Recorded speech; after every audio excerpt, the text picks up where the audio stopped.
Welcome, welcome, welcome, welcome, welcome! Hello. It's a bright, early, miserable England day. And games. Games await us. Sadly not to play, but to make. Ah, I would be playing a game right now because I'm lazy. I'd rather play a game than make a game. I don't know if that's true. Depends what mood I'm in. Right now, I'd rather make a game than play a game. But, see, it's like I become possessed with a creative energy and I just can't stop. But then eventually that creative energy gets bored and leaves me, and then I get lazy and I can't be bothered. No, I really want to see this project through because it's really coming together. So the idea is, if I keep streaming it, right, people get wind of this, and then they see me being a lazy twonk, not making it, then people will be like, "Oi, what are you doing? Don't be playing video games. Get on with that game you were making. Come on." And then I'll crumble in the bar. I'll be like, "Fine, I'll do it." That's the theory. I don't know if it'll work. I don't really listen to anybody, so it's probably not going to work.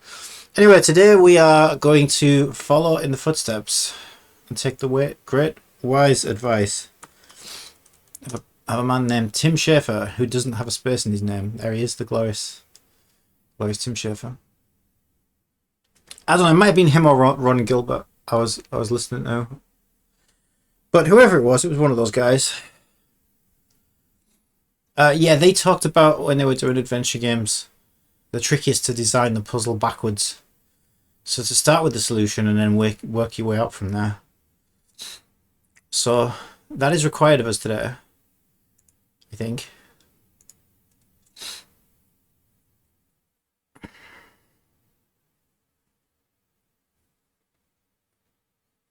I mean, it just feels, yeah, it's just like, I don't know, it feels like what I want to do next. There's so many things to do.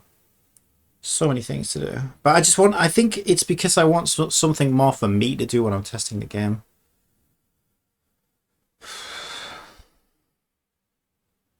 Because at the moment, literally the only gameplay in the game is popping one balloon puzzle with popping balloons.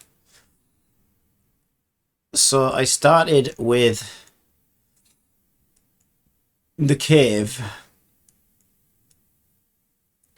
and now I think when you come out of the cave, I'd like it so that you drop down into this room,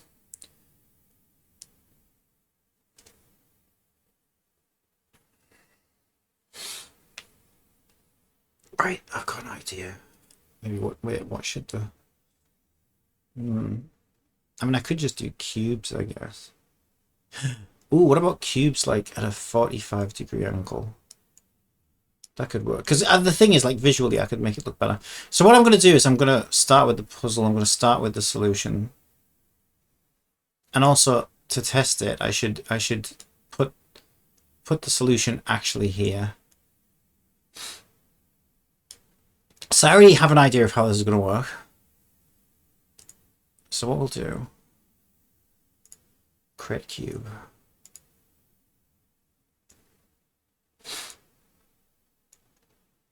So it's so hard to see what you're doing. What is that? Show yourself. Oh, that's enormous. Wait, where's that? Is it under the ocean? It was under the ocean. No cube. Okay, maybe if I parent it to, what room are we in? Kind of cave room, but cave room 1 is its roof. So that should be lined up correctly. So if I 0, 0, 0 from cave room 1, yes, that lines up nicely. What are you doing, mouse? Okay, that lines it up nicely. So then I want to make it small.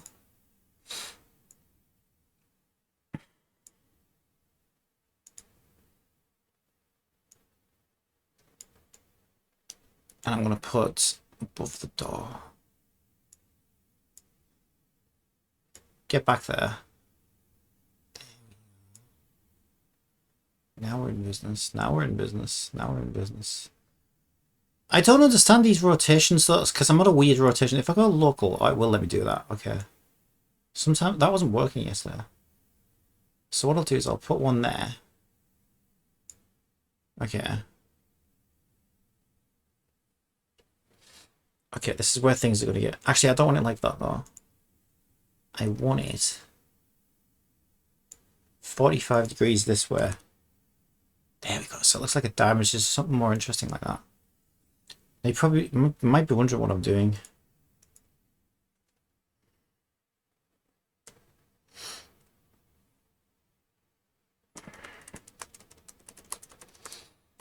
For now, I'll call it door code light.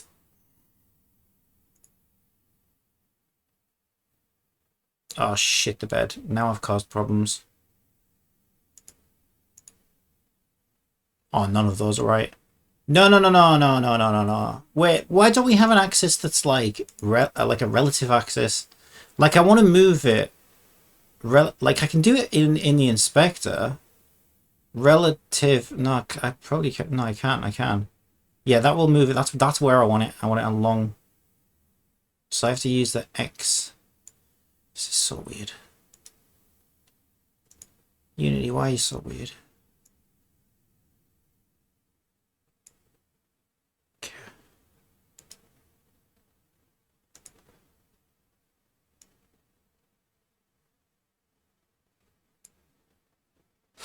Okay. Okay.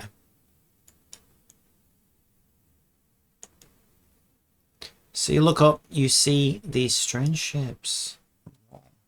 What could they mean? Wait, am I facing the right way? No, I'm not. That's the wrong way. Wait, is it? I need to know which way I'm facing. I don't know now because I blocked the room. I used to be able to look up and see the cave, but now I can't. I've blocked it off. Shit. That might be the wrong wall. No, if the UI is over there, then that's got to be the right wall. That's got to be the wall. The cave's just above me. Let's find out. Yes, that's what I want.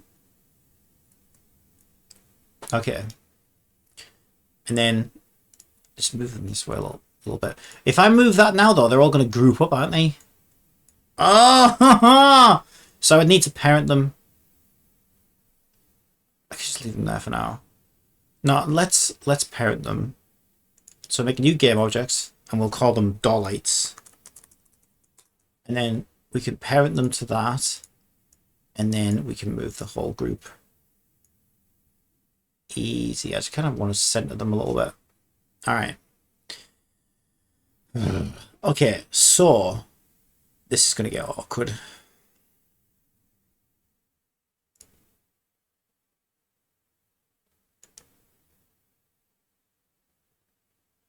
Right, we need 8 materials. We need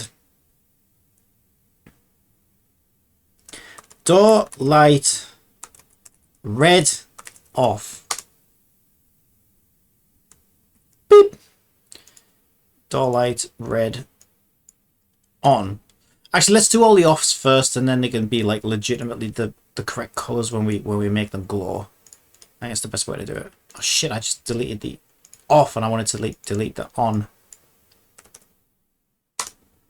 Red light door off.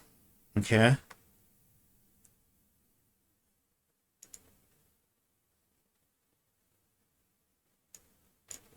Oh, for God's sakes. Blue off. Sounds like an insult. Just blue off, will ya? Sick of ya.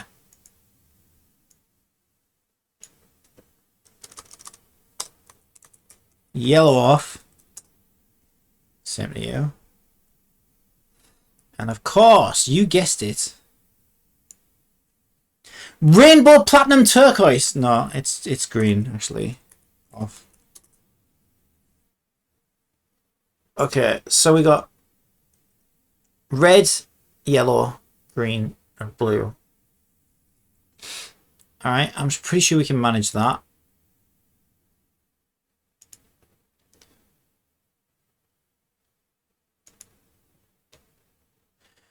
It's gonna be kind of weird and awkward actually. That's not blue.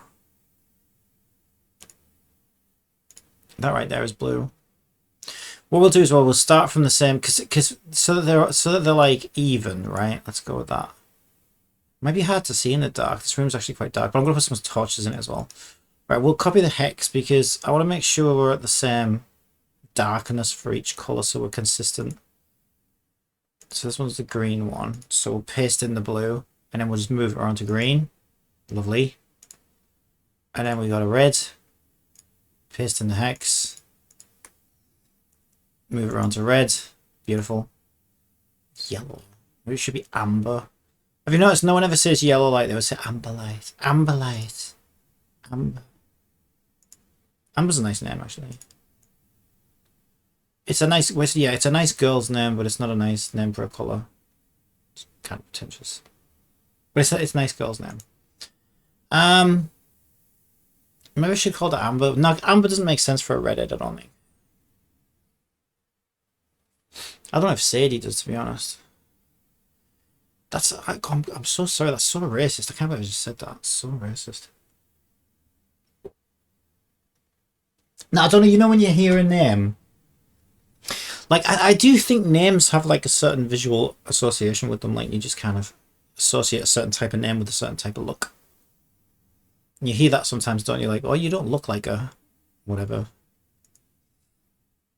Well, that's what I am.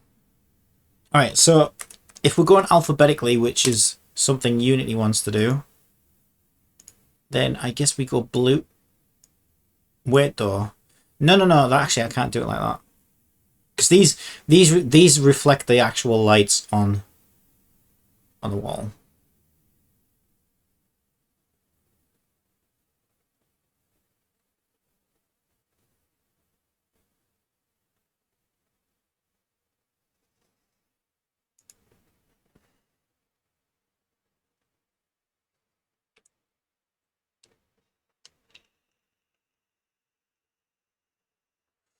So again, right, we're designing colors backwards. Yeah, that one's fine. That one can be blue, and then that one wants to be red.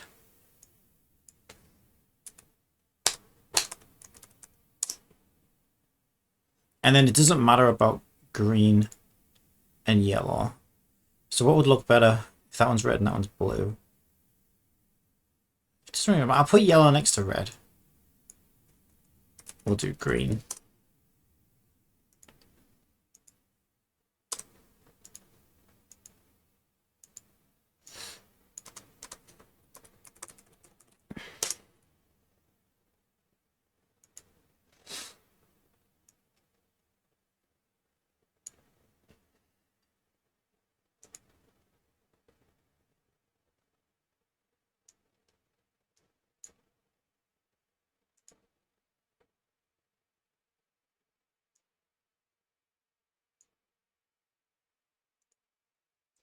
Make sure I assign the right materials to the right doors, otherwise I'm going to get confused. Alright, that looks good. That looks good. Hello, Gregor's man. How are you? Good to see you. Let me get my controller. Or gamepad, as many like to call it. I'm old school. I call it a controller. In fact, if you want to go really old school, this would have been a joystick. But joystick really does sound like a sex toy. So we don't call it that anymore. Yeah, we've moved on. Those were dark times, to be honest, because you had like a single button. You had a nice shaft. The shaft was nice, but it was a single button, so you couldn't really do a whole lot, you know. So yeah, I feel like it was a good move to sort of leave the joystick days behind. I think it was the right move. Sometimes I do miss that shaft though. Yeah, because I mean, you just can't, you know, you just can't. But I like the camera control, so that, yeah, this is the right way to go. Anyway, moving on. Teleport there. I just want to see it and make sure everything looks like it makes sense to me. It doesn't have to make sense to the player yet. I don't think it makes sense to me.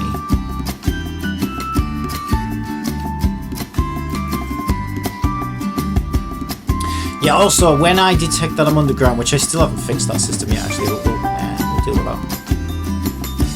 I did something nice with the character. Now, I think it's made a world of difference So the sunlight especially was casting some pretty hideous shadows on the character, and she's like a pretty cute looking character, but Jesus Christ, the way shadows was hitting her face, especially at the top of that mountain there, it looked like her eyes were bugging out of her head. She looked like she had a beard. She had this big dark thing across her face. She was very rarely. And then as the sun set, she started to look cute again, and I was like, okay, it's because those hideous menacing shadows aren't cast all over her. So I built a little system that lights her on a special layer, and it takes values from the sun. Oh yeah, I need to move this dome as well. Yeah, so basically she has her own lighting system now. Oh, she has a pigtails wobble as well. We added spring joints to her pigtails. I like that. And she's got eye movement and blinking as well. So she looks a lot more alive. She looks less dead. So yeah, I'm really happy with how that's turned out. Okay, let's just jump down here. Yeah, that looks like it makes sense to me. So we've got a green, a yellow, a red, and a blue. Okay.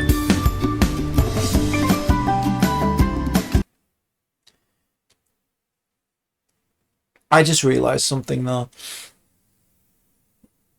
So what I'm going to do is the colors are going to represent the color of the floor of the room that you activate the switch in.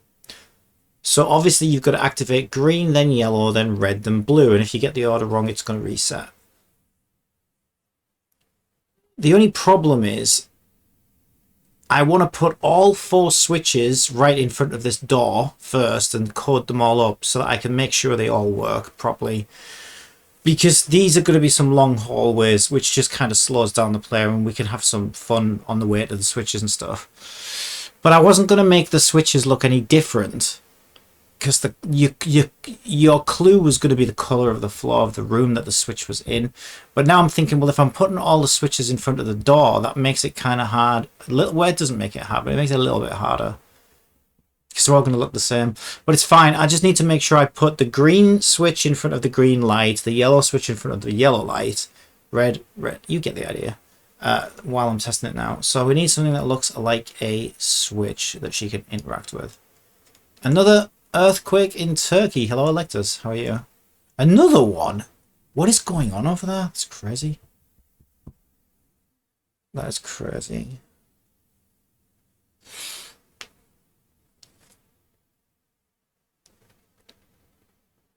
Is another really bad one as well.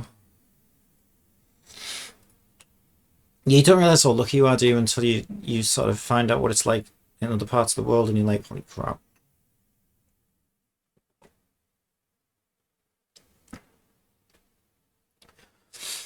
Okay, so I know what I want in my head.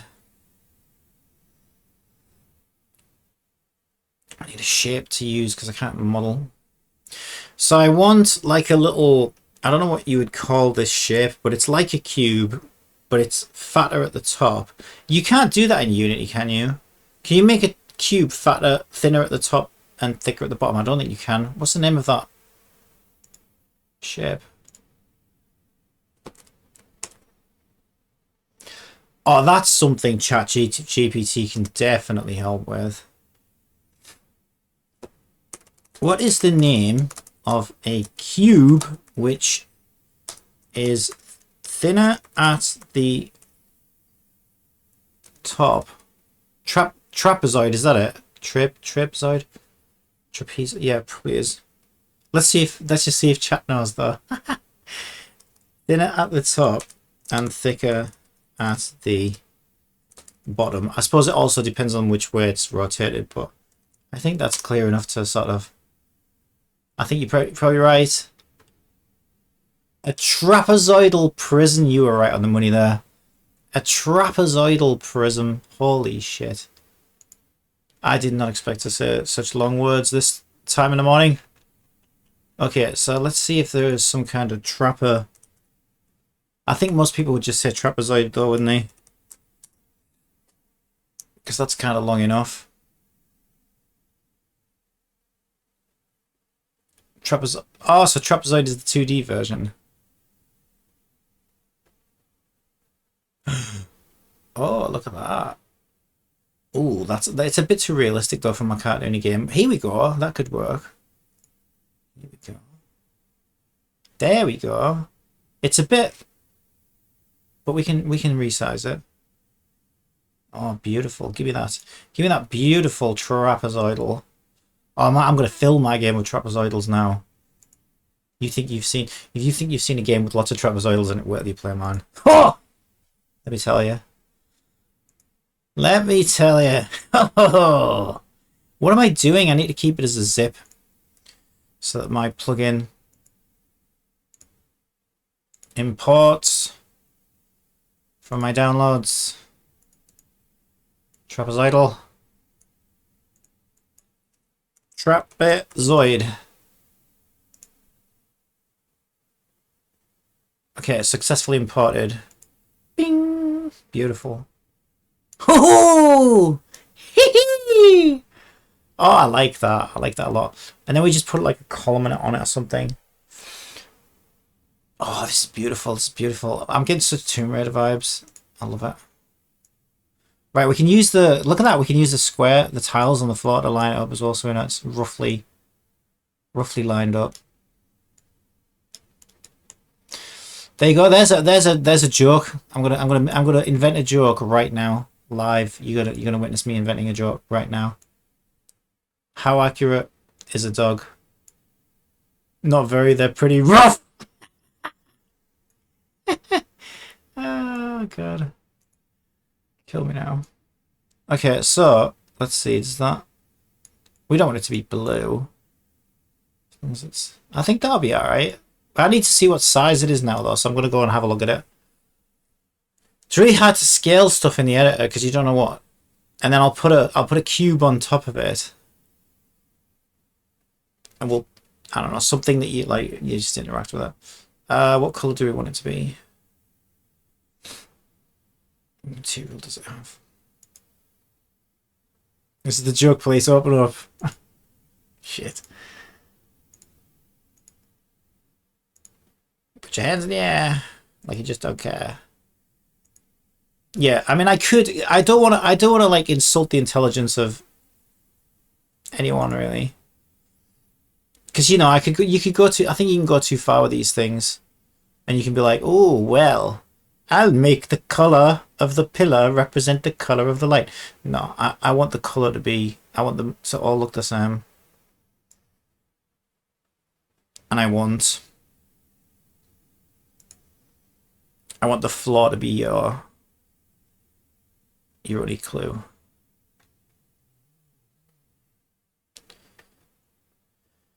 Where's my beautiful trapezoid? He's got his own. There he is. He's his own prefab right now. So let's attach him to. It's actually parented to the wrong room, but it's fine.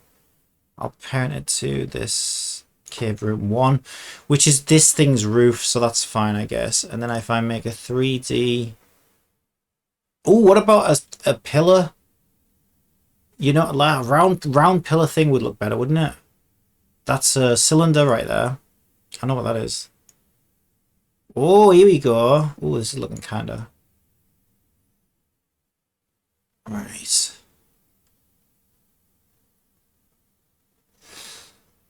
Let's make like a new material for it.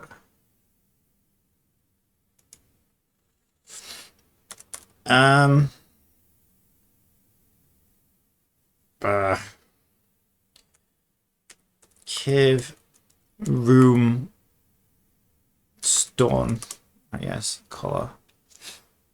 Yeah, I mean, we could go back and actually that'd be quite cool if we went back and textured and added some actual textures to them.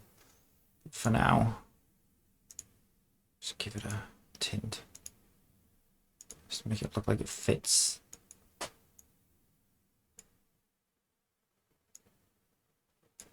Yeah, I'll do. I think.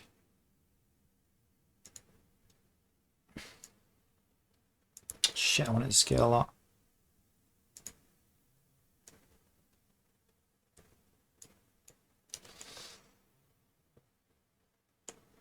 I don't know, let's go and have a look at it. I mean, I suppose I need to get this part right though, because then I'm going to duplicate them all and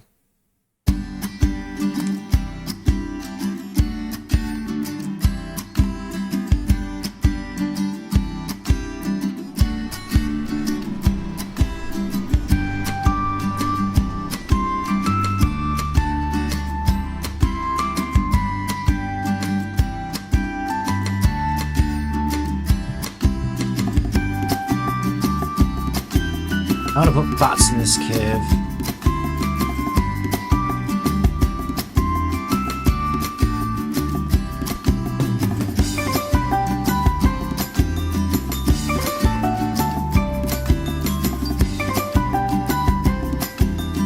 Oof! Okay. Yeah, that looks about the right size to interact with. Maybe squish it down a bit. When it doesn't matter, it'll just come up with a prompt, so I might skip. Doesn't really look like an interactable object though, did it?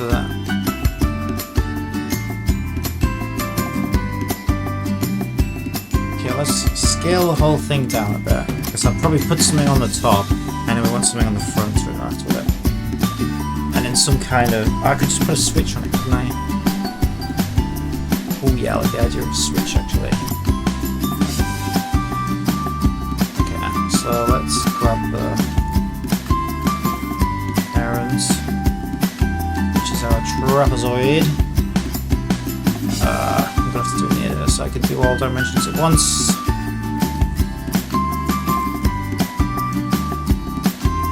What about that? It's too small. I think it's ideal. I think it's ideal. From that side of the line. Okay, so scale is copy roll position.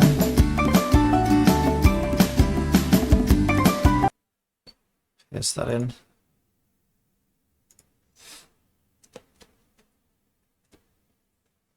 So this is a Girl Scouts attacking Andrew Tate simulator. I don't know. I don't quite know what it is. Yeah, it's well, it's a Girl Scout. Well, it's a, I think I'm gonna make it so that she's just literally just joining the Girl Scouts, but she's also joining with the intention to just win the entire like Girl Scout competition thing and become the new leader.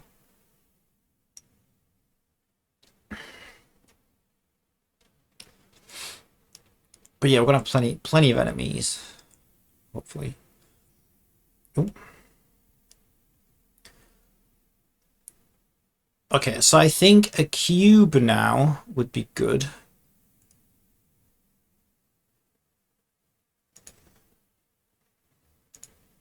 With the same material on the top. Why are you... Unity, why are you being such a Unity? Let me use my new tricks that I learned yesterday. Oh god, that's saved my life so much. Squish that down.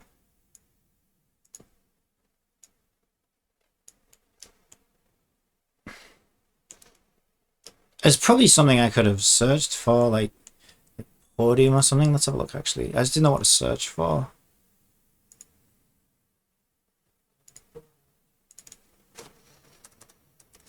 But this is a bit of a... What?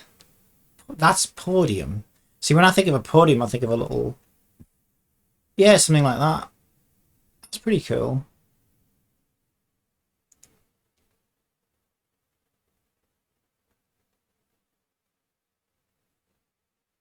We could just... I mean, yeah, I mean, can I download... We can download it. Ah, that looks so much better though, wouldn't it? Alright, we found our... Yeah, there we go. Don't know what those strippers were doing. Podium? People... You think of a stripper when you think of a podium? I don't. Some people. Some people, that's all they can think about. You say jam on toast and they're thinking about a floozy laying on a slice of bread covering itself in jam, probably. Ugh. Alright. Be sticky, wouldn't it?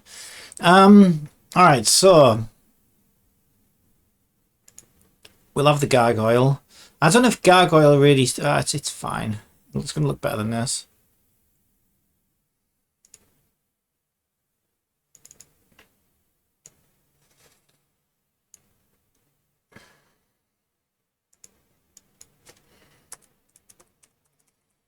Gargoyleus.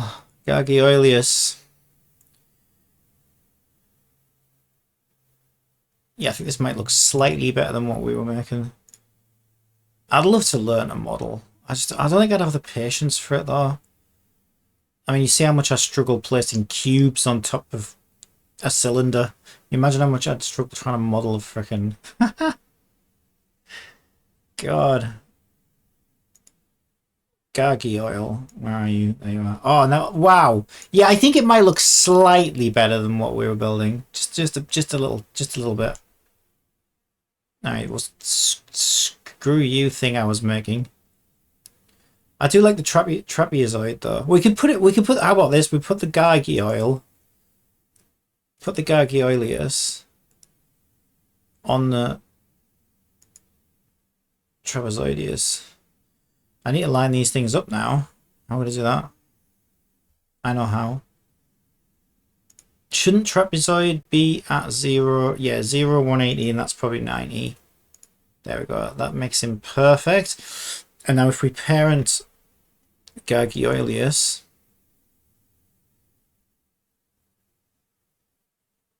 well, ideally I want to parent him to the trapezoid.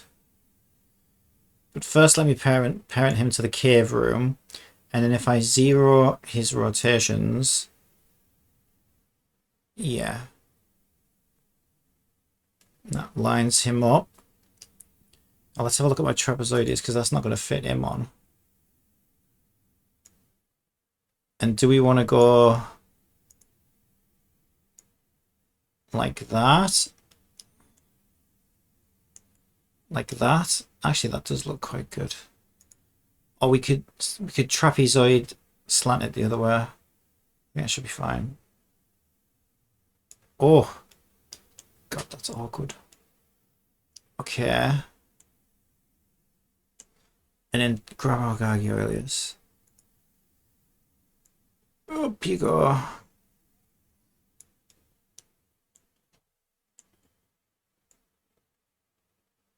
Now if I stick him through that, then his thing pokes out.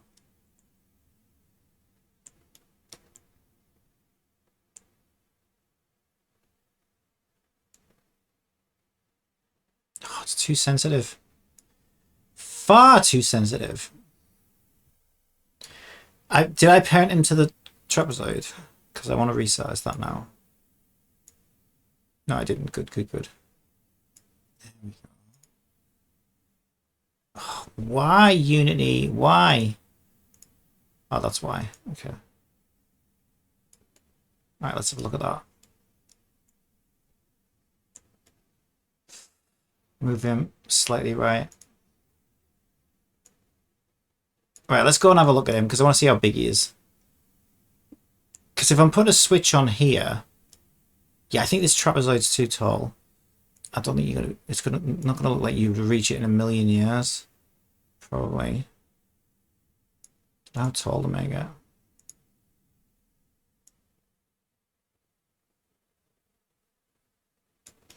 Yeah, this probably also protrudes out way too much. So now we wanna. It needs to be wide enough at the top, though, doesn't it? Yeah, that's the only thing we don't have control over that slant because it's a single mesh.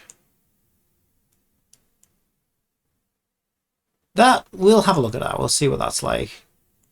Now it's just a scale thing. I'll put a switch. Actually, let's get a switch. Come on, you've got to have a pre-made switch for me, so I don't have to make one. Or lever, as we say in the UK, or lever. That sounds like a liver, like something you'd eat. We'll have lava and onions. Oh wow! Let's stick that in the middle of the room just to throw people off. Why does lever give me or lever? Oh, I don't know why I'm saying it the American way. Why does lever give you a toilet? I don't understand. I don't see any levers here. Are you giving me what I actually searched for, Sketchfab? Because I noticed this problem last night. I was searched for something and it wasn't anything close to what I asked for. Oh, that's nice. I bet that's money, isn't it? Is that money? $5? I ain't paying $5 for that. Give me your mind. Oh, look at this shit. That's too industrial. I suppose we could retexture it. Okay, yeah, we got some levers now. That one would work.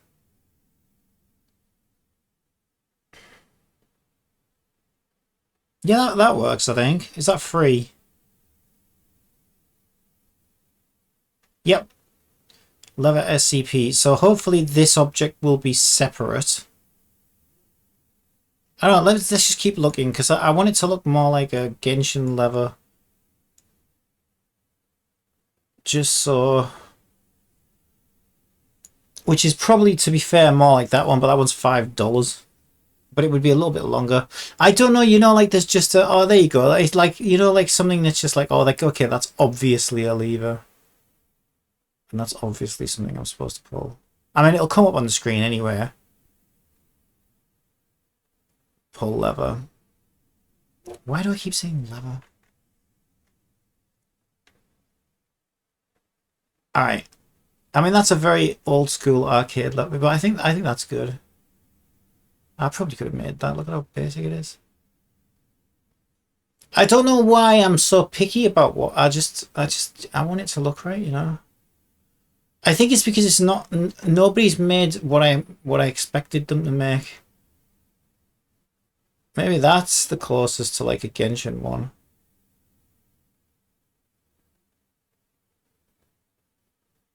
I think I like that one because that other one looks like it's a gumball machine or an arcade, and I could retexture it. Look at this one. RateMyLevers.com. God, that's a fancy one, isn't it? It's a fancy lever if ever I saw. Oh, this one. Oh no, look at this one. It's like Final Fantasy. That's a Final Fantasy lever, that right there. And I think that suits the theme better. I think I'm getting this one. And as long as I can move that, oh look at that, it's perfect. Which is why you can't download it. Are you kidding me? You're gonna flaunt your beautiful lever at me. Stick it in my face. Oh, that's even better. Screw you, other lever. I found a better one.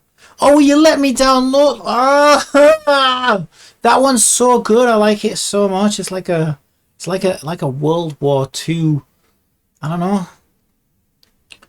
I didn't realize levers could speak to you on such a nuanced level, you know. I just thought a lever was a lever. We've all learned something there. Will you just give... Oh my god, I hate this website so much. Right, I need to start using this. I'll say this website's new to me. Downloadable. Stop showing me shit that I can't use. She's just making me mad. Look, it looks like we're back to Gumball. Fine, Gumball lever. Can we download that one? I would freaking hope so. Look at it. It's... Wow. We'll retexture it, don't worry. That is... I just need to be done with this now. I wanted it, so it's gonna look stupid on that gargoyle, isn't it? Whatever. Whatever. It's fine. Live with it.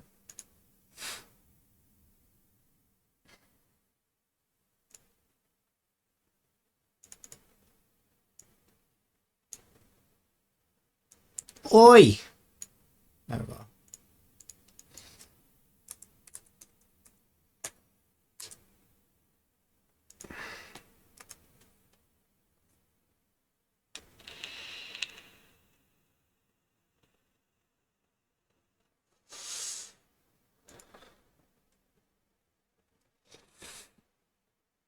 All right, let's stick one on the gargoyle. Take a look at it.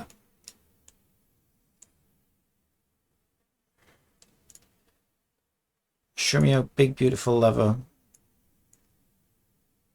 Oh, it's a big red throbbing one, eh? All right. I don't know what's wrong with me today. I swear I'm not normally like this. I don't know what's going on. This is what I'm like when I'm in a good mood. I don't even know why I'm in a good mood. I like this game's coming along quite nicely. I think that's why I'm very excited about it. Right, we can't leave it looking like that. Looks like it looks like you pull that and you're gonna get bubble gum or something.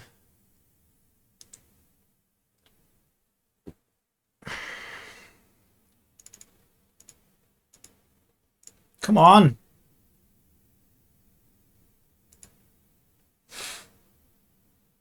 Open yourself up to me. Let's talk about it. Alright, material 26. Oh, it's got an actual... So if I change this, it's going to change all of it.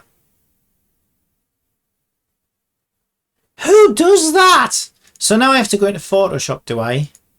Just to change the colours. What an amazing time to be alive. Okay, so this is obviously the big red handle, I guess is the technical term for that. Alright, what colour do we want that to be? That could be white or like a light grey. See, what if we just take all the colour out of it? Looks so much better.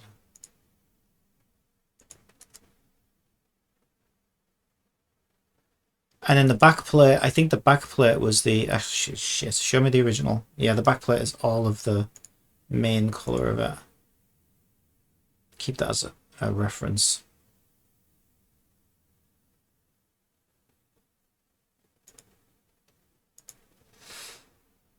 So I want that, I think, to be like a grey.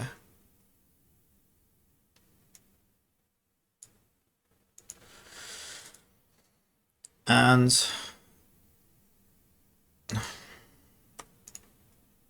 the blue. What about a wooden a wooden texture, I think. Okay, so what if I delete that layer, delete that area, and then that'll reveal the layer underneath, and then the layer underneath we can get a beautiful wooden texture. I might even have one already with all the assets I've imported in. There might be one. Let's search. Oh no, because I need it to be on this image though, don't I? So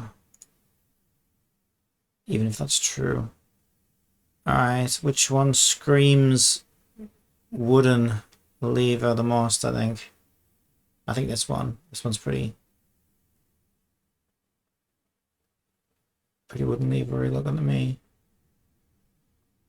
Yeah, the rest of them look like laminate floors. This one looks legit.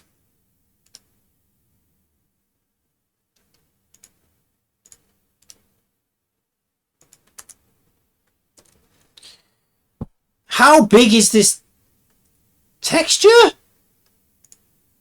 4,096 for that stupid little lever. Get lost. Get real. Get real.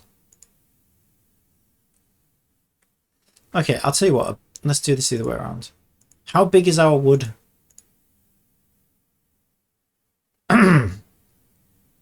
Personal question.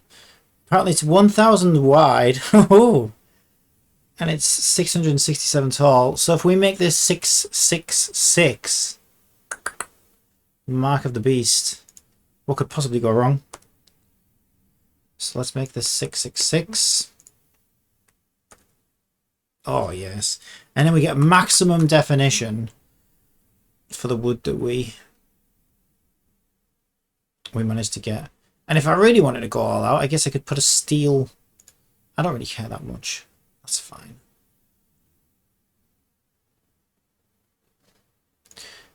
Could make the wood.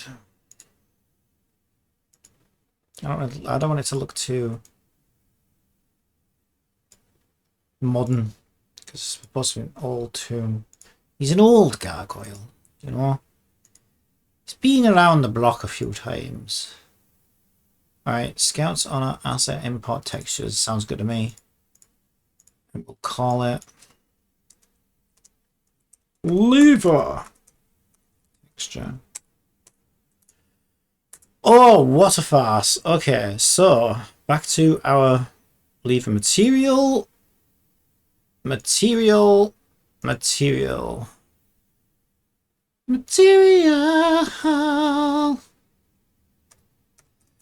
that mean, was Madonna singing about Unity then? She must have been. Oh, I want the grain to go the other way.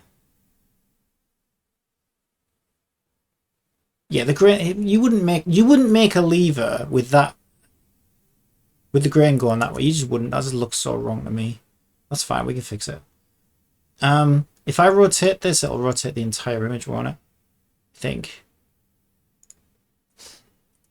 Photoshop. Have you been hanging around with Unity? It's the kind of thing Unity would do that. Understand exactly what you want to do and then do the opposite.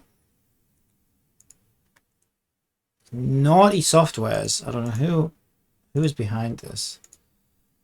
But I'll be having words. Harsh words. Alright, let's put the grain the other way.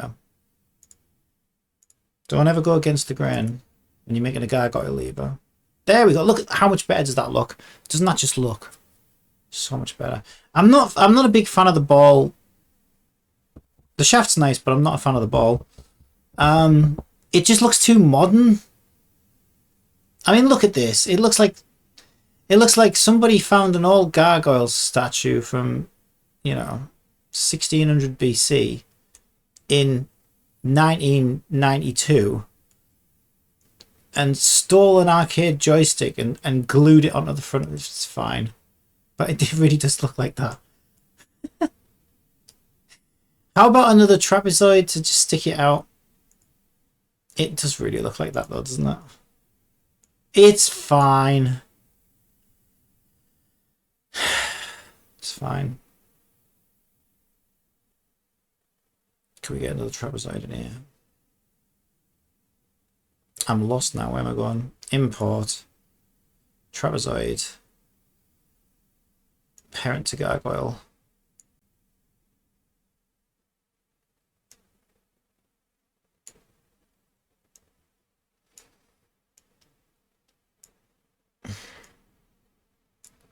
Where is it? Oh, is it huge? Ah, Unity. I was doing stuff with that. Don't. Is that it? No. Where's the one I was? Oh, Unity. There it is. Shrink. Jesus, how big was that? It's a bit much, wasn't it? Okay, so. Oh, God, now my brain's got to figure this out mathematically. It'll all make sense. Okay, that one looks like it wants to be minus 90. So then that one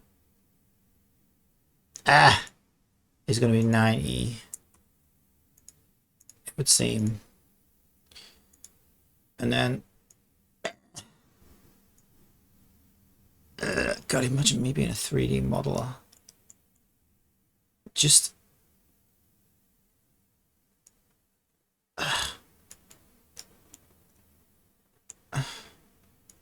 is it too small now?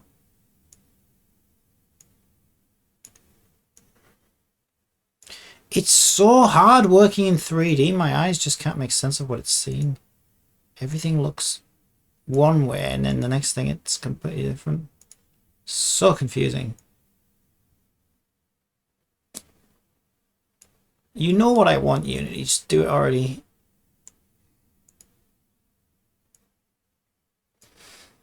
I long for the day when we have like a chat GPT where, you know, at this point the computer should be like, okay, I can see what you're trying to do. Would you like some help with this? You look like you're struggling. And I can be like, yes, just do it. Thank you. It's like, there you go. I lined that up for you. You're welcome. Oh, I can't wait. But then, like, how far do you go with that? Then it gets to the point where you're like, okay, computer, just do this now. And it just does it. You lose all creativity. But I don't know, creativity is a pain in the ass sometimes. Okay, that's looking better. Let's widen it out a bit. That is looking better. It still looks like an arcade joystick just stuck on, slapped onto the front of an old statue. Don't question it. Just don't ever question it. It's all fine. It looks so out of place. Not like physically. I just mean like thematically. What if we replace the ball with something? It's not just the ball, it's the whole thing. Whatever. It's funny. I'll just say I'm being ironic. Yes, I did that on purpose. It was an ironic statement about our modern day society. Yes. Yes. See, that's all I have to do. I have to change my name to Captain Kubrick. Because that's what Stanley Kubrick was like. Stanley Kubrick would make mistakes in films. I'm sure that this is all it was. Like, oh, would you look at that? He's made a million mistakes in this film, and all the Stanley stands are like, oh no! He was methodical, you know. It's all intentional. It's all hidden messaging. And I think, was it all really hidden messaging? That's when you know you've made it. If you become the kind of artist who, you know, like Picasso or whatever, you know, you're the kind of artist who can't draw things properly, and you put his ear in the wrong place, and everyone's like, oh yes, it's abstract, oh, it's a genius thing. And really he's like, oh shit, I wish I could fucking make these ears look better. Everyone thinks it's some kind of genius. Alright, that is, oh my god, that looks so good. I mean, well, looks like something alright. No, I'm happy with that.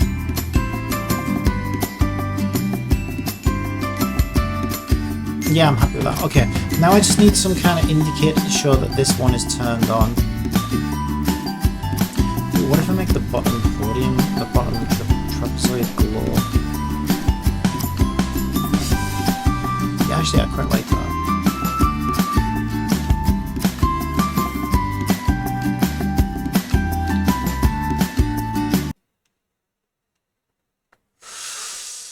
Okay, so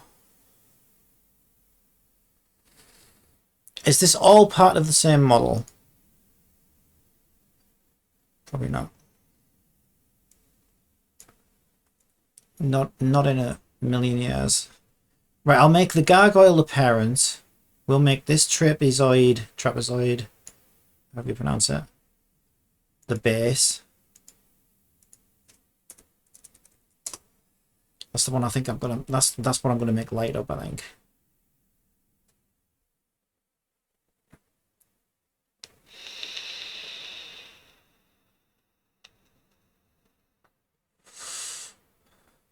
I think that one's parented already, isn't it? Okay, it's all one thing now. Okay, good. We're getting there.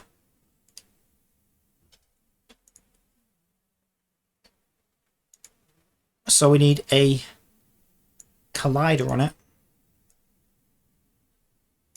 Just gonna do that.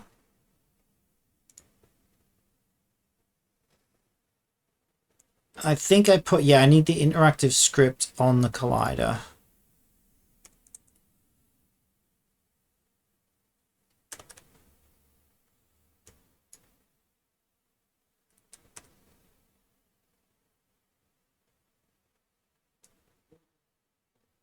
What did I call it?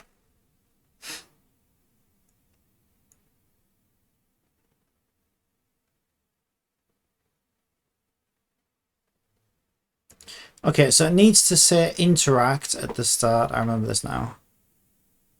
So it needs to be an interact gargoyle because my code looks for interact. So it's an interact gargoyle. And my script is called action options.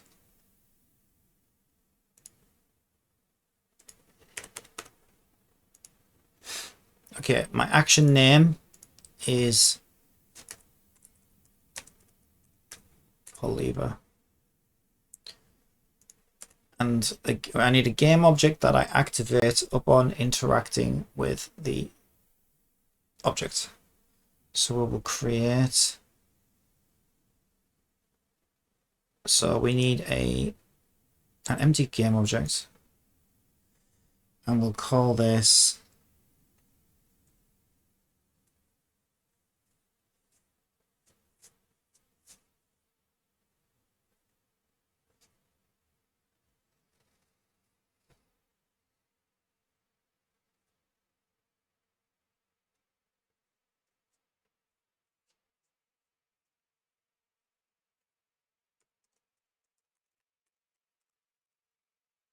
puzzle switch.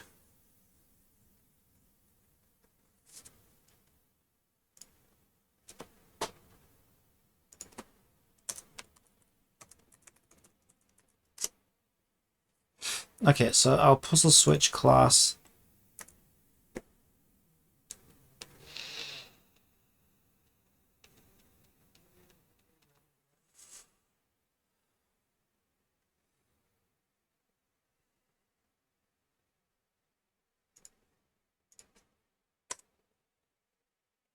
is going to have a bool enabled, which is probably going to be false by default usually. We'll have a game object.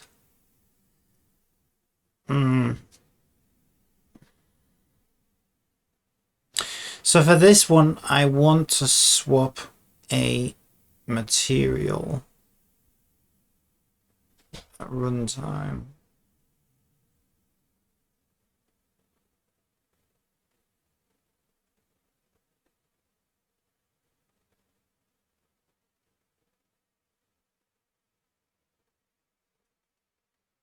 Is that always how it's going to work? Maybe not. But for now, we'll assume it is. So we'll have a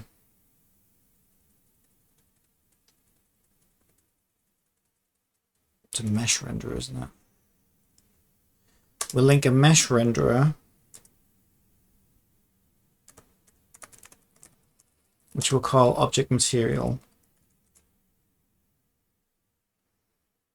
And then we need a material for off material and a material for on material.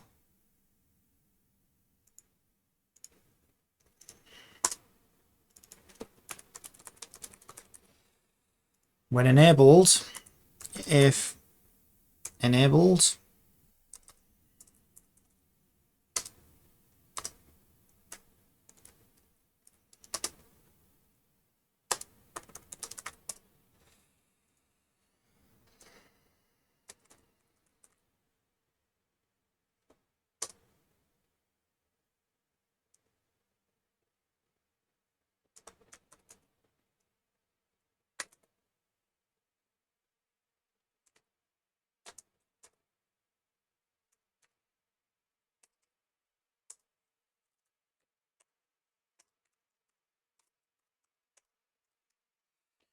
okay, so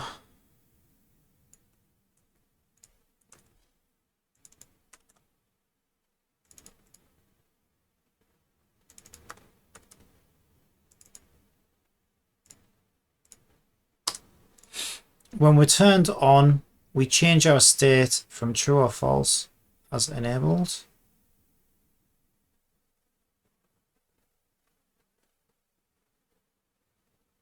We change the material on the linked mesh renderer to the on and off materials respectively. And then we can query the puzzle switch class on each object to find out whether they're on or off. Should be fine, I think. Puzzle switch hides inherited member. What? There's something already called enabled. What about capital E?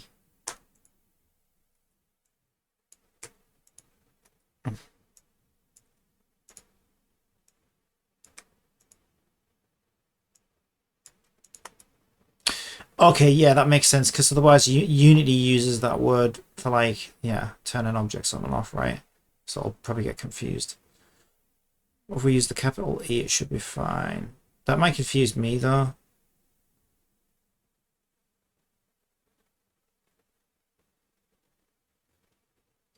That should be alright. It's not exactly a complicated script yet. So, for this particular interactive gargoyle, we would like to change the mesh renderer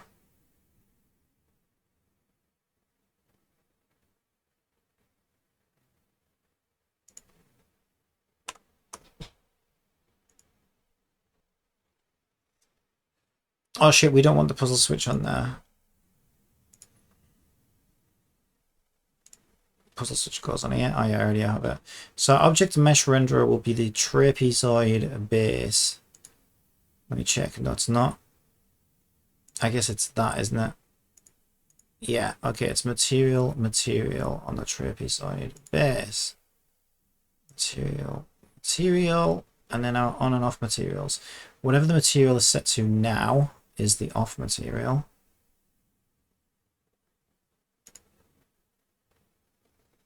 Material 26 underscore 0.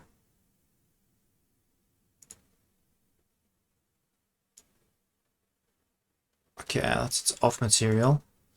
And its on material we will need to create now.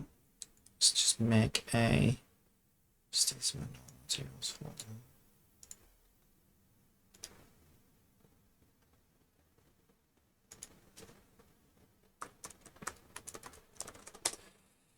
I'll call it glow white. So let's just stick it. I don't know though, I'm trying to think. The only object I've made glow so far required us to stick the glowing object in a particular tag or layer, which had a layer called glow. Okay, maybe I just need to do that then. So if we do glow white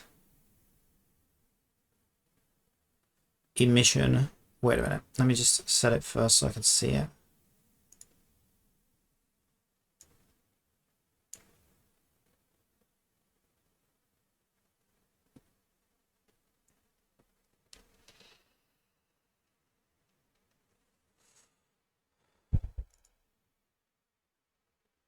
We turn emission on.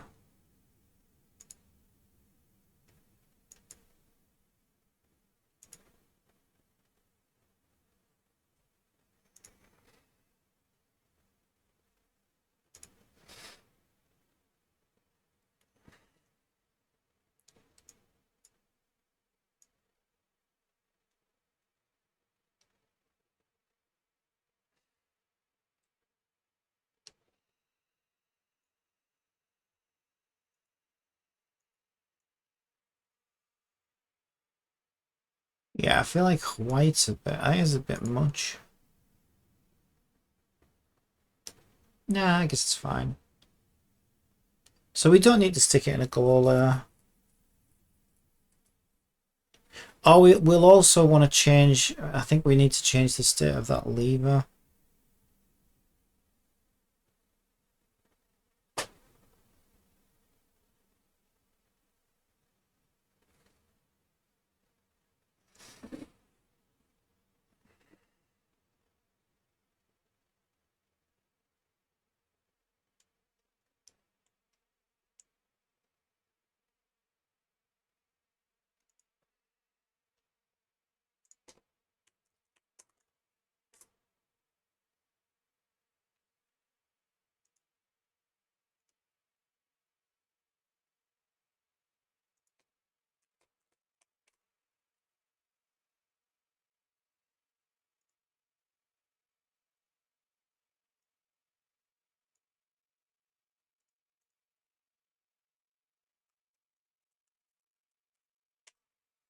Lever off animation is exactly where it is, to be honest. Oh, the whole thing's one material though, isn't it?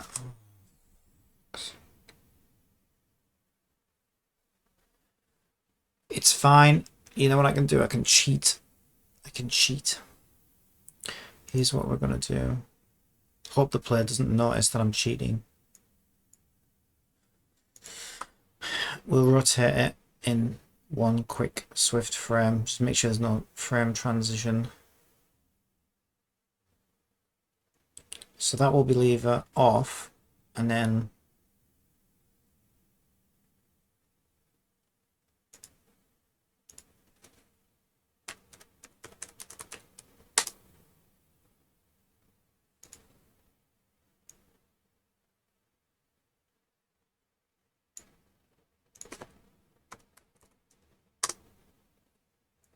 no one will notice a thing. That actually is pretty foolproof. Yeah, that's actually that's pretty good actually. It works. That's the main thing. Okay, so we actually just turn it upside down because we can't grab the shaft. Just can't do it. All right. So now that's got an animation controller with on and off animations. Do we want to use an animation state machine? Probably not. I might just, well, especially for this one, I don't. But maybe I will for something else. This is where things are going to get complicated. Because if I want to trigger animation with an animation state machine on a different puzzle mechanic, I'm either going to need a new script or I'm going to need a way to... Anyway, for now, just get this one working.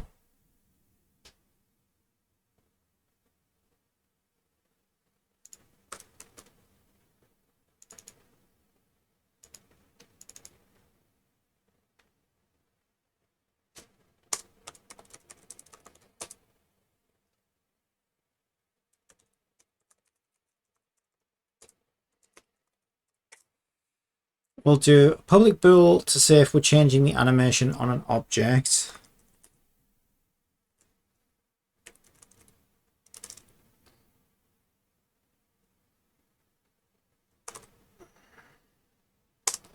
Link an animator for object animate. And then we'll do public string anim name on. Public string anim name off. Okay.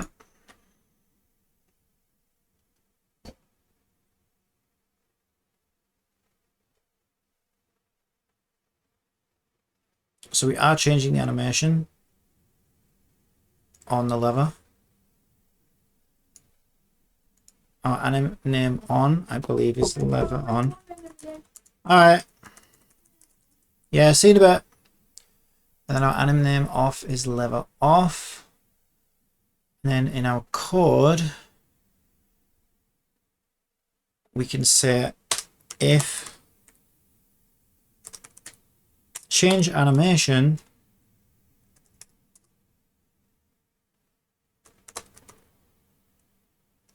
well, this is already turning it. Yeah, to be fair, this is already turning it off. So we want to say object animate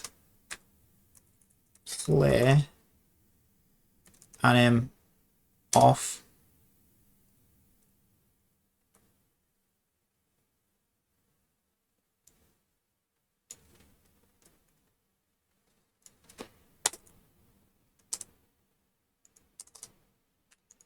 Anim name on.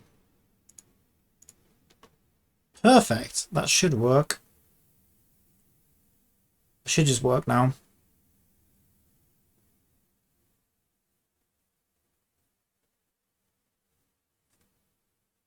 I could also stick a sound effect on the script thing.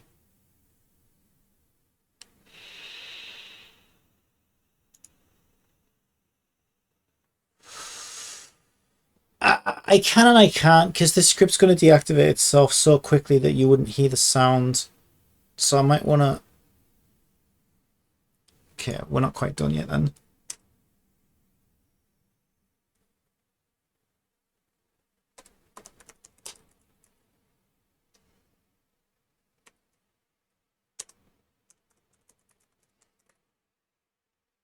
Okay, public game object, sound effect object.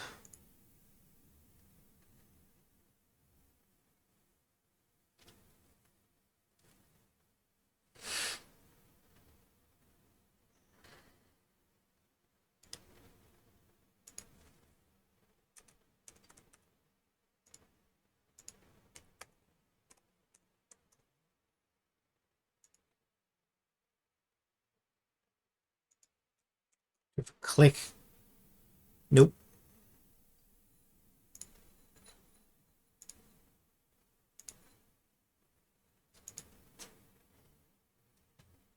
Click sound effect? I don't know. Clunk. Clunk sound effect. Metal clunk sound effects. Just how clunky are they? Preview. Yeah, that was good, I think. My volume is really low. Preview. Give me them again? Preview. Yeah, it's fine. Preview. Preview. Preview. Let me hear the other one.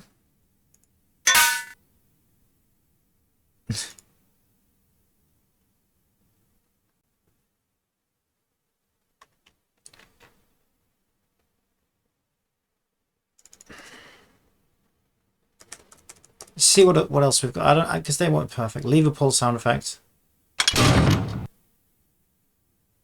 It's very dramatic. How many times did you pull that one?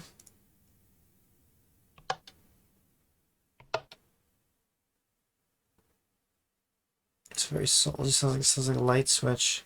Come on, give me a good one. That one is dramatic, but I like it. We'll go with that one.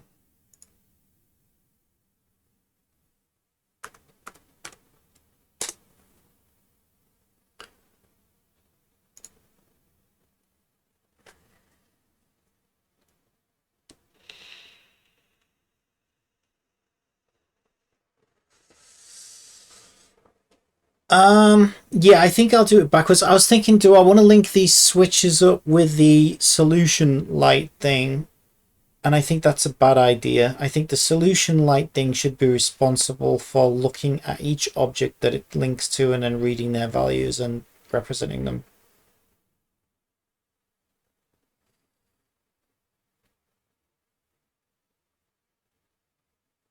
Yeah, I think that makes more sense.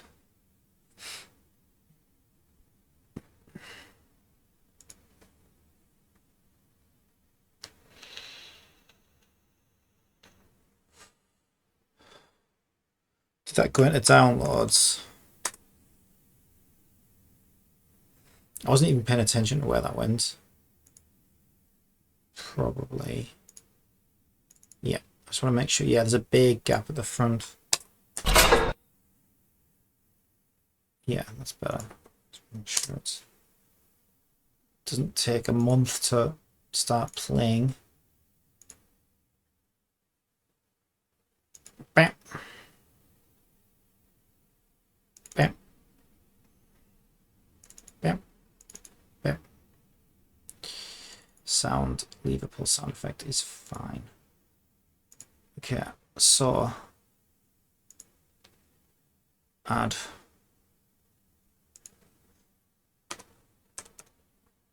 lever pull sound effect. Play on awake. I have an auto disable script that I made. After 1 second, it should be fine, I think. And it should be off by default. Make sure our puzzle switch knows about it. Yeah. Alright, testing time. Let's see if we can turn the light on and off. And make sure it reports back correctly.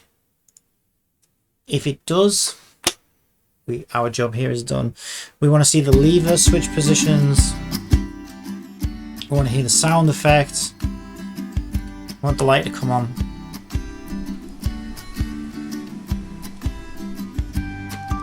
Get over there.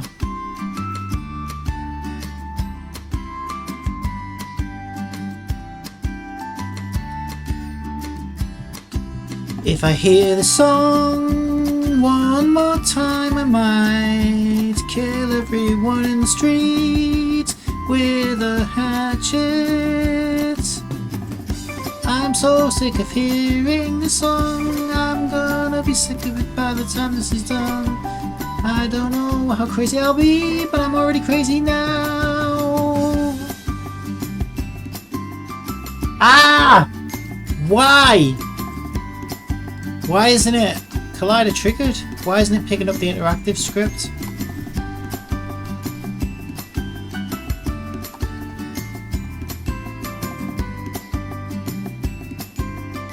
It looks great. The colliders seem to be in the right position. Can't walk through it or anything. That's nice. But I also can't interact with it. Boop. I can turn my light on. Oh, look at that. That's beautiful. And why is the switch set to on? Oh, Jesus Lord Christ. Jesus Lord Christ. Oh, blasphemy.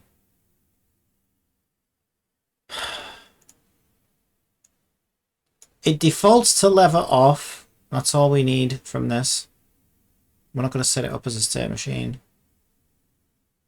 And lever off is a looping animation, isn't it? I would hope so. I think they are loopies by default, aren't they? Are they loopies by default? That one's loopy. That one's loopy. I'm going fucking loopy. Okay, so there's nothing wrong with the animation. So why was it in the on position? I don't understand. I don't know why that was happening. Oh, did I? Oh, I didn't rotate.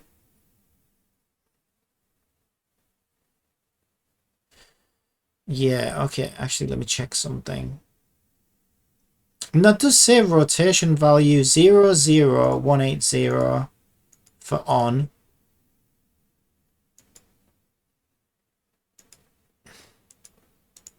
Oh my god, will you just show me the fucking animation already? Thank you. 000?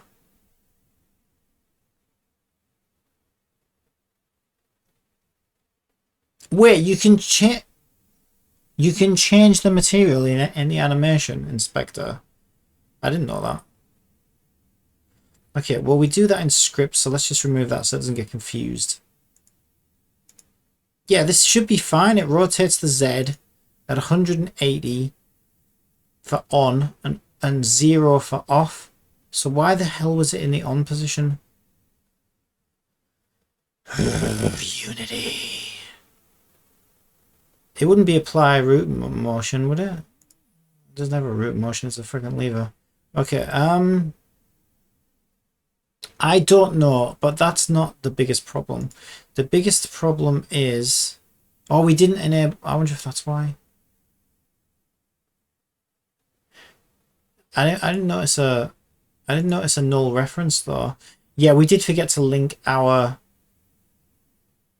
object enabler, which is going to be puzzle switch. I can't see why that would stop us being able to interact with it though. Let me just try this again.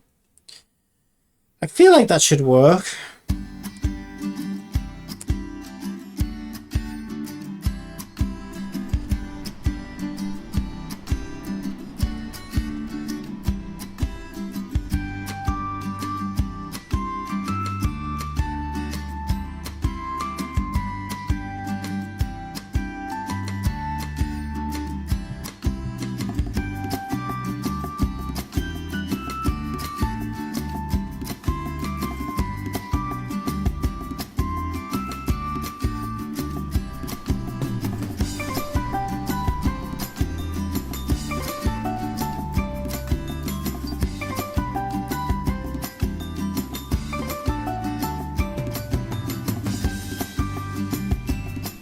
Why are you doing this to me, video game? Why are you doing this to me?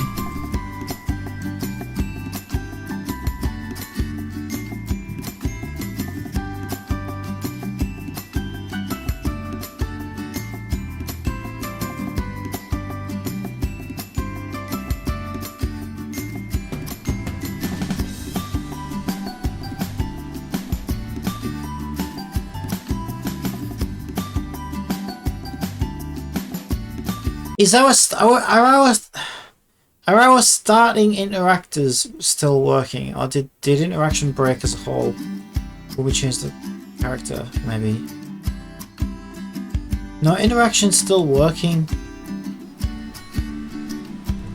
Yeah. Okay, so why isn't that one working then? What am I forgetting?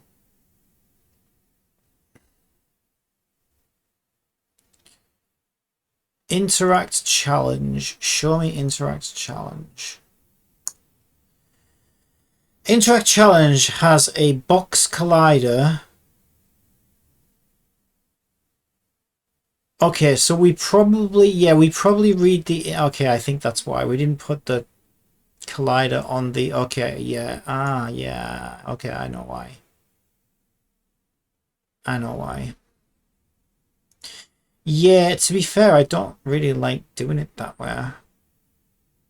Because then I can't... It's harder for me to see where the collider is. Which is why I've... Yeah, since I made that script, now I'm setting up colliders differently. But I suppose it doesn't really matter. I can leave... Okay, I can leave that collider on. As long as I put a box collider in here, everything should work. I think. No, I need to be careful. No, I should get rid of that. Because it's probably going to confuse it. Okay, so our box collider, which is really difficult to see.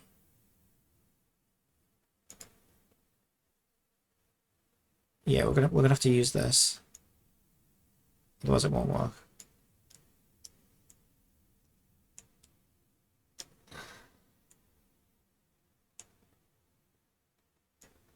That's center.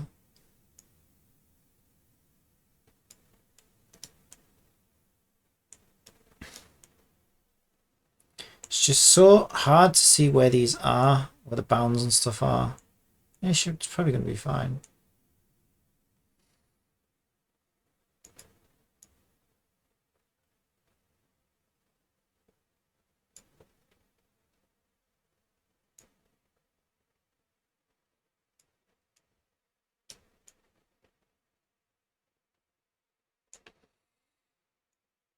Okay.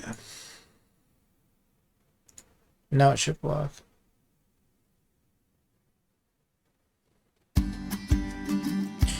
Still don't know why the switch is in the wrong place though.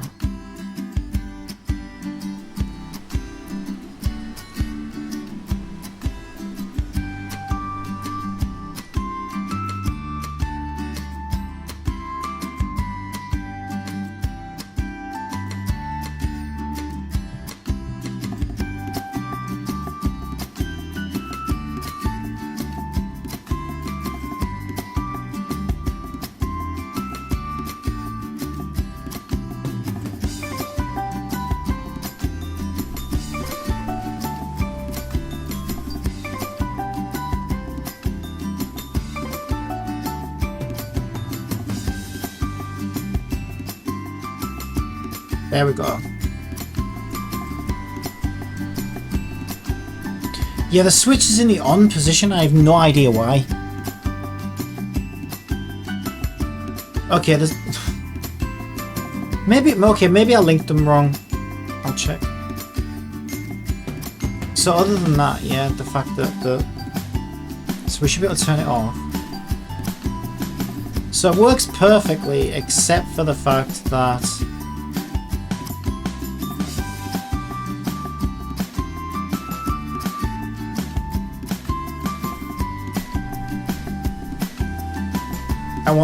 I want the lever down for on and up for off. Just make sure it's puzzle switch is set correctly as well. Ah, shit. Oh, what the fuck? Come on, puzzle switch. Okay. No, it's the other way around. Ah, why?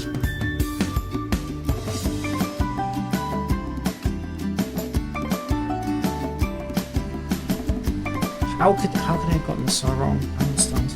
Let me check my code. What the fuck is going on? My code's got to be wrong. It's not even my code, it's my inspectors. My inspectors. On, off, off. So the animation names are correct.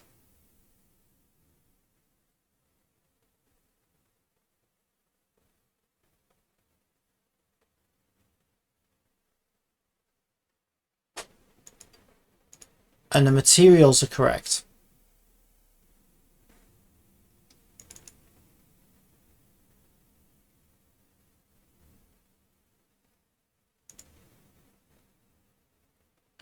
So if enabled is true, enabled is set to false. Yeah, and for some reason I said on material there, so that is wrong.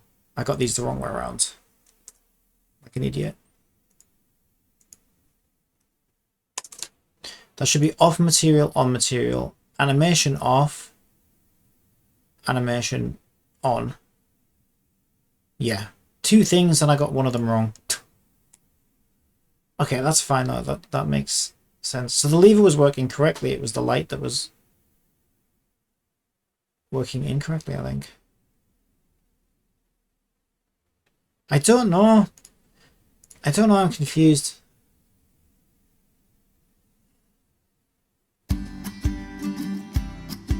No, okay, so for some strange reason... Oh, I know why. No, I know what's made things super confusing. It's because I'm leaving it on in the editor. So when it loads the scene, it says, oh, I'm on, and the player's just interacted with me. I guess I'd better... I'm off. I'd better switch myself on. So it thought it was on as well, which is... That also was the wrong way around. But that's just because I left it on in the thing. So yeah, I'm convinced it should be... I knew there was something else wrong because I was like, well, wait, why was it in the wrong state then? That explains why it was in the wrong state. Because we left it on in the editor. Okay, so everything should be fine now. It should be off when we get there. We should be able to turn it on.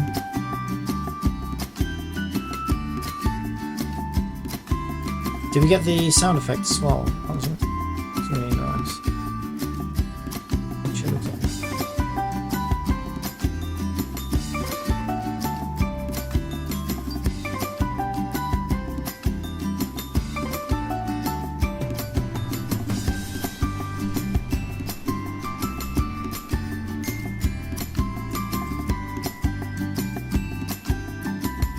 It's an on-off switch, for crying out loud.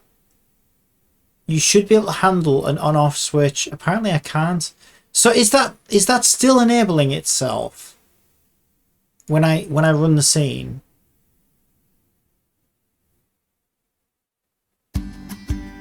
No.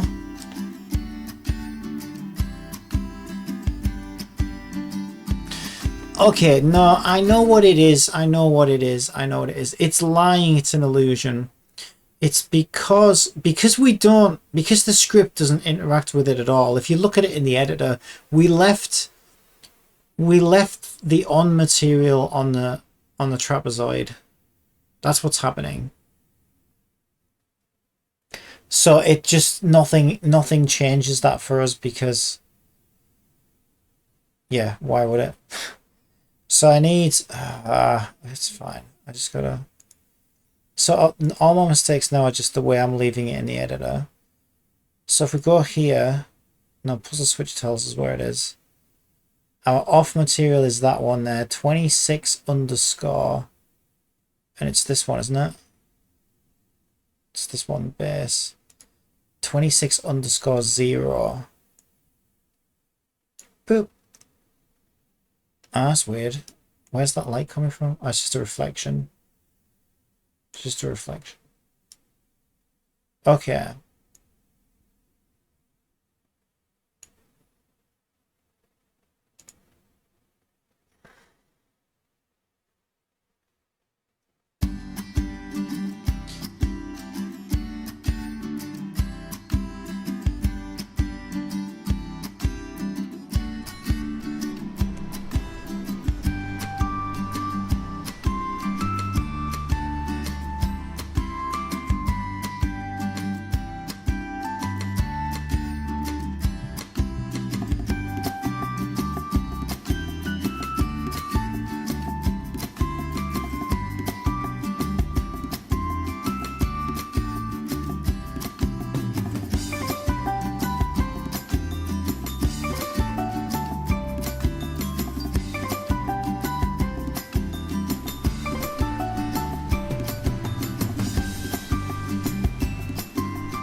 Okay, it's off.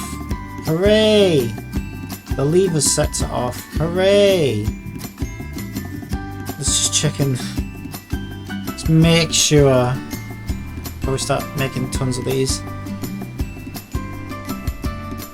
So our puzzle switch should say it's off as well. Yes. Good. Okay. And if we turn it on,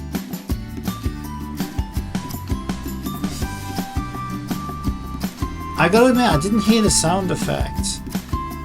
Oh, you know what? I forgot to put that bit of code in, I think. Yeah.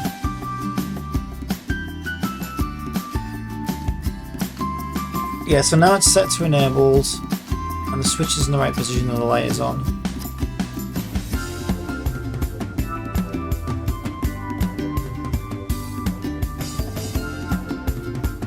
Yeah, I'm not done though, because she should light up when that lights up, which she doesn't because we just gave it a material glow. So I'm going to add a light to it. Also, I need to code in the sound effect bit.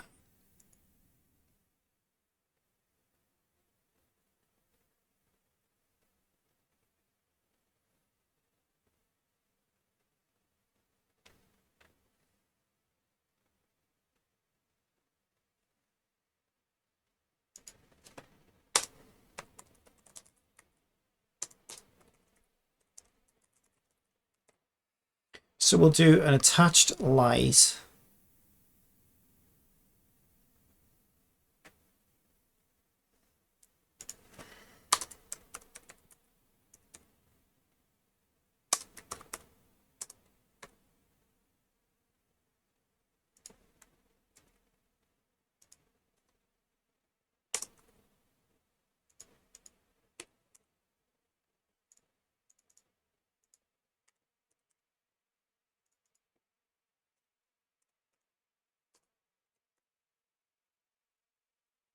Yeah, actually, I also want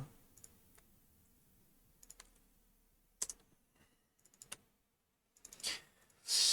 Yeah, I need to also... Yeah, so also my script that runs the solution, like this, the state changer above the door, needs to be able to...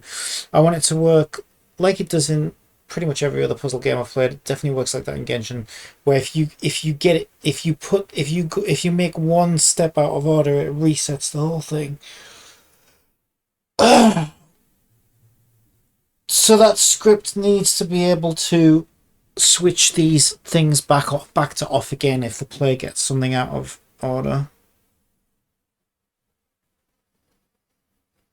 Okay.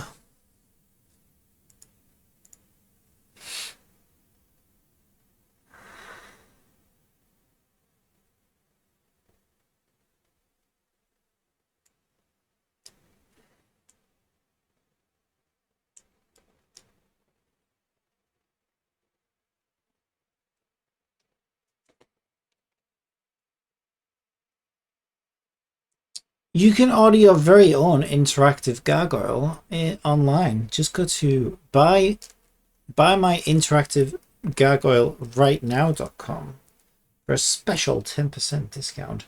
Now, I have been using interactive gargoyles for years. I'm a very happy customer. Let me tell you, their gargoyles are of top quality, and they will always interact in the way that you want them to interact. So don't delay. Act today and go to buymyinteractivegargoylerightnow.com and use the referral code Captain Corbium likes gargoyles for a 10% off your first interactive gargoyle right now. You're welcome. All right.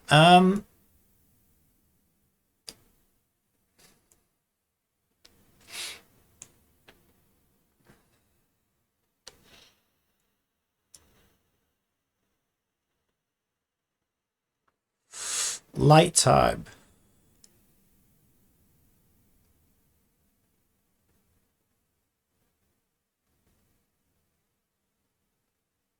I'll probably use a spotlight.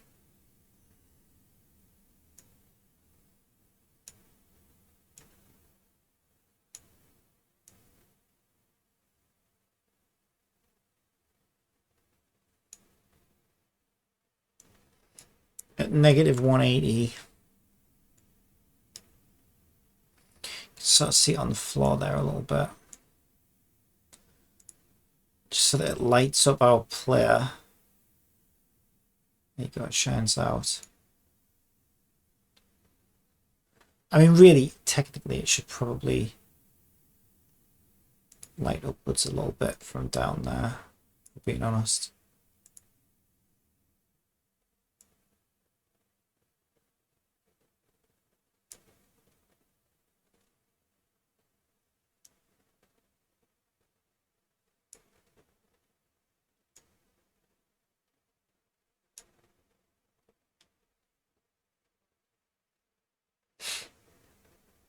So this wants to be off by default.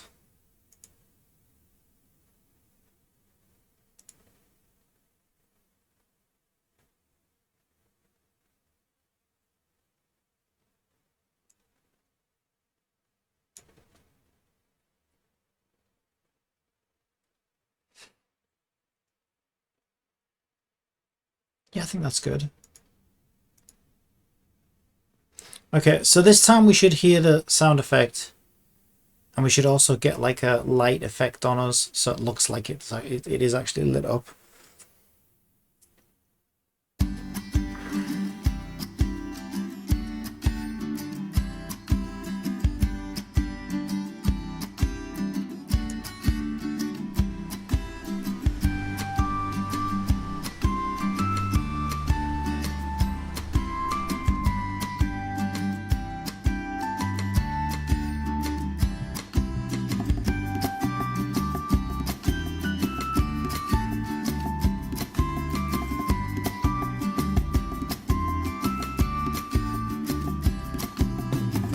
You're gonna die here in this cave. You're gonna die right here in this cave.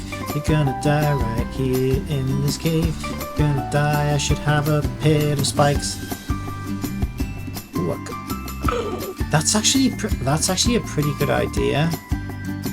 Because you have to drop down into this. I should put a pit of spikes in the middle, so you gotta like glide and land to the edge. Oh, that's a really good idea. I'm gonna do that. All right, one thing at a time. Our lever is off. Our state is off. Oh, hell yeah. Oh, that's lovely. Our lever is on. Our light is on. Our state is on.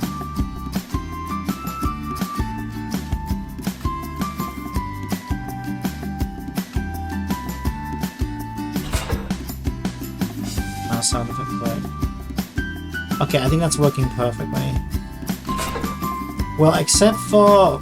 Okay, I've forgotten how I fixed that now. If you hold the square button down, you can cycle between on and off. Now, I fixed that at the start of the game, but I can't remember how.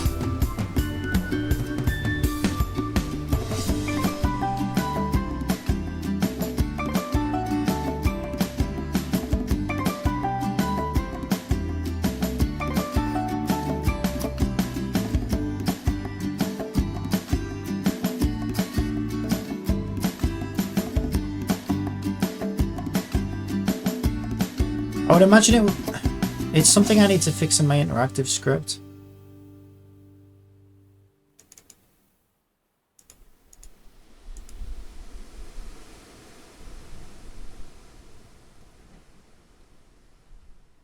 Which does nothing.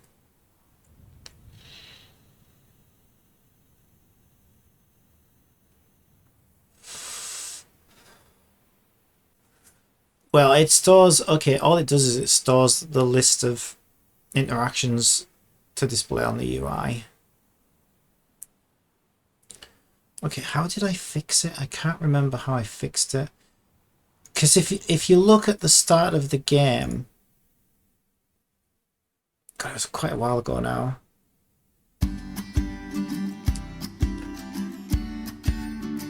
Because it was doing it on this as well. And I thought it was a bit annoying, so if I hold down square, oh, I think I made it so the balloons, yeah, the balloons disable, okay, I think I remember now. The balloons disable the collider on it, so that I can no longer interact with it. And they re-enable the collider on it when the balloon puzzle is over, so that I can then interact with the object again. So the balloons essentially turn the interactability layer off the interactable object. So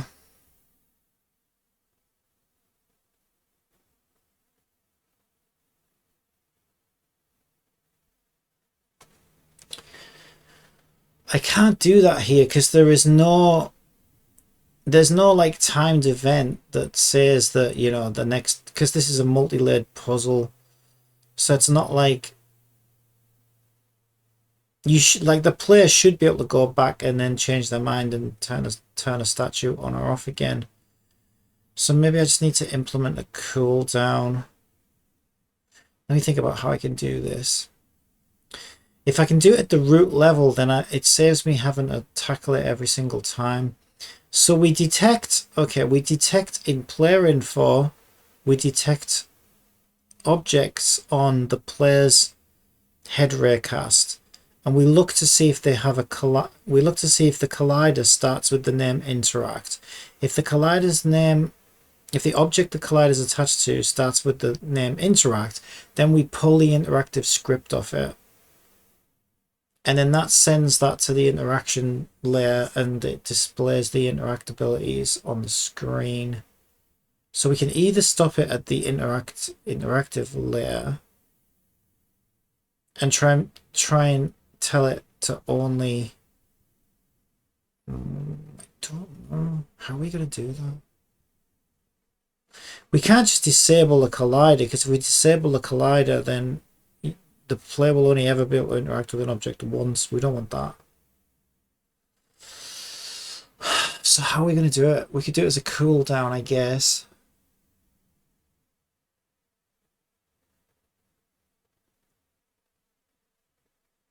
Yeah, okay, we could... I guess we could start a core routine. Okay, so let me think about this. Is it player info that handles that?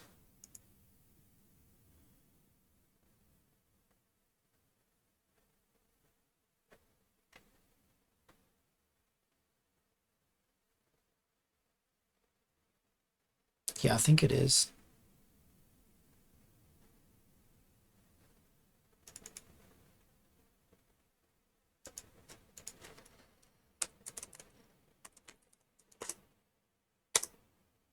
Maybe not. Or did we put it all in lowercase? No.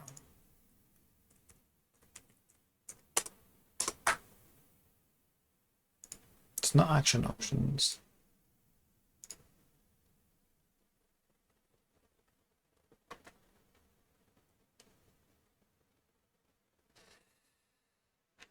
It's probably happening on the UI. So there's probably a script on the UI. Let's have a look. God, I can't remember how I set it up now.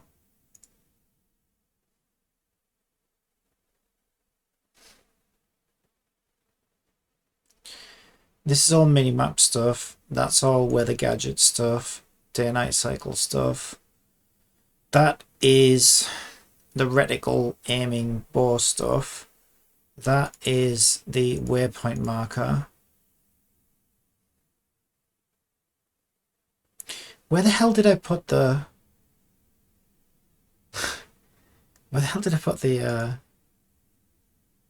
button prompts then?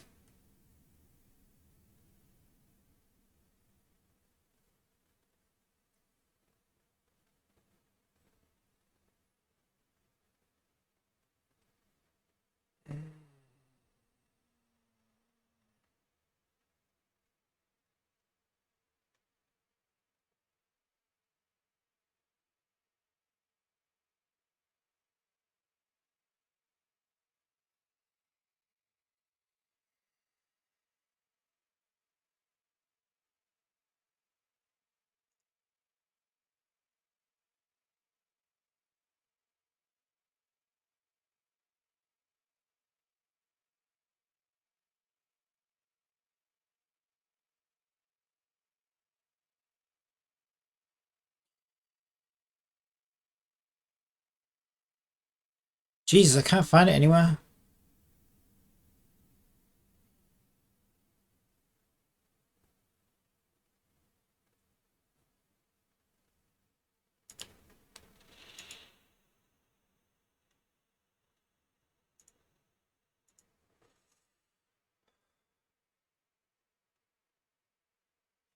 Oh, there they are. They're on. Okay, I stuck it on the aiming canvas. Right. Button prompts. Okay, we have a button prompt script. This will be the one that does it. Okay, this will be the one that does it. This is where I need to do it. Okay, so we will do a private float. Last interact complete. Okay, last interact complete. And then what I'll do...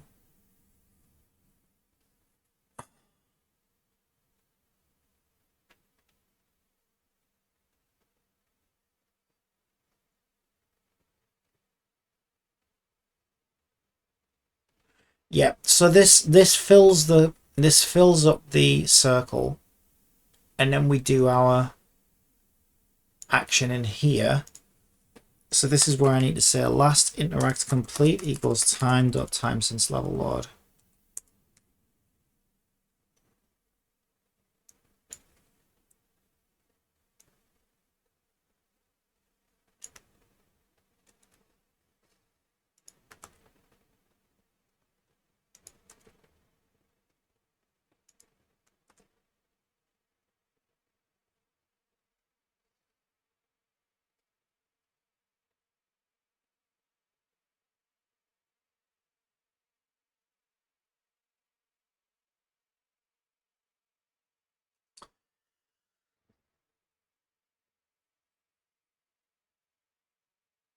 I'm gonna need to talk to two different scripts to do this. Because I don't think this is responsible. No, maybe it is. Is this responsible for actually showing the button prompts as well?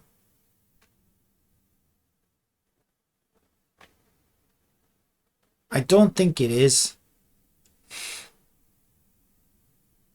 I think that is player info. Yeah, these are just looking to see if the player's interacting with the prompts themselves.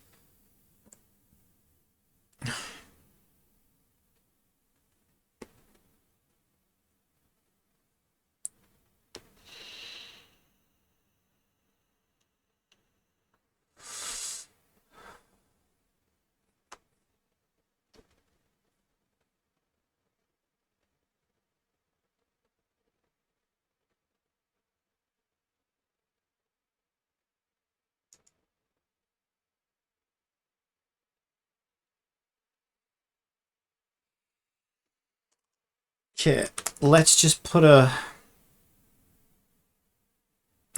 statement here that says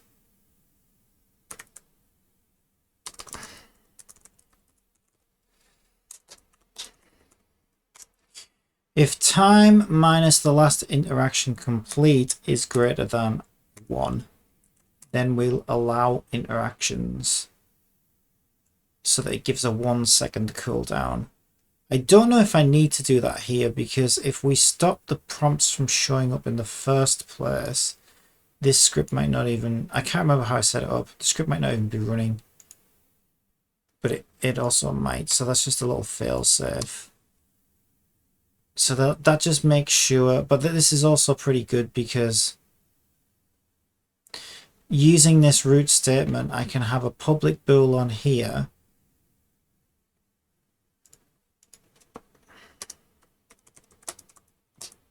Interact cooldown, which this can report to the other script to say whether an interaction should be allowed to occur or not.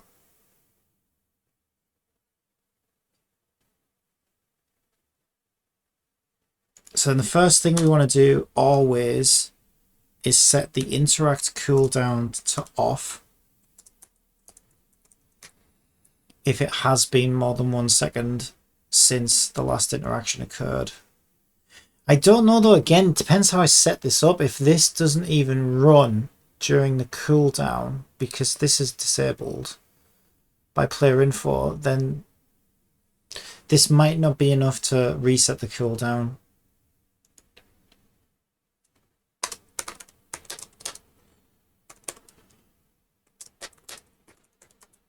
I actually have no idea. I could test it now. I could do some debug messages just to find out. Can't be bothered to read through all the code and see what it does because I...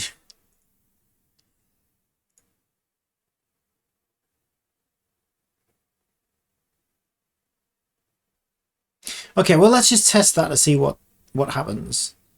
Because I want to see... I want to make sure that the... Yeah, okay, we'll know in a second. I want to make sure that the button prompts are successfully applying and resetting interaction cooldowns. Yeah, I can't really test it on these two because these two work differently. That one's not even set up yet. So I'm going to have to try it on my new one.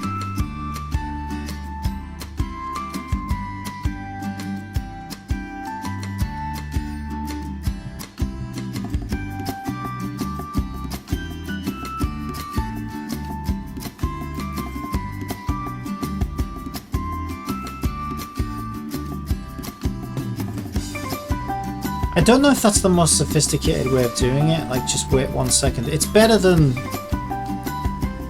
not doing anything. I feel like something like Genshin Impact, I don't know how they do it. Let me think. I think the way theirs works, and it is very clever actually. I think the way theirs works is once you've interacted with an object, like it essentially disables that collision detection trigger mechanism until you like re-raycast to it. So in other words, you've got to walk away from the interactable object and then walk back to it before it will reactivate, which I think is the best way of doing it.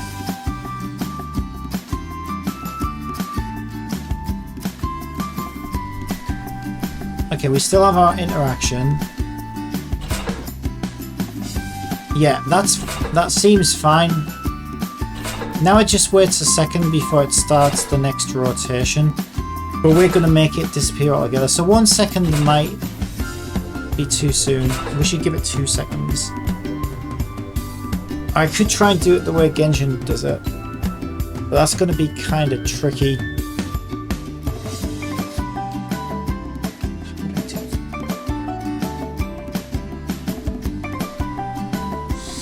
I'd need like a bool that says like, was this object already interacted with in the code that checks to see whether, so where I get this prompt from the action system, I would need to run a check to say has this object recently been interacted with, basically since the last successful raycast.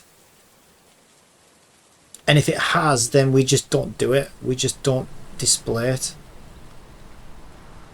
I think this will be fine. I could do it, but I just, you know, I know how long these things take sometimes when you want to really get them working the way you really want. I look at yesterday, like, frickin' heck. I still, look at how long I worked on trying to detect entering a cave and exiting a cave. And I still got to replace that with a completely different system. So I just don't want to go down too many rabbit holes like that, because it's just... Already this is better. But if I make that 2 seconds, I feel it'll feel even better. Yeah, so that's actually working perfectly. Now I just need to tell the layer that displays the interaction, which I think is player info, to do the same thing and to just not show the button prompt on the screen within 2 seconds of a recent interaction.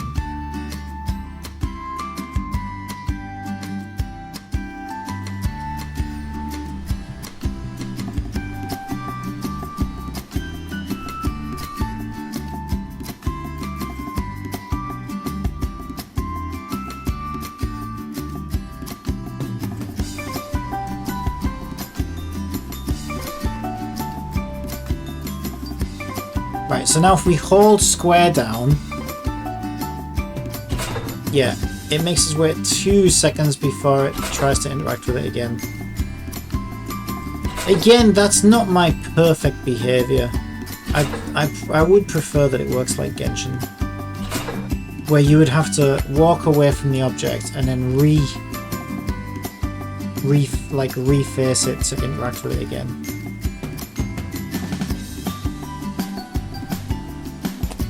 I might still be able to pull that off, but we'll see. At least it works like this for now. Right, so it's easy enough to stop it rendering the button because we have a... Right, I'm just trying to think of a line of code to find this because it's getting pretty meaty. I would get the component, or I might, yeah, I'm going to be getting the component action. What's it called? Button actions. Oh, I just made my eyes go cloudy. Let's look at my gargoyle. Action options. So if I search for action options,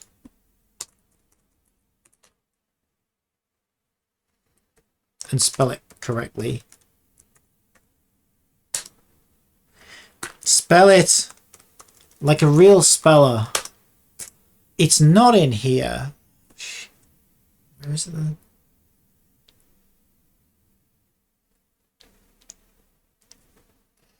Did I put a script on the head raycaster? If I did, it'll be on that. Where's Sadie? Sadie. Show me a head raycast. No. No, I didn't. Yeah, I'm pretty sure this handles head raycasting. Yeah, it does. Wait. Stop camera. Yeah, stop. Maybe not. No, it doesn't. Okay, so what does... It's got to be third-person controller then.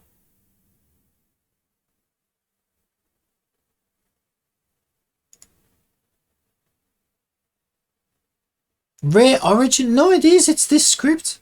Okay, so we refer to it as Ray Origin. Ray Origin.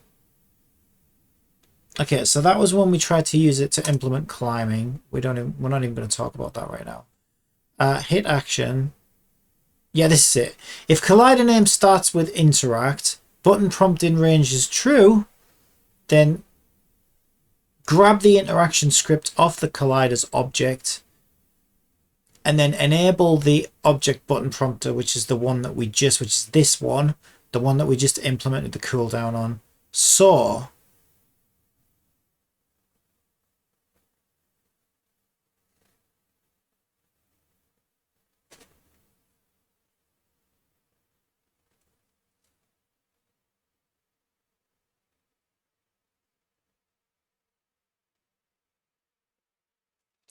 okay, we don't want to do this here. We don't want to do this here. It's going to get messy. It's better to do it in button prompt. Because, like, if we think about it, right, like the button prompter code can still be running, but it needs to be aware of when the prompts are allowed to appear. And it should be able to do that because we've already given it the cooldown. Ah, I'm getting so lost. Where the fuck is it?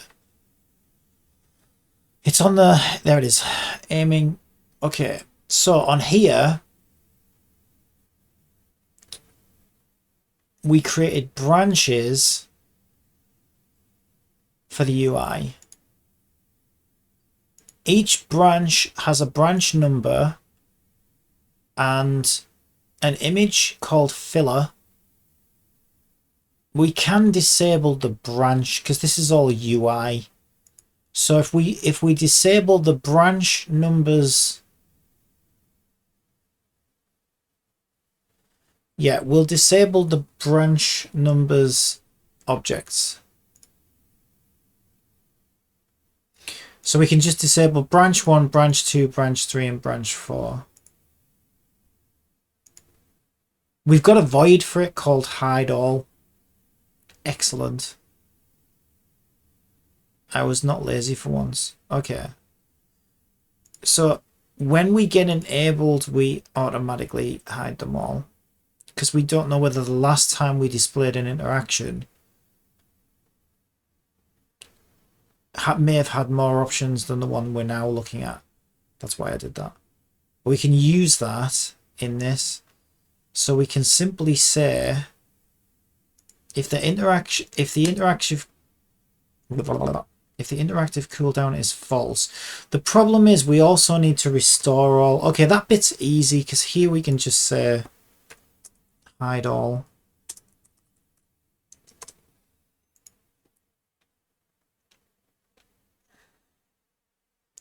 The bit that's going to be a little bit tricky is we need to re-implement our system that decides, okay, how many interactable options are there for this object, and then display the appropriate number of UI elements for that object, which is this bit here. So we could branch this off into a void, I guess. Yeah, we say, okay, this should be a void all of its own. So I'm going to cut that and stick it in a void.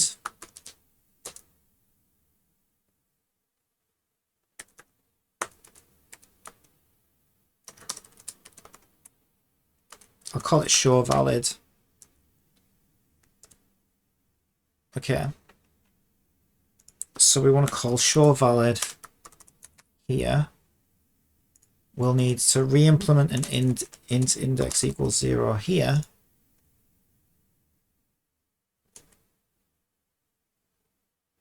Actually, no, I think this is all part of...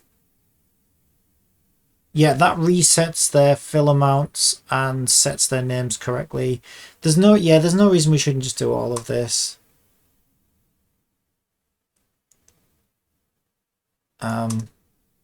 In show all valid.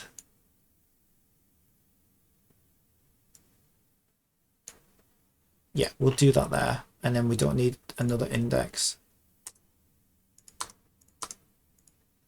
Then when our cooldown is reset, now we can just say show valid.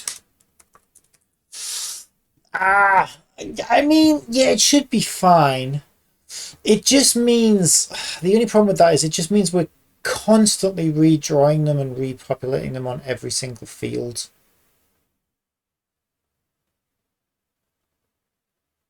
Okay, easy fix. If we only want that to run once, we just say if interact cooldown is currently true, then flip it to false and repopulate the UI. That way it'll only run it once per cooldown reset. And similarly, we should do the same thing here actually, and say, although cooldowns aren't going to be happening on every frame anyway, right? We only get one cooldown every interaction, so this one's not really much of a problem.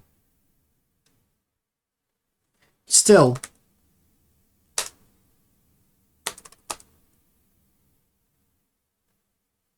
wait.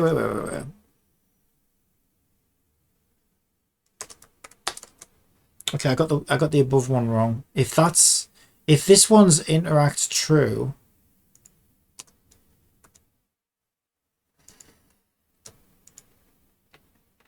and this one should be false, right?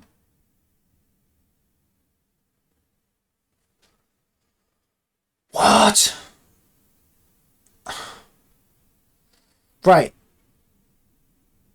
We're flipping to false, so it's got to be converting a true into a false. So why does this read the same? Okay, I got some code wrong here. They're both set the same. I don't know why. We're basically saying, right, are we past the point of a cooldown? Is the cooldown currently set? If so, invert it and redisplay the UI. So this is definitely true. Then this is our else. So this definitely should be equals equals false, and that one equals true. Okay, I got that wrong at the bottom. Okay, that should fix that for all future interactions, which is why I wanted to nail that down now.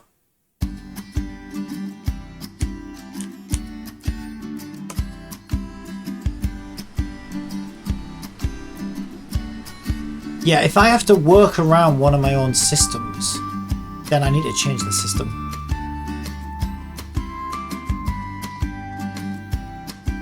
So it does what I want.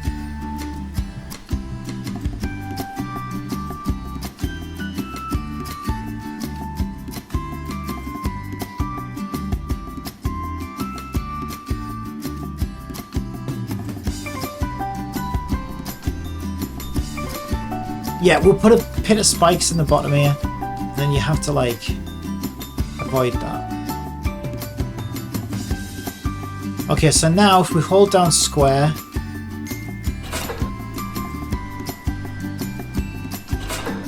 Oh no! It added a second pull lever. Okay, that's an easy fix.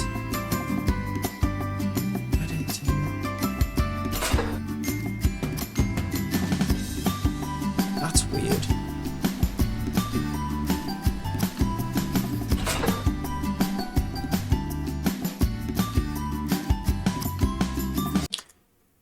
Okay, why would it do that?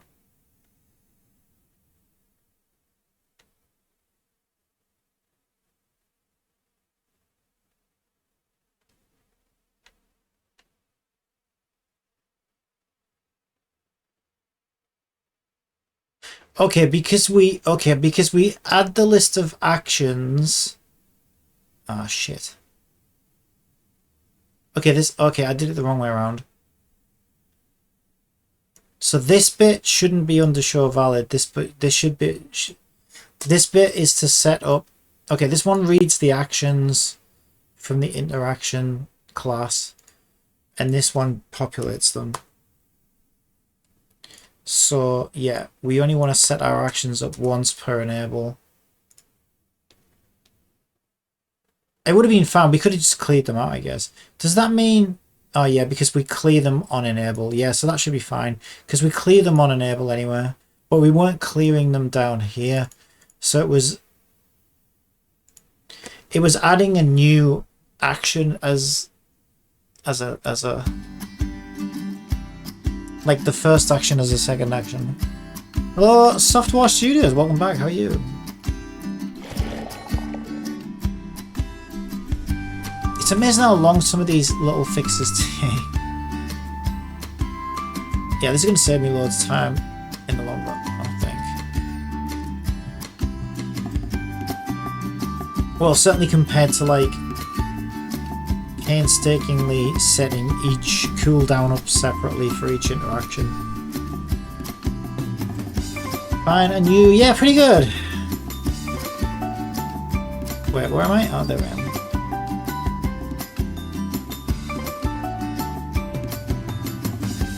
Okay, so now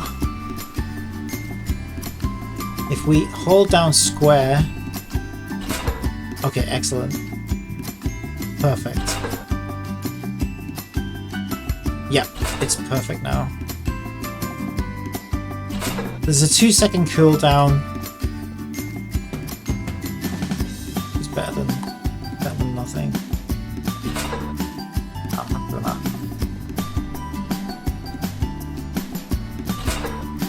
That's fine. What am I working on?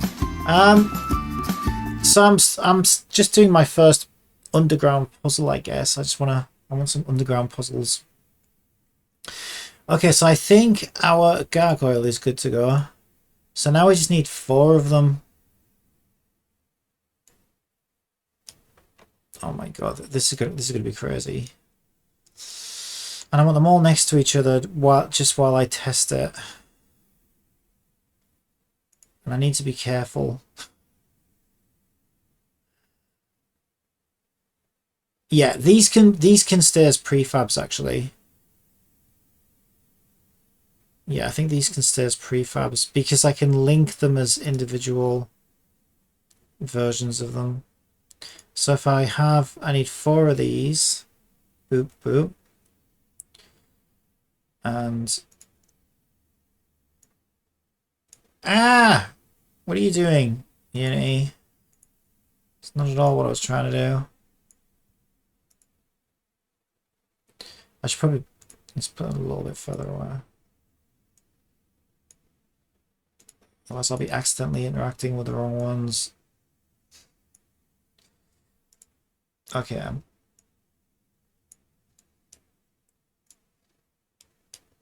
Okay, we have 4 gargoyles, which are going to represent those 4 lights.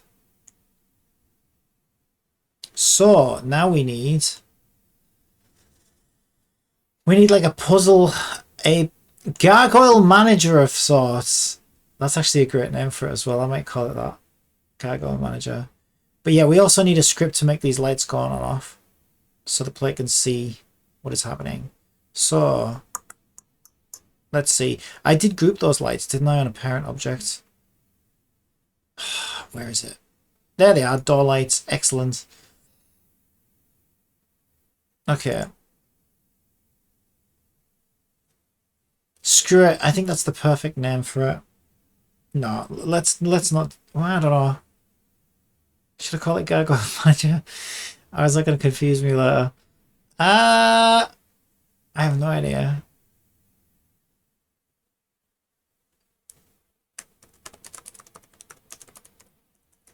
Okay, I'll call it door light puzzle. That makes more sense. Okay, so our door light puzzle is going to want a list of lights and which order they need to be interacted with. So we will make a public list of game objects, which we will call object order. No, that's not true. Wait. Okay, these need to be, what class are we using? Puzzle switch class. Okay, we need a list of puzzle switch classes. Oh, we could call it puzzle order, object order, switch order, because they are switches. Okay, essentially. All right, so we can make our list in the inspector that tells the puzzle what order these levers need to be pressed in. So that's back up here. So we have 4 switches. Not 40. Oh my god, maybe later. 40. Yeah, right. All there 4. That's how you complete that puzzle. 40 switches. Alright. Is it at the root level of the gargoyle? I can't remember. Right, so we put these in order, right? So we've got gargoyle 1, 2, and 3.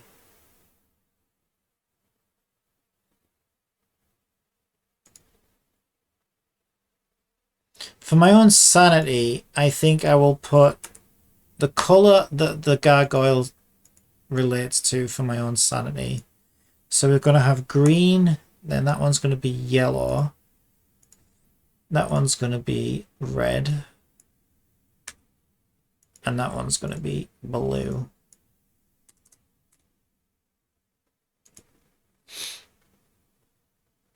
Okay, go back to my door lights. There it is.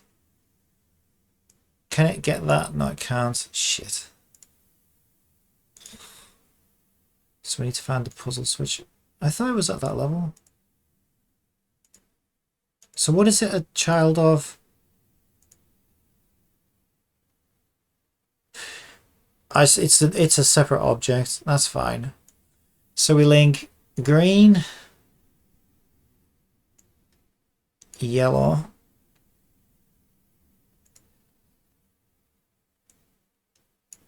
shit, red. That's definitely on red, right? Yeah, good.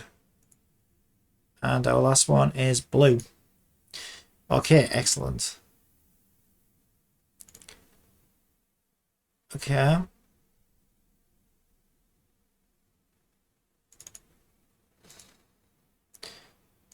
Then we can have a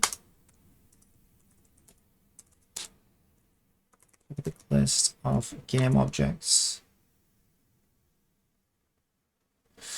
Well, let's see. What are we really doing? We're changing mesh renderers to turn lights on and off. So we should just list these as mesh renderers.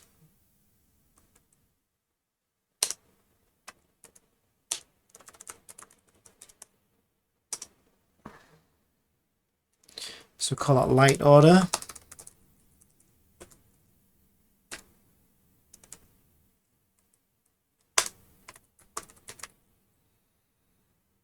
Okay.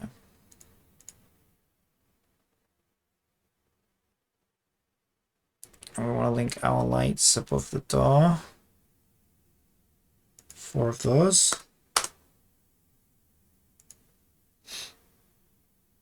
Where are our lights? Okay, these aren't in game object order. But first one wants to be green. And the second one wants to be yellow. Then red. These are in reverse order for some reason. And then blue.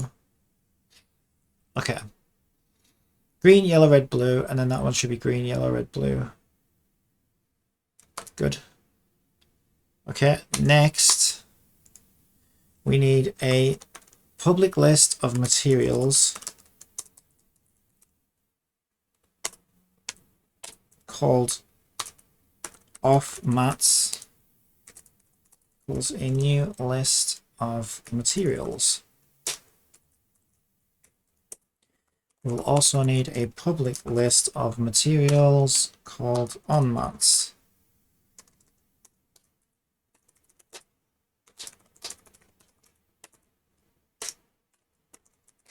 This is fun. I like this. Yeah, I like this. It's fun. I'm enjoying this.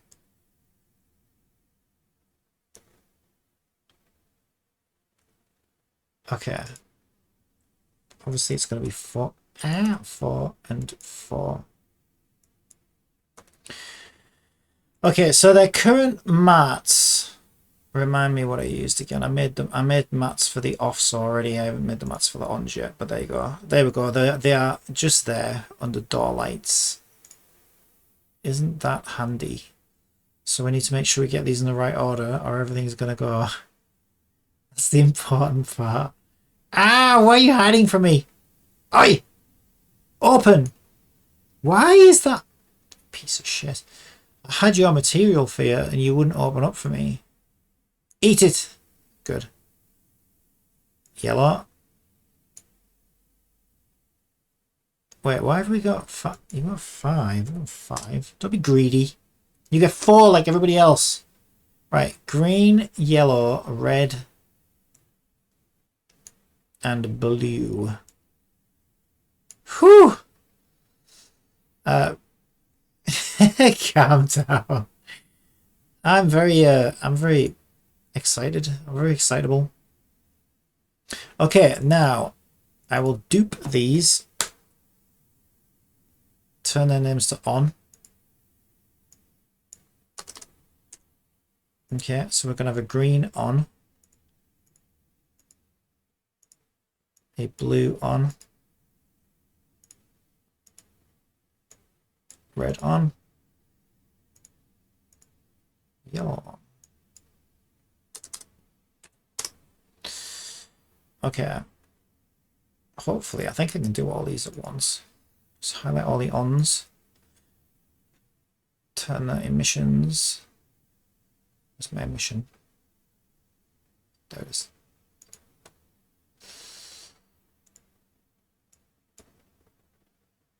No, because we need to, I think we need to give it, yeah,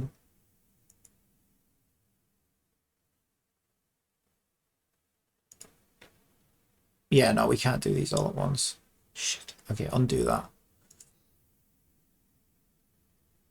So the first thing we need to do is make the actual light brighter. Probably doing blue first.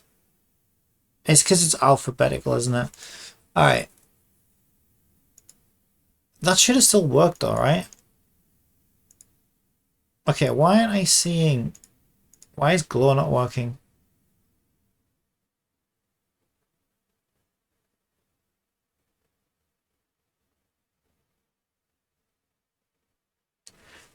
What am I missing?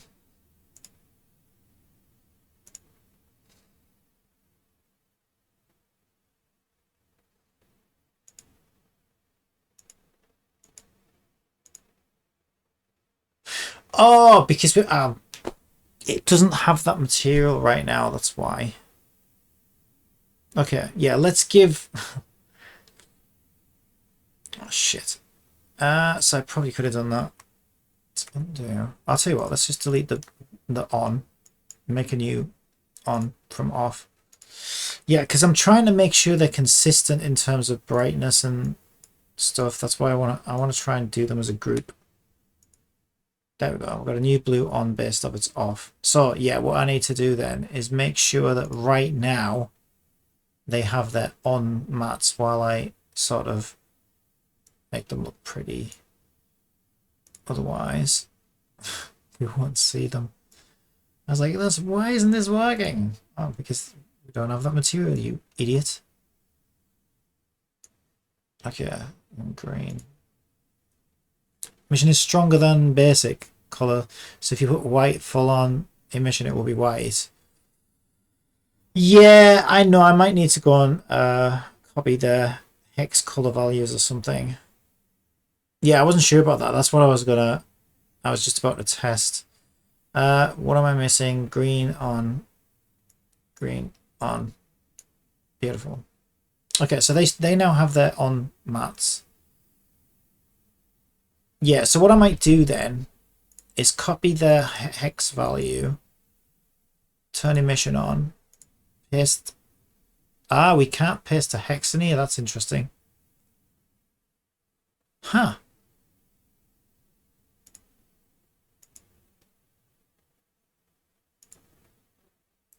Yeah, that completely changes its color though, doesn't it? So I do want to try and get the closest color I can to the original. Ah, that's kind of screwed things up a little bit because... Yeah, that's pretty good. So intensity 6, and then we'll just go for nearest color we can. Intensity 6, nearest color we can.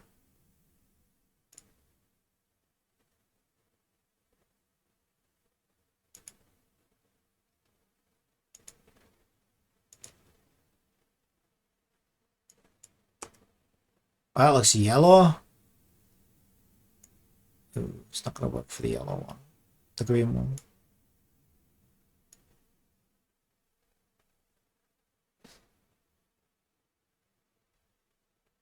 That looks good. Yeah, I'm just going to have to do it by eye then, aren't I? Yellow.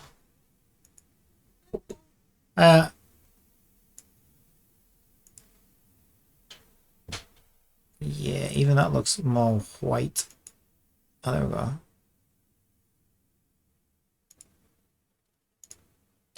Yeah, that looks good.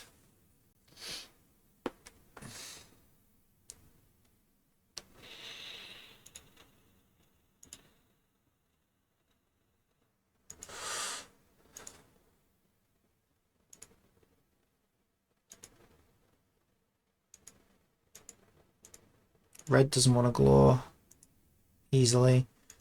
Red's obviously not a very glowy color. And if you move ever so slightly out of red, it just goes white. I guess the most we can make red glow.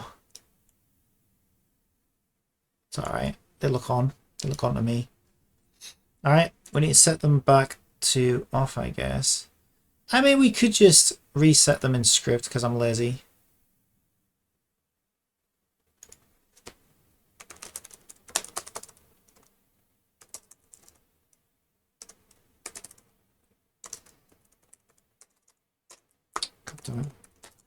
Well, index is less than Yeah, we'll do it by mesh renderer count. They're all gonna have the same count anyway.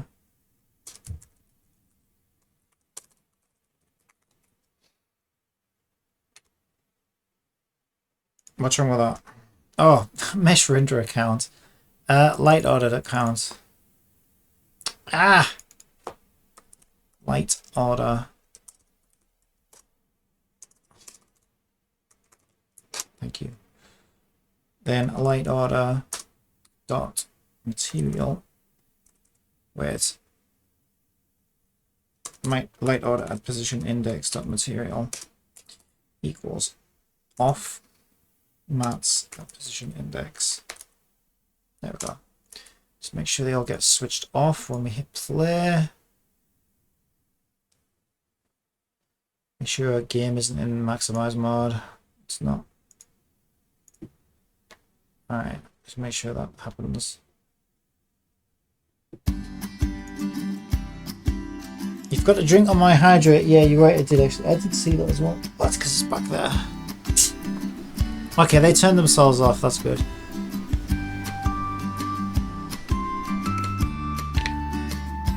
Wall almost looks invisible. I wish you'd get some of our signature torches in here. I want a spike pit as well. Okay, excellent. So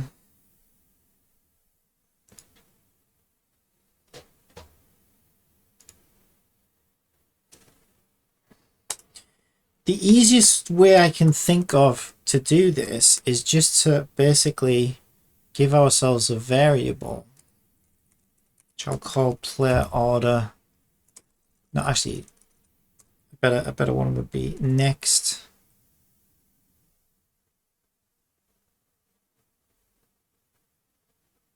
No, actually, that's not true. Let me think about this. So the way I want it to work is the light won't switch on unless it's the next light in the sequence. Yeah, so we are going to need a next light value.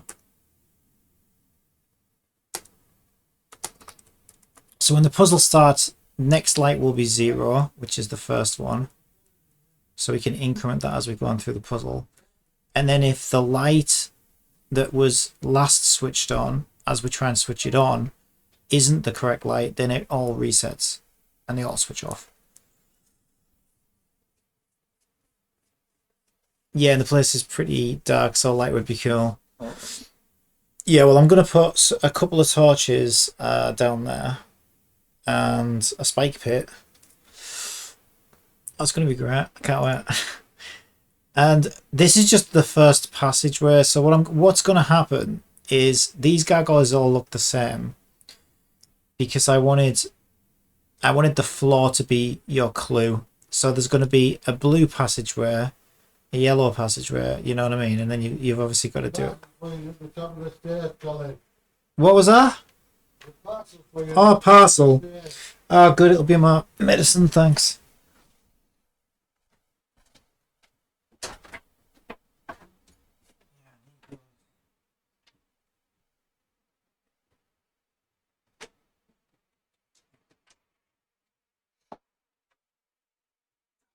Now.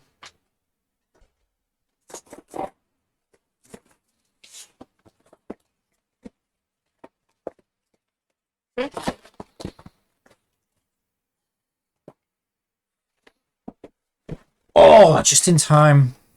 Well, actually, could have done with them a day earlier. Yeah, so the solution is going to be to match the floor tiles. The lights. It's probably way too easy, but this is my first ever puzzle actually, really, in any video game. I've already done a puzzle before. This is fun though. I'm enjoying sitting on. But yeah, I'm going to do some stuff like there's going to be bats in the cave on the way here, and each time you get a light correct, some more bats will spawn, and you have to kill those. So it should be pretty fun. I'm hoping.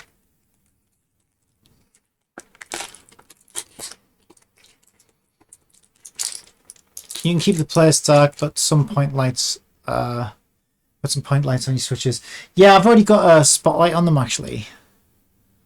So yeah, when you stand in front of these things and turn them on, you get light cast onto you.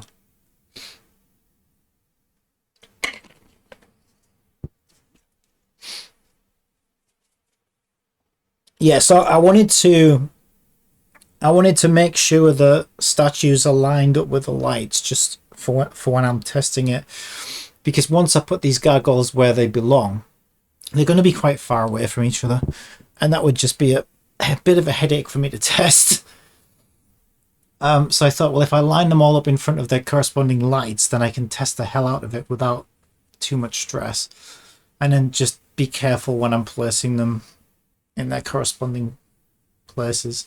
I'm going to do that with a lot of things actually, because there's going to be like 100, maybe more than 100 like treasure chests that the player can open, and things like that, collectibles, wheat that you have to farm, and all this stuff. So my plan is to make a special terrain just next to the island where I'm going to use a terrain spawner that will spawn all these objects for me, and I'm going to come up with an object tracker script that will let me keep track of all those objects, save and load status for the save game, just so that I can keep track of every single object in the game, and then I'll start placing those objects once I know they're sort of, the game knows about them and which ones to spawn, which ones not to spawn, and all that stuff.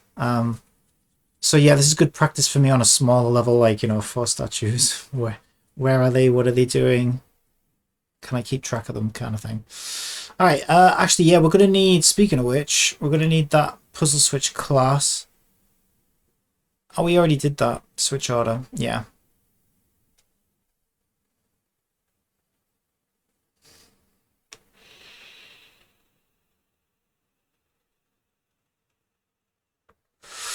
Okay, so I think first things first, should be easy to wire up. I'll do an update. Should be easy to wire up the lights with the switches. So for now, I could just do.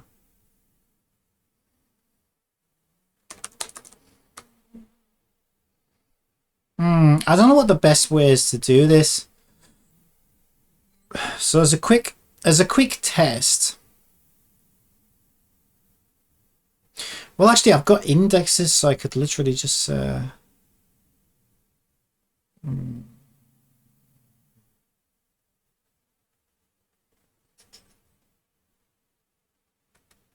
me just think about this. Do I need to know? I should probably know. Yeah, I should probably have a quick internal reference. I don't think it needs to be a public. I'll make it public for now, just so I can see them.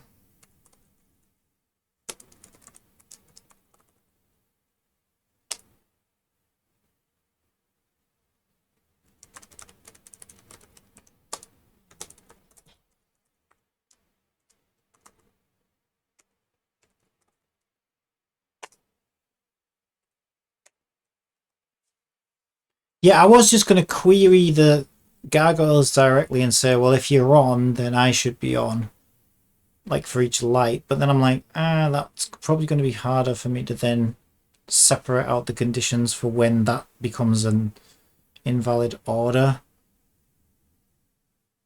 So this way I can keep my internal true and falses separate from the external true and falses, which I feel will make it a little bit easier to deal with. So I could say, so first of all, we need to set our internal switches, our internal like bills.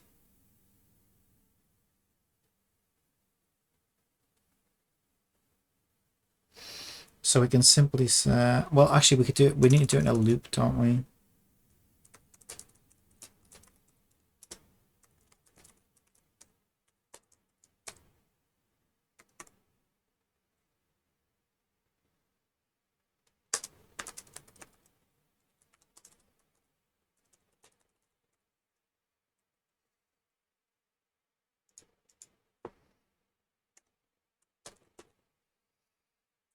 So we wanna, what's our class?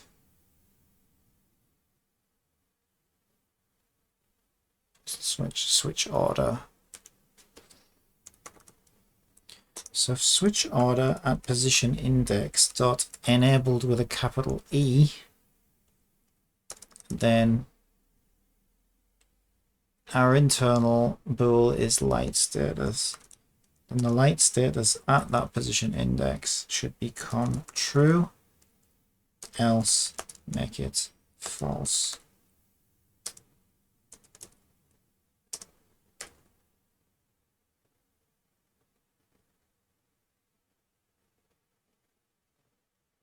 What's wrong with that? Oh, light status at position index.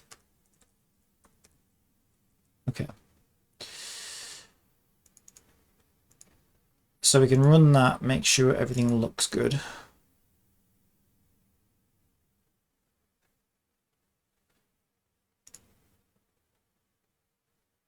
Okay.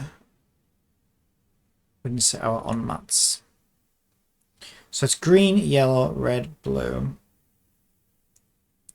Green, yellow, red, blue. All right. Why can't we see our bools then? Did I make them public?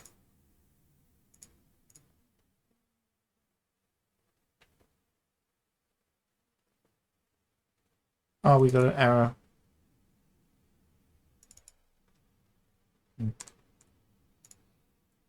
That would be why.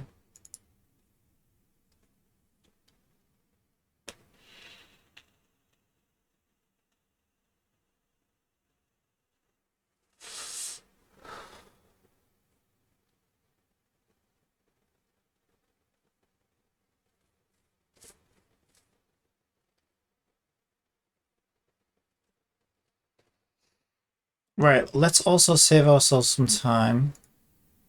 So they're all linked correctly. So the only thing I really need to pay attention to is this. There we go. And we'll save ourselves some time by teleporting to this cube.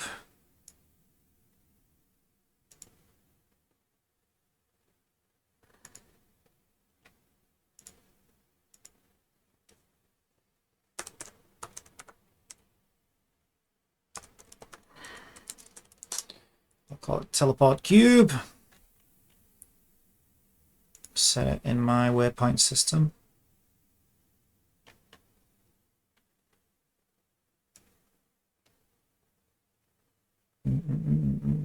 Location, teleport cube, go.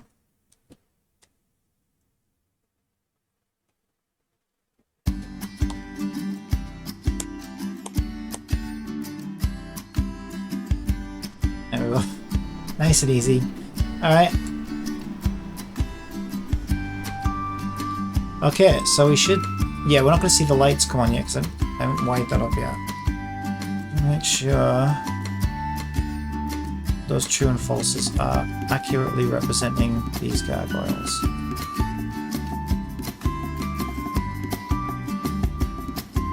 I don't know if that's the best way to do it. I mean, I'll definitely get there. I just don't know whether that's the most efficient way to do it. As long as we get there.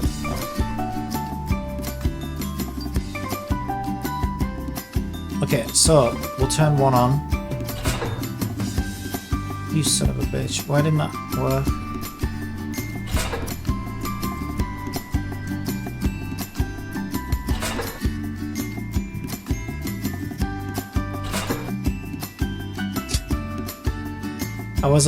That's the thing about this headcaster. Did I actually... Now that's actually turning that one on? What? Okay, that doesn't seem right. They are maybe close together. No, it's because, yeah, they are quite close together. To be fair, the Raycaster is attached to her head, so she looks to the right. Yeah, that might not be a good idea to stick it on the head.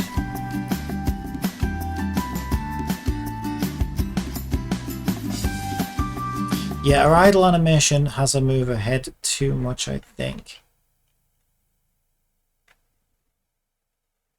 I should probably remove that from the head. Abdomen. And just parent it to her in general, I think. So it rotates with her, but it doesn't move with her idle animation, because that makes it feel like, yeah, that's actually quite good to have these statues so close to each other, because it lets, I wouldn't have known that otherwise, but it makes sense now that I think about it.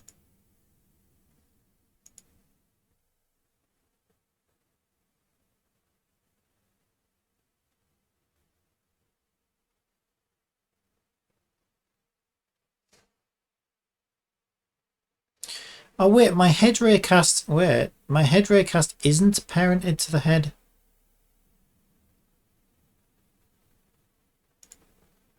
Ah, interesting.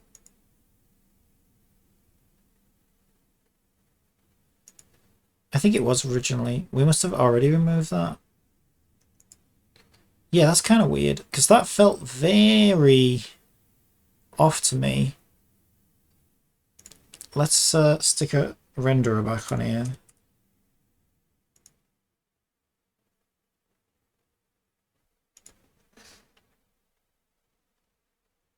Oh yeah, it's already got one on. Yeah, okay, I did enable it so we can see where it is. I wonder if it's a problem with the forward. Gosh, this thing is a nightmare trying to cast forward.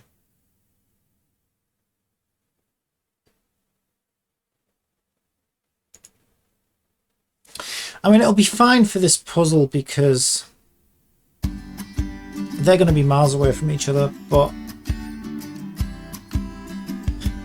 it worries me, seeing how inaccurate that kind of was, it worries me.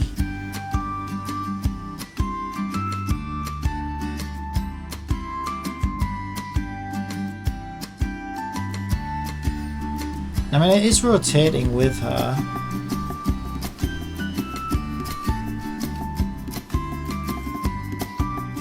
The blue arrow should be the forward direction, right?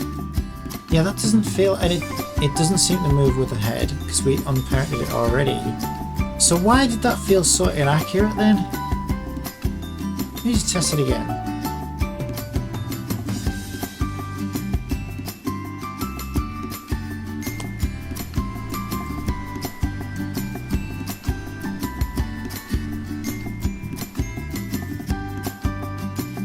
And that should definitely be this one and the second one.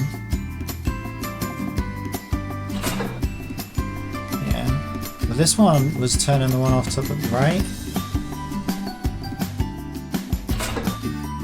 Yeah. That doesn't seem right to me. By that time it did that one. I wonder if it's hitting both of them. Okay, I think it might be the fact that the colliders are too... Wait! What the hell? No, there's something wrong with this. The first one came on when I stood over there. Yeah, these are not accurate at all. Okay, what is my raycast reporting back?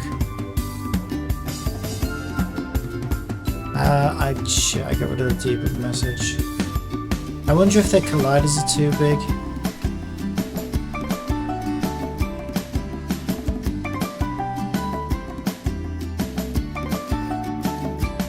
Hello Peaks, welcome, how are you?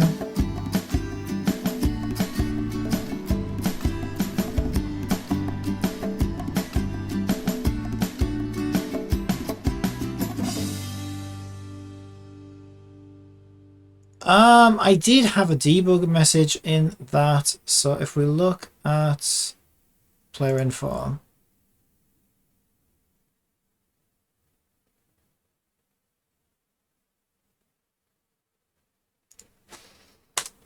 let's stick a debug.log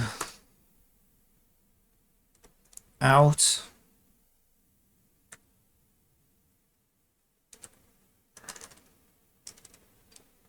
Oops, is it hit?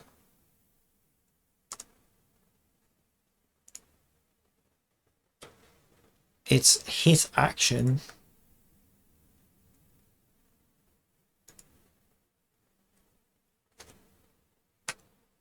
Collider. Yeah.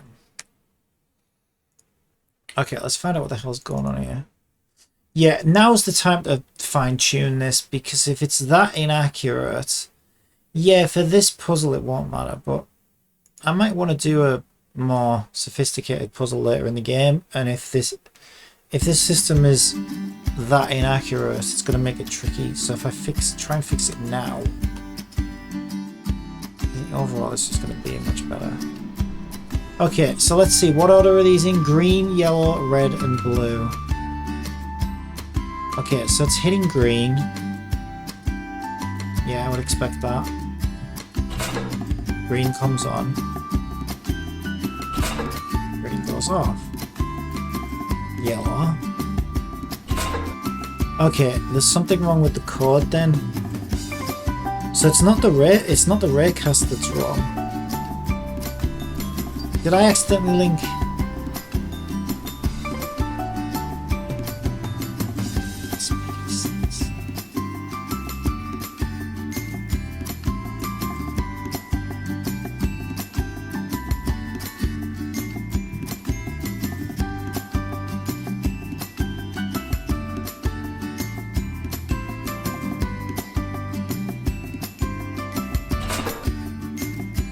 That time it was yellow.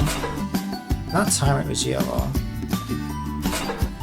That time it was yellow. Is it related to my camera again? Is it a camera thing again? That's not a camera thing. It's working fine now, but it switched the green one. Okay, why are you working now? Yeah, now that one, there's no way that one should have switched that one on. It's not even hitting it. Red. Okay, what the f is going on there? That's really weird. I don't know why that's happening.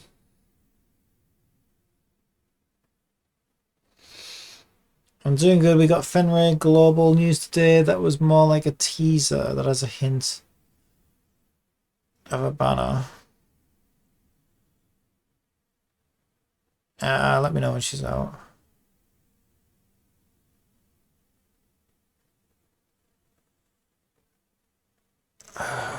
Right, green, yellow. Okay, it's sanity check time. It's sanity check time. These should be fine. That one should be green, which it is. That one should be yellow, which it is. That one should be red, which it is. That one should be blue, which it is. Let's take a look at their box colliders. I mean, the box colliders are fine. They shouldn't be overlapping each other.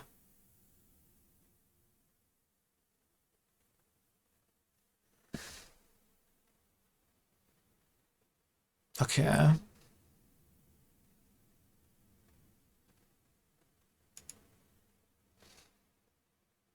Blue links to blue's puzzle switch. Red links to red's puzzle switch. Yellow, yellow, green, green. So what the hell is happening? That is so strange. I can't understand why that's happening. Everything looks good to me. The raycast, even the raycast was accurate. Like, this is what it's going off, the raycast. So how was it interacting with the wrong object?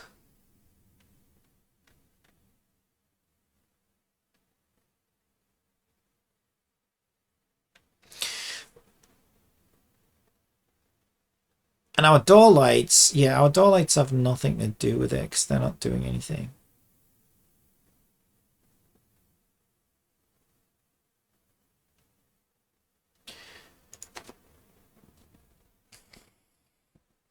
I can't figure out why that happens.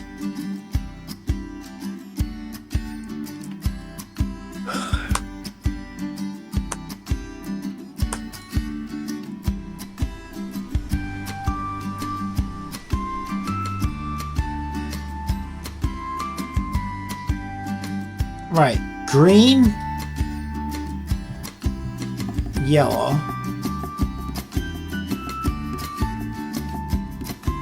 red,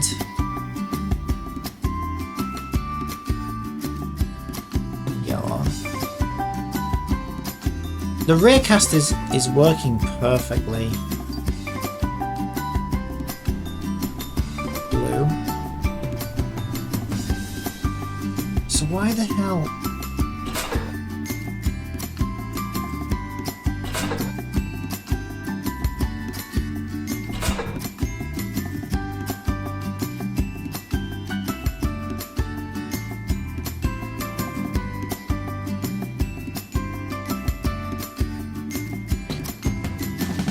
Yeah, okay, to be fair, that is kind of facing that way.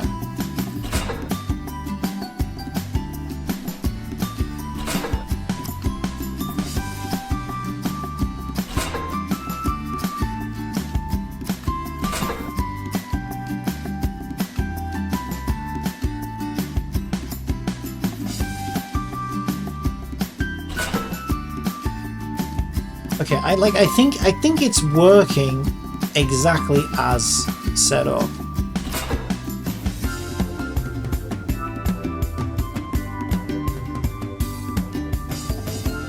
No, that seems like it's not. That one should definitely be hitting that one.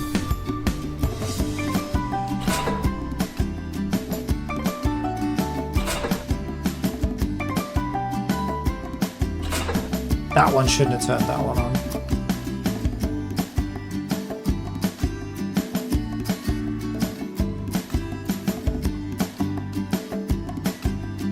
So I wonder if a raycast for this is too narrow. Maybe I should use collider triggers or something. Yeah, I am not happy with how inaccurate that is. It needs to be more. Yeah, if this was a game I was playing and these were all lined up and I had to interact with them, yeah, and I'm looking at one thing and it's switching to something else, but just doing it all the time.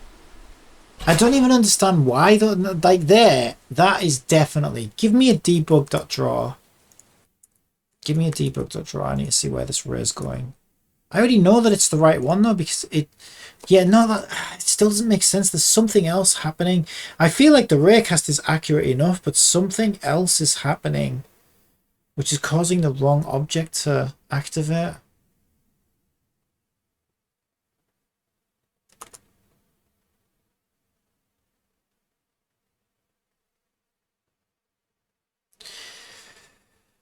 Because we send the button prompter the object that raycast hit, so button prompter should inherit the correct objects.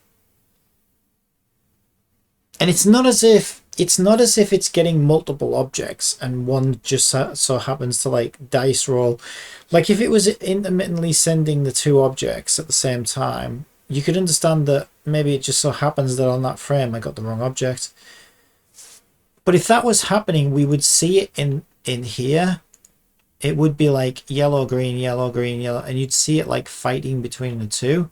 This is consistent, but the feel of the interactions is not.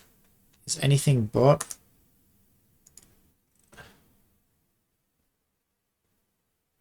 So I don't think it's a problem. Like I don't think fixing this is a problem with the rare casting. Yeah, this is going to be a puzzle. So the door that they're above, it's going to open that to get out of here and pick up like a treasure or something.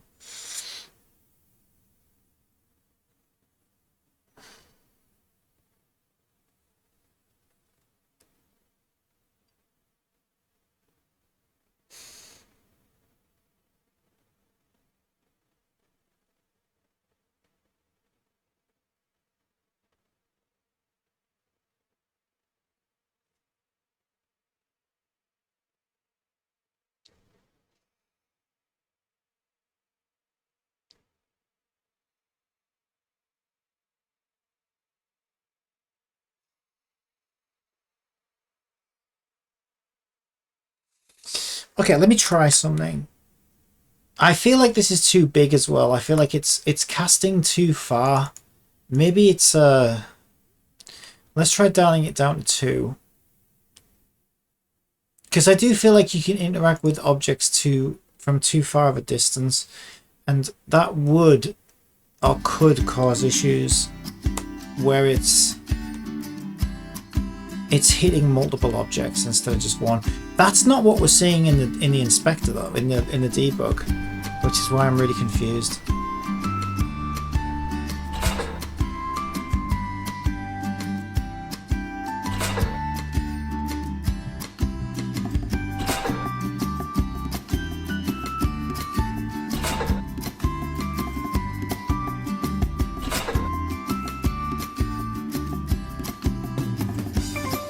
Clearly, it's detecting red, which is that one. So I don't understand how the fuck did blue activate? What is happening right now?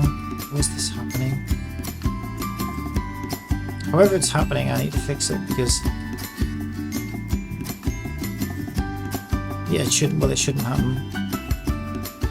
And I thought it was our ray casting system, but our ray casting system looks good.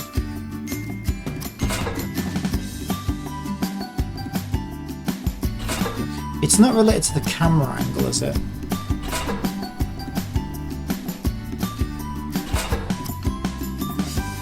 Right, give me a this doesn't make any sense. If this, I could understand if this was telling me it was the wrong object, right? Then you could put it down. There's a lot of things that could be happening here. But it's the fact that it's reporting back in debug correctly, but then the interactions aren't lining up with what we're seeing in debug. That just means this just doesn't make any sense. How did button prompter receive the incorrect object when we send it through the ray casting system and the ray casting system is correct? That doesn't make any sense. Okay. I'm convinced this is fine. The problem isn't here.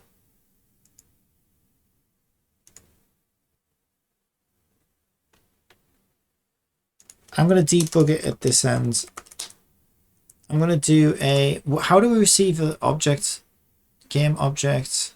Object sender. Okay.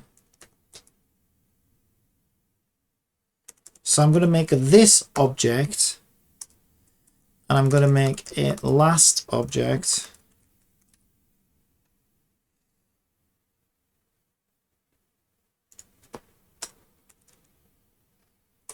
This object always equals object sender dot name.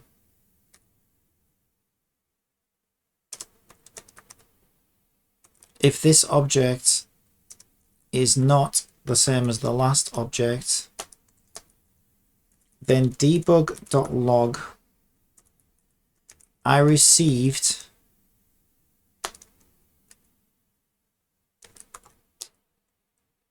this object, so we can see when it gets a new object. And at the end of the update, we want to set last object equals this object. All right, let's see what we get. I want to know if it's receiving the wrong object.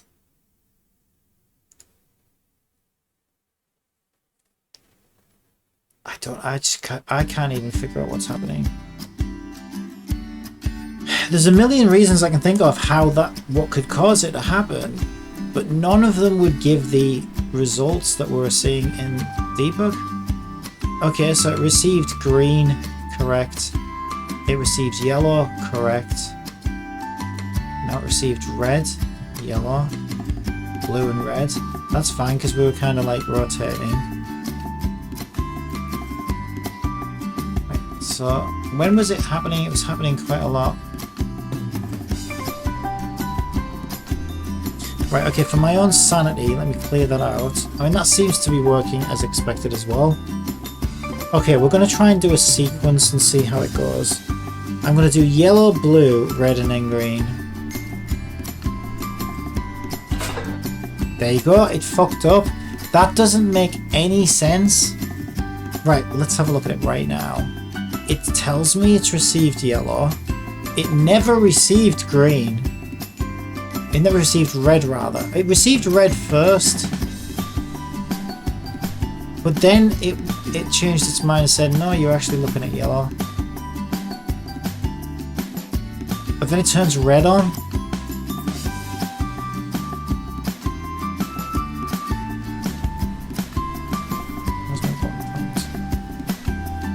Plus some YouTubers have already deciphered the hint for a possible Fenrir Global banner of March 8th. Starting up your Fenrir crystals. Yeah, no, I'm probably going to have to spend, because I'm too busy with stuff like this.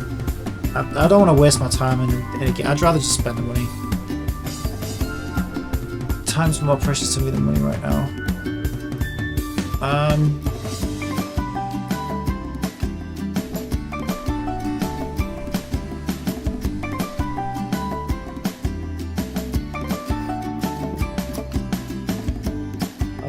Where the hell is button prompts? Okay, it's on my aiming reticle UI layer, which is here. Here it is. Okay, it is still looking at yellow. It's looking at yellow. So it should have sent back to yellow.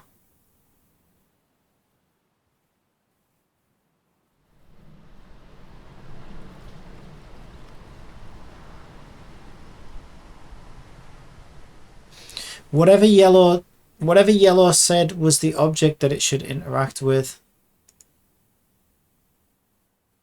which will be its own puzzle switch.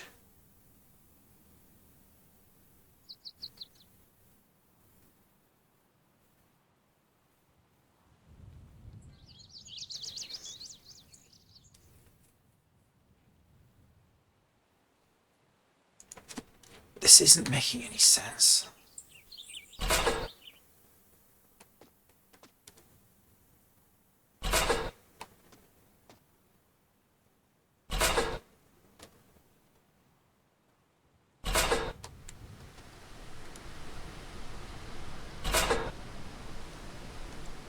Okay, it's being super accurate right now.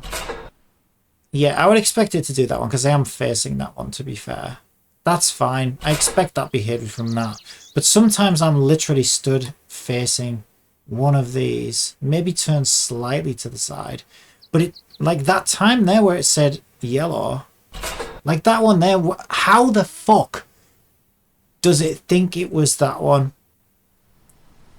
That one is what, yellow? The last object it received was red. Like, I don't understand why this isn't matching up. Wait, are we running multiple button prompt scripts at once? I bet that's it. Oh, I bet that's it. I bet we've got multiple instances.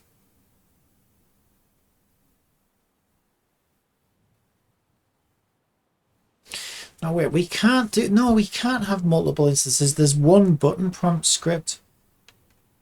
It can't be that. It's got to be the one and only button prompt script. No, there's only one of these scripts.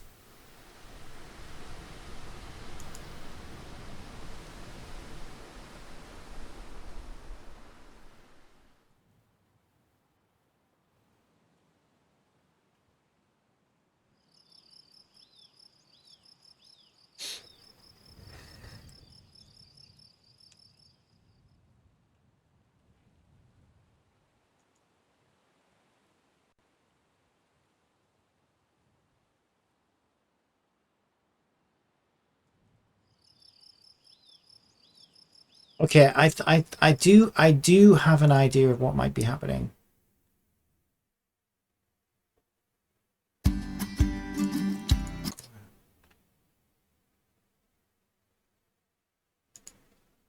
I do have an idea of what might be happening.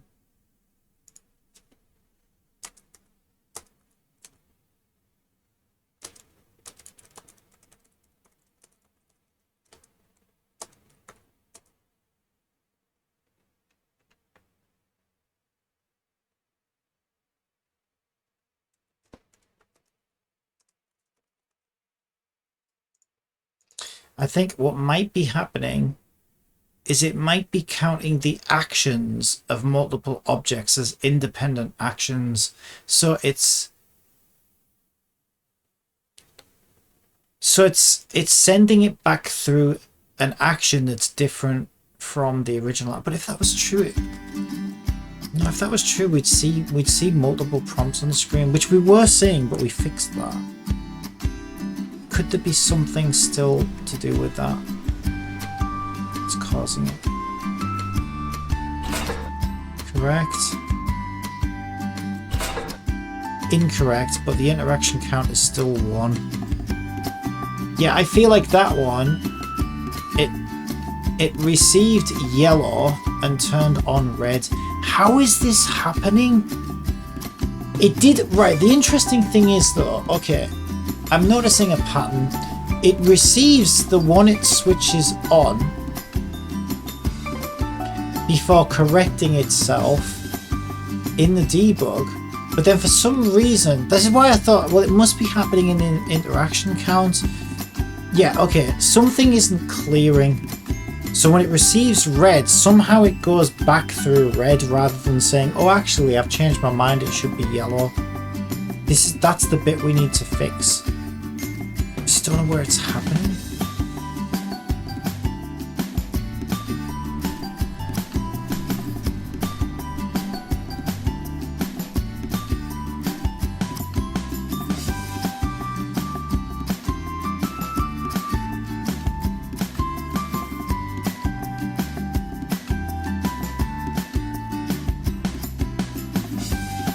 Okay. Let's turn all of these to public so we can really see under the nuts and bolts.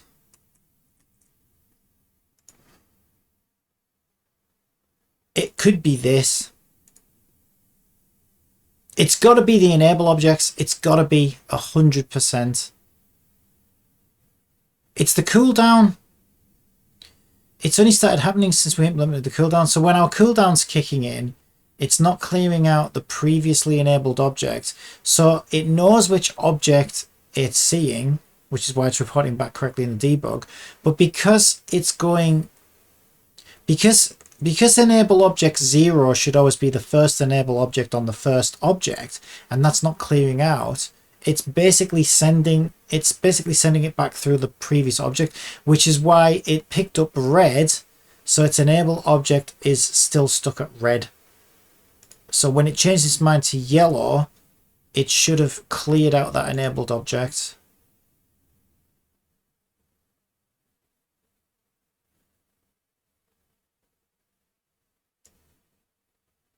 So actually, this is perfect. We can just stick it in here. Yeah, at 100%, that's what's happening.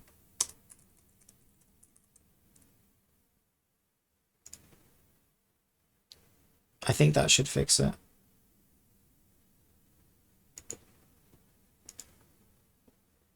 I just don't know whether it's going to inherit the new enable objects correctly. Yeah, no, that makes sense because, yeah, okay, we weren't thinking about multiple interactive objects when we first coded this thing. We were thinking we would send an enable to it from an object that was sending a request to have some interactions displayed. So I guess we never really thought about, whilst being enabled, cycling between multiple objects.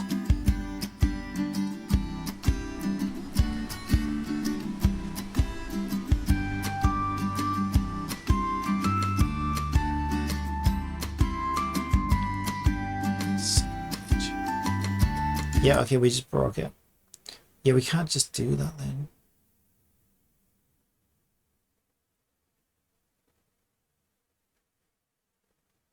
Okay, we can't put that there because then we've got nothing to interact with.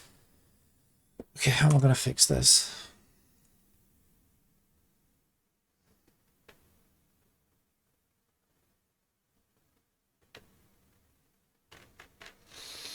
Yeah, I think I was right originally when I was saying, okay, we should treat it like it's an unable.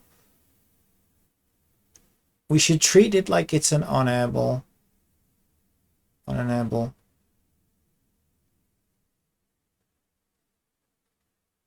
So we'll put that in a void and we'll put reset objects. That's what we'll do. And then we'll do all of this here. Fuck off. Seriously. Jesus. Let me move my code, you son of a bitch. Right. Okay. And then when we say, okay, if the object name is different from the last object you thought you were interacting with, then reset object. That's supposed to say reset objects.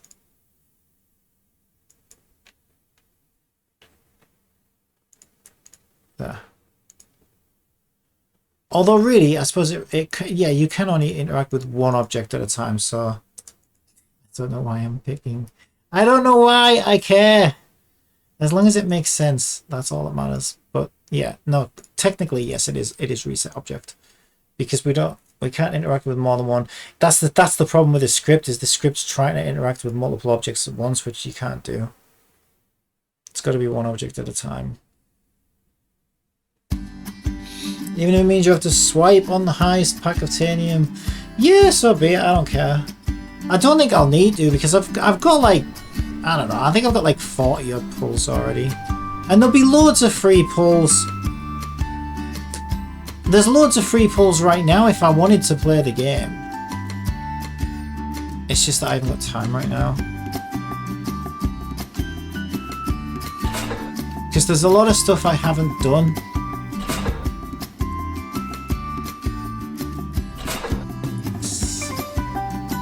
Right, there we go. That's perfect, look. Because look at how many times it changed its mind about which object I wanted to interact with there. It went, wait, yellow, red, green, blue, and it got really confused. And then it settled on one, and then we interacted with it, and it was the one we expected it to be. Oh, thank God. Holy shit, I wasn't expecting that. Okay, but now we know our interaction system is working really well. And also, okay, yeah, also we did change because we thought it was a distance thing. And I want something in between the two. So now it's a little too short of a distance. Before it was a little bit too long of a distance. And I know I sound like Goldilocks. But if we stick our ray, which is in player inform. Yeah, so it was 3. 2 is a little bit too short, so let's go halfway between the two. We'll do 2.5, and I think that's going to feel amazing.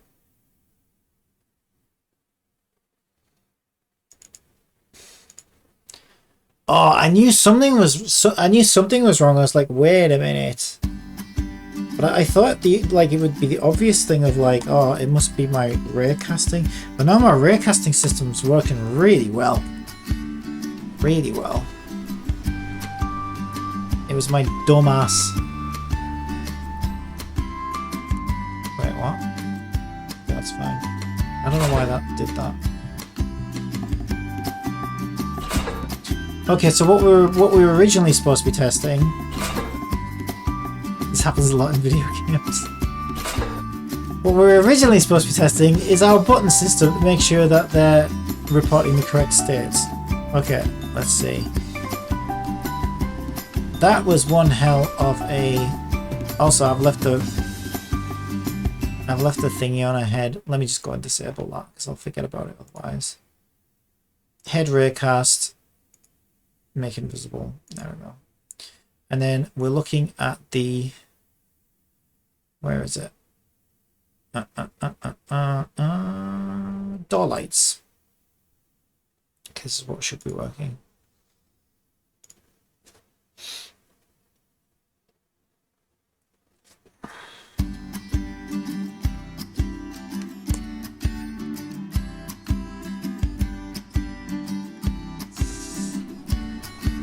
Okay, so let's turn on 2. No, there's something off about that now. Now it's being really funny about when it wants to read. Ah, okay, that is weird. Okay, it's always the fucking same, isn't it? So in fixing that, we've broken something else now. Now it's like finicky about actually giving us the interaction display. Okay, I think I know why.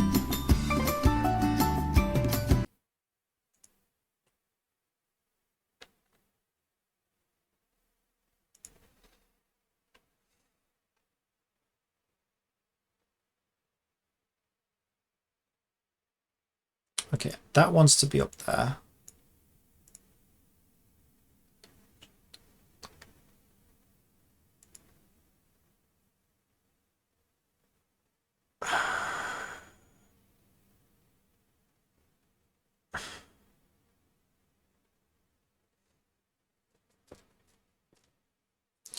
Yeah, okay, so we need to do this invisibly. So we'll do that on enable.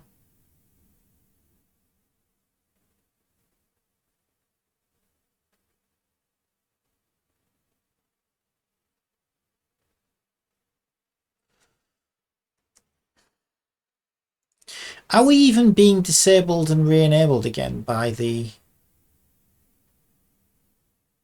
raycasting system?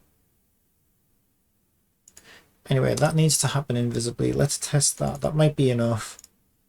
If not, I need to find out whether the raycasting system is re-enabling that object or not. Because that's the way I originally wanted it to work. But the more I think about it, it probably shouldn't work like that. It should probably be an always-on system that's always listening, I think. Hello, how are you? Alright, let's see. Teleport, thank you. My teleport cheat is very reluctant to actually do anything. That's even worse now. Now it's not showing up at all. Ah! Why does this always happen? I fix one thing and it breaks something else. It's like a house of cards.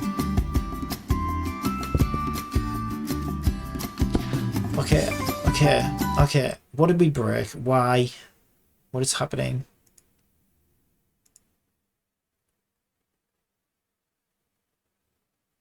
Okay, first things first. I need to find out if this is being enabled or not. I can't remember how I set it up.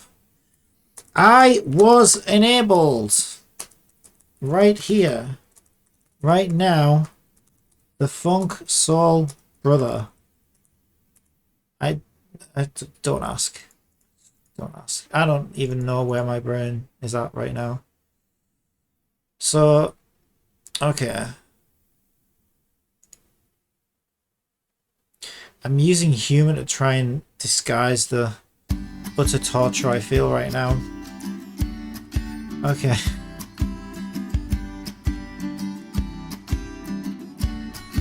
Right, so it was enabled, right, it is being enabled once per object. Yeah, because that's how we originally thought it would be best to set it up. Okay.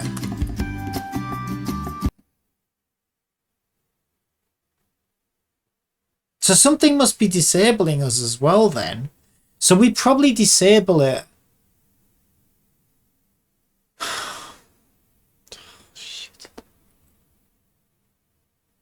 So we probably disable it with the raycast as we re-enable it. Yeah, that sounds about right.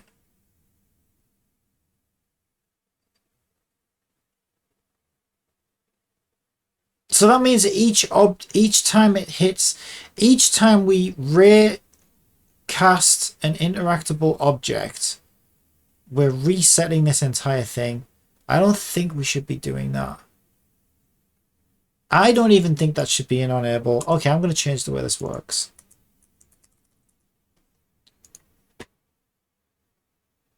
That's going to be a start, and this thing's always going to be enabled, because otherwise I'm never going to be able to deal with this madness. Right, okay. And when we were enabling it and disabling it and re-enabling it. So what we'll do is we'll get that system to have a null object or an actual object. So it's like, okay, I do have an object or it doesn't. And either way it will be listening and doing stuff. Because I just think that is going to be better. I don't know. I feel like it probably would. Right, so if we hit an interactable object, we tell the button prompter that it's in range. Yeah, this should be what the button prompter goes off. Am I in range of an interactable object? That's all the button prompter needs to know. Yeah, object button prompter set active to true.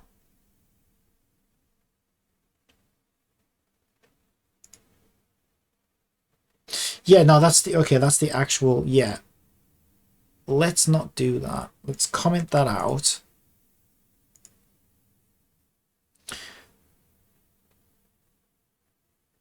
Yeah, and then we were saying set active to false. Yeah, we don't need to do that. Instead, we're just, because we've got a bool here we can work with, right? Either we're in range or we're not in range. And that's all the, shut up. That's all the button prompter should care about. So we set ourselves up. But now it's expecting that to be an interactive object on start. So it's going to enable the object. Enable object clear. Hide all the UI. And then it's going to call show valid, which you probably shouldn't do. Okay, that's fine. So now a call to show valid should be in update.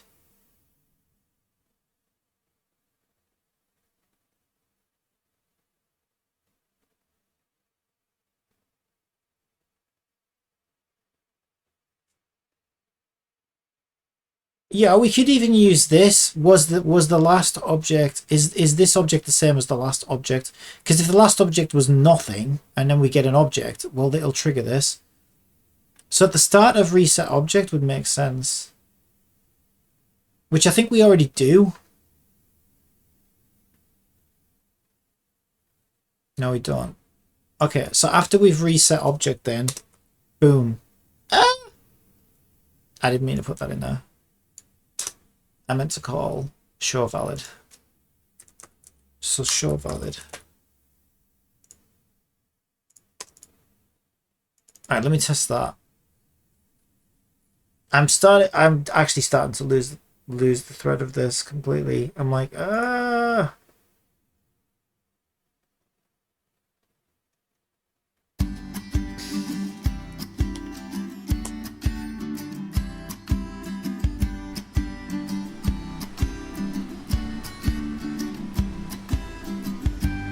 broke it. We broke it completely. Okay, let's have a look at button prompts. What information does it have? Is it not getting... It should be enabled, right? Oh, I know why. Yeah, no, I do know why. It's because we left it disabled in the editor. Because we thought that that script would enable it. So it's not actually running right now. So it's probably not as broken as I think it is. So in UI, aiming, button prompts, run it. There we go. Okay, we're getting some null reference exceptions. Yeah, that'll be because it doesn't currently have an object because it's not in range.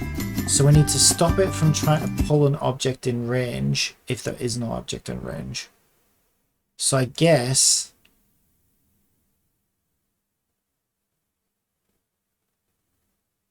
What line is the null reference happening on? 71.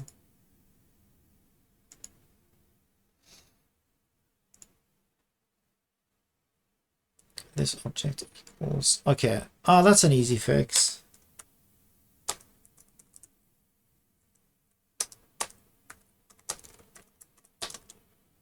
That's an easy fix. That's not going to be the only issue, though. If this object is different from last object, reset object. So, right, so on start... Okay, everything gets reset to 0. Which doesn't even really matter as much anymore, because like that was because that was an on enable and we were clearing out previous object information. Anyway, right, so on reset object, we do some of that as well. We are clearing out action names. Our enable objects is cleared. For the number of interactive objects on the interactive object, we fill our action names and set our enable objects up. Then we show a valid. So for every valid action and interaction, we set the UI up. Hide all is what is called at start, which basically just disables any unwanted UI options. In update, if the object is not null, yeah, I mean, this was really for my own debug thing, but I'll leave it for now. But yeah, actually, no, currently we actually are using that. We're basically saying if the object has changed, then reset object. What was reset object again? Clear out the action names. Yeah, that should be fine. Right. If the last time an interaction hasn't occurred within the last 2 seconds, then go ahead, fill the UI circle up to read the timers, and then go ahead and complete the interaction if we get to the end. Else, interact cooldown is false. If interact cooldown is false, we turn the interact cooldown on and hide all. What's the subject? I think that's fine.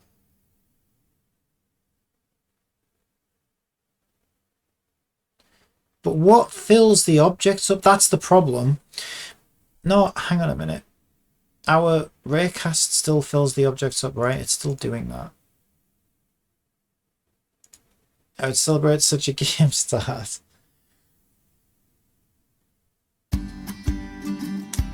Oh my god.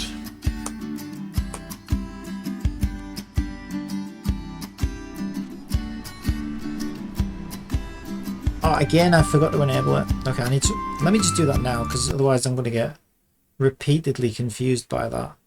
Right, you now need to be on at start forever till the end of time. I don't know if that's a good idea or not, but I feel like a lot of my problems right now are because it's constantly re-triggering the script, so it's hard for me to keep track of where I'm at, because I'm like, well, okay, every time it sees an object, it's just going to be resetting everything in the script. Oh, for fuck's sake. Right, it's reading the objects as well. Okay, so we just need something in there that actually nothing's triggering. Yeah, it's got no action names. Right, so we're not populating the objects as the object's changing.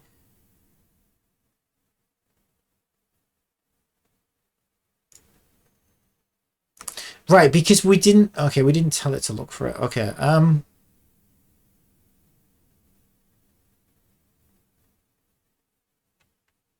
okay, easy fix. Probably a better thing to do is to say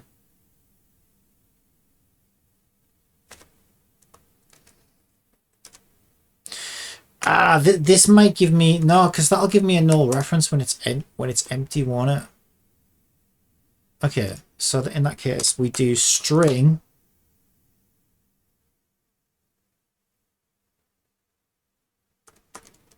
valid sender name.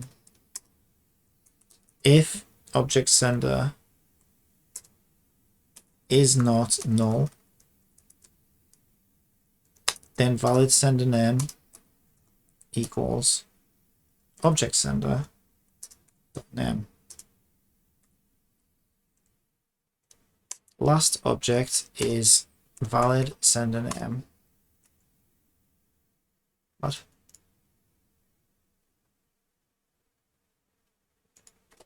Shut up. There. Now it's going to need to be that.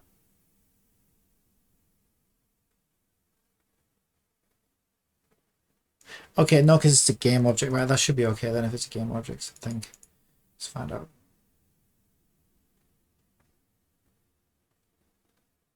Yeah, okay, this is the I think this is the last thing we needed to do. Because it's getting the objects from Raycast. Are you fucking kidding me?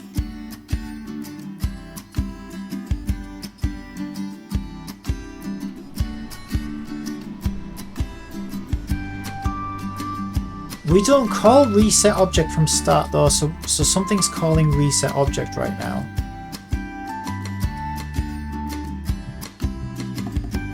Because this object is not the same as last object. Yes, it is. Because you haven't had an object yet. Okay, that's weird. Shouldn't be doing that. If this object is not the same as last object, reset object. Okay, let's just add an extra condition in there. And this object dot name is not fucking nothing. Oh my god, why do you hate me so much? What did I do to you? You better work on the game object. I know you're fussy about game object nulls. You'd better listen to me. Oh, there'll be no cheesecake ever again.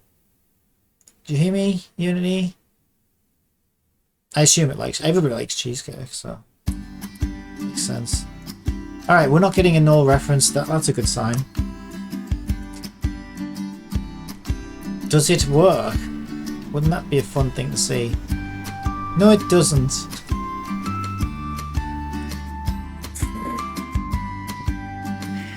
Why isn't that working? Interact gargoyle. It's seeing, right, it's receiving the objects correctly. Why isn't it? Because this object is not null. Is it? Right, let's find out if this is being met. Is it this line that's the issue? I am here. Jesus Christ.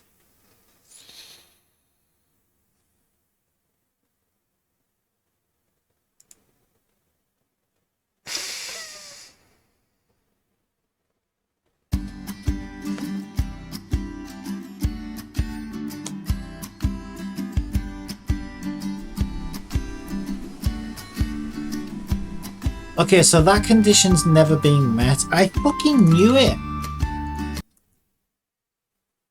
It's the object null thing. It doesn't like it. Okay, so how can we...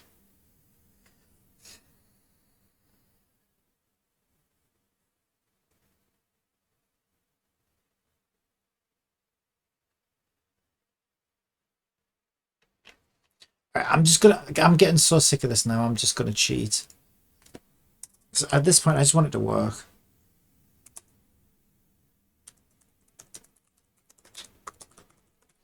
Alright, let's just give it a pubic. I don't know about that. How about a public instead?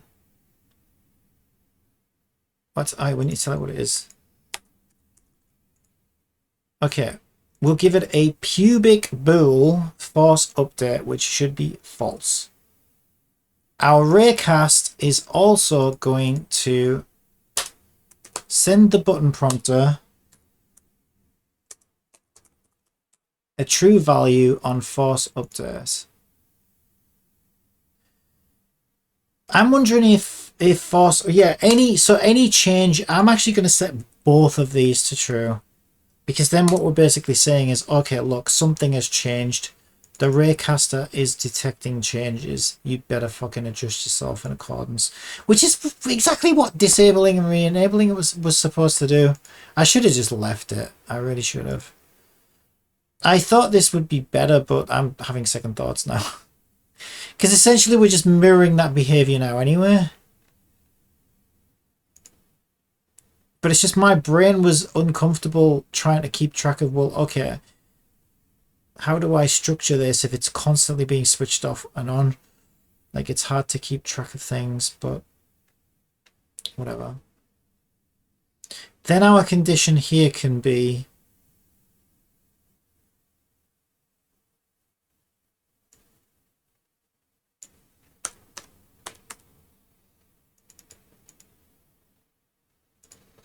if force update reset object, at the end of reset object, we will set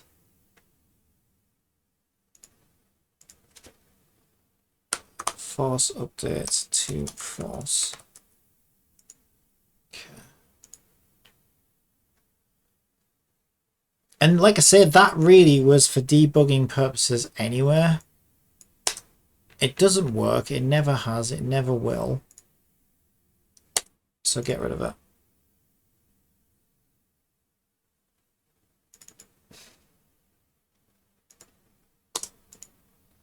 Okay.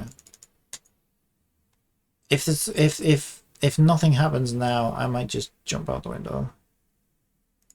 It's getting to that point, I'm afraid. Kind of is.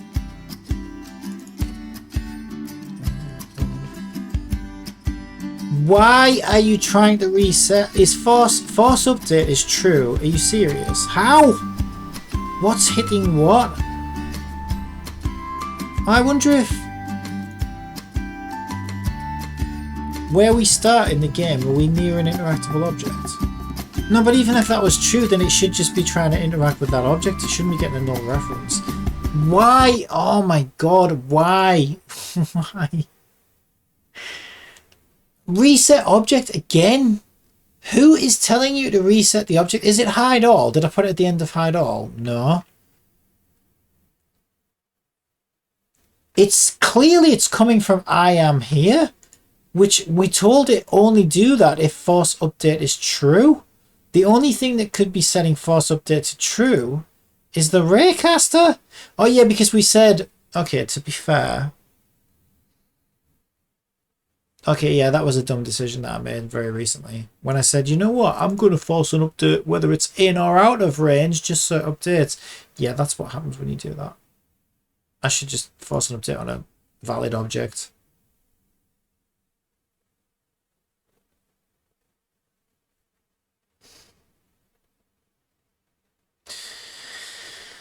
Yeah, I just realized an issue though. If I do that,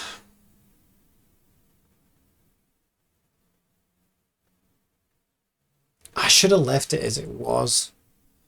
That was why I was disabling the object on the ray trace. I've just realized, because that stopped the UI from showing an object to interact with if there was no object to interact with. Now there is a way around it. I can just use the in range value or bool. I can just tell the button prompts to say, well, look, if we're not in range, then switch off your UI essentially.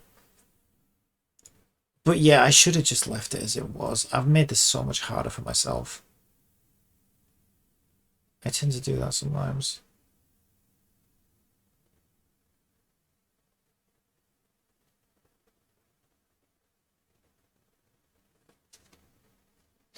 I mean, it's not too late, right? I am seriously wondering if I should do that. I could just go and grab these two scripts from a backup and literally just put them right back to where they were. And then start fixing them again from scratch. Because I am seriously having second thoughts about making this a live system constantly. I think I probably had the right idea before where I was disabling and relabeling them. It's just when I realized that I thought, oh, this is why I'm struggling to understand what's happening, because on every object we're getting completely refreshed.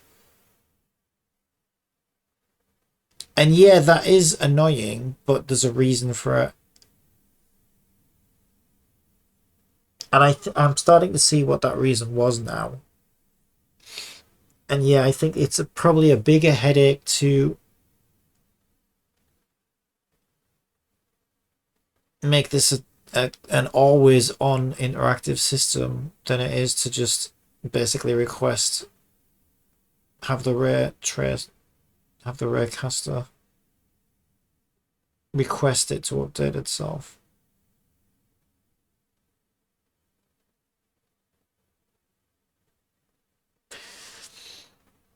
But we're nearly there. Okay, we're going to try two more things.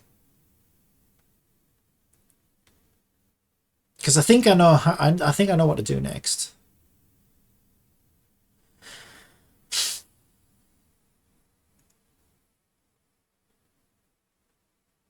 What am I doing? I'm getting so annoyed.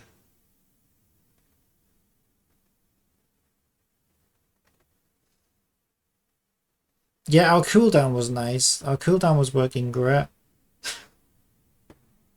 So if we do restore from backup, we want to keep that because that's nice. Or I could restore from backup and make it work like Genshin. And make it so you have to turn away from the object and then, you know, look at it again before you get another re-interaction prompt.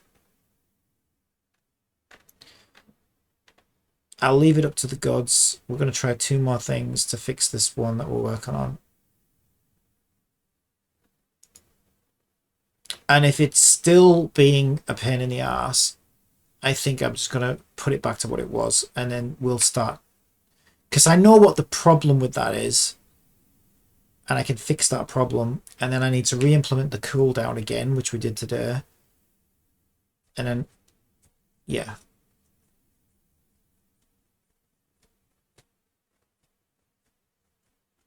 I think tackling this that problem is going to be better than this one.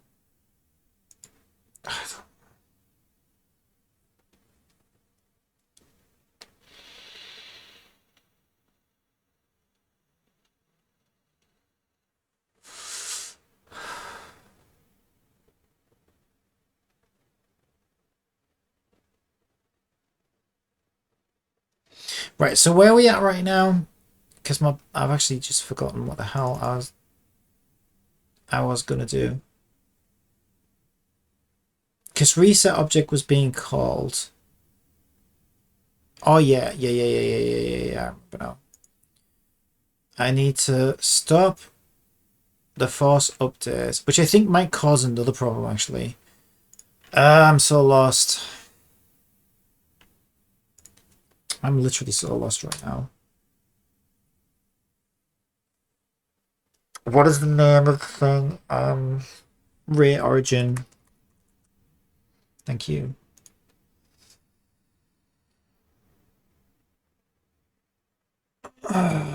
Hit action. Right, hit action. This is the ray cast for the action interactables. We asked for a force update to true on both of those. I just shouldn't do anything there. We also shouldn't set it to false. I mean, I think that is a better way to see. This is why, like, it's like I've gone around full circle. I've realized why I had it set up that way in the first place now. And now I'm trying to reshape it. Here's an analogy of what I just did. I took a sculpture of a cat, molded it into a dog and said, it should be a dog. And now I'm trying to turn this thing that looks like a hideous lump back into a cat again. And it's like, well, maybe I should just go back in time and get the cat back to what it was.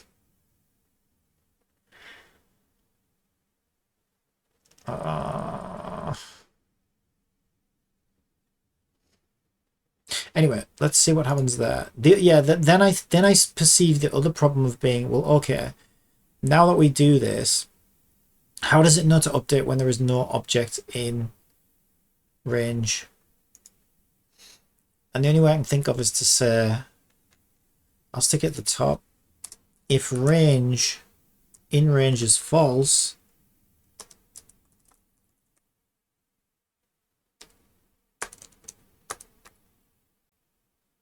then just hide all. Actually, that should work pretty good. This might be it now. But if not, I think I need to I'm just going to restore it back to what it was this morning. And I'll lose some progress because I need to re-implement the cooldown. And I still need to fix the bug that it has where it doesn't like multiple objects. But I feel like I would have a better time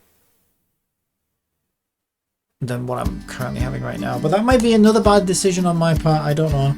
No, probably not, because if you think about it, like I said, I am trying to mold it back into kind of what it was, but it's just working in a less efficient way, which is how I know that I fucked up.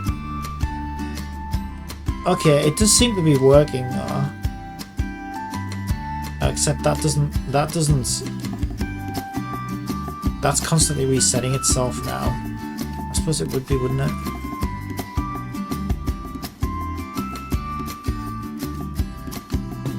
Yeah, you know why? This is why it was better before. It's because if you enable an already enabled object, it doesn't do anything. So even though the script was constantly being disabled and re-enabled, it was only doing it when objects were turning off or objects were changing, which was much better than what we're doing now, because that's kind of what we want. Whereas now we're like constantly saying, oh, update, update, update, update, there's an object here, you better find out what it is, oh, update, update. And that's broken our animation system for the interacting with it.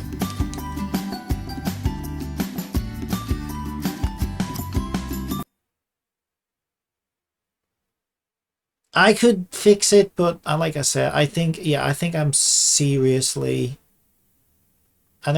better off just putting it back to what it was, and we'll start from there.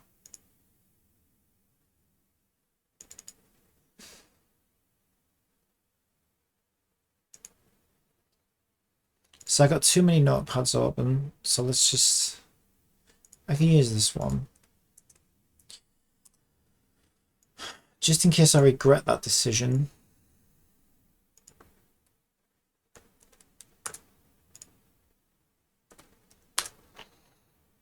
And I need to get back to this point. I don't think I will. You never know. Okay. New horrible button prompt. Save that as new horrible button prompt. We also changed this one. Yeah, there's no shame in going back. I think that's a better idea.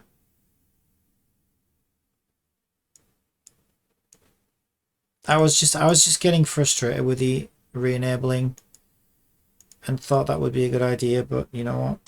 There was a reason I was doing that, and it made sense, actually.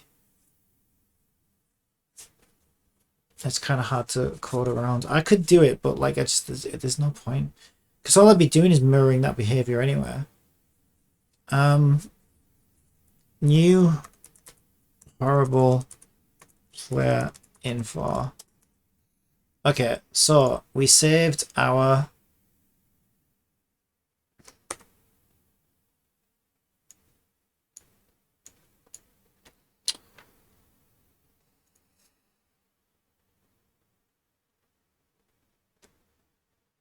where's my latest backup?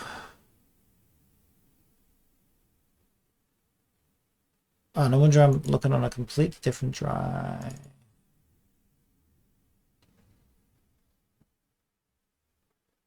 It's probably that one.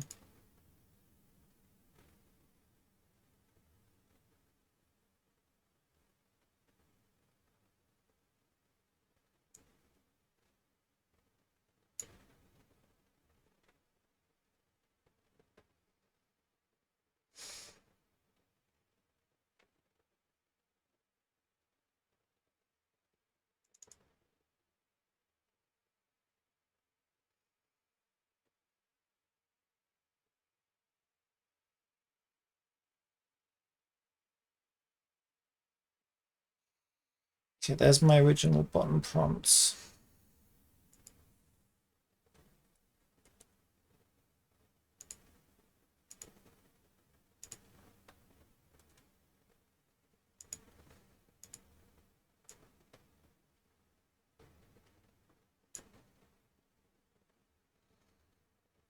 Yeah, that makes sense.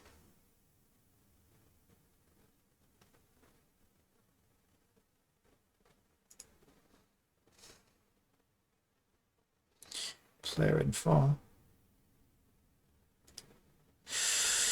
Have I changed anything else in player info today that I don't want to lose progress on?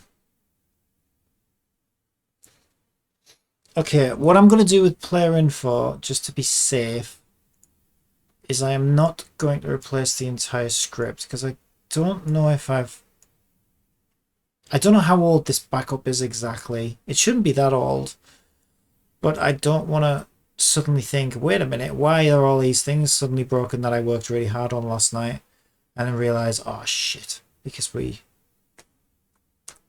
replaced the whole script. So instead what I'm going to do is just get that little section of script back to what it was. So we only care about where we're using rate origin down, motherfucker.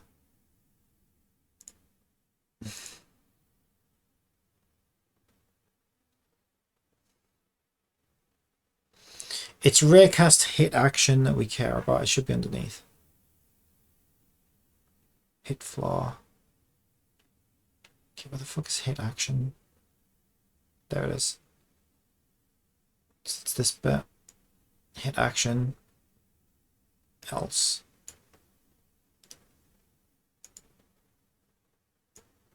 Hit action. Else.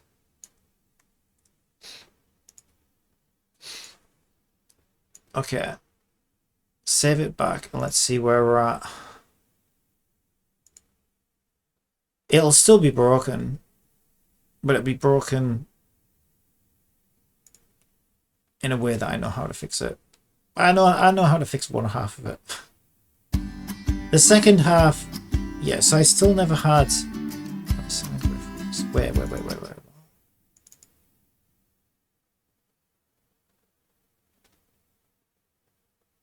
Yeah, no. Okay, that's fine. I got really worried then. Yeah, it's also because in the editor, we need to make sure this stays off at start like it used to. So, because we should only be calling it when there's an interactable object to deal with. Which is why I set it up that way in the first place. You dumb. You do dumb, you do dumb. I'm looking for it. I'm literally clicked on it right now. Okay.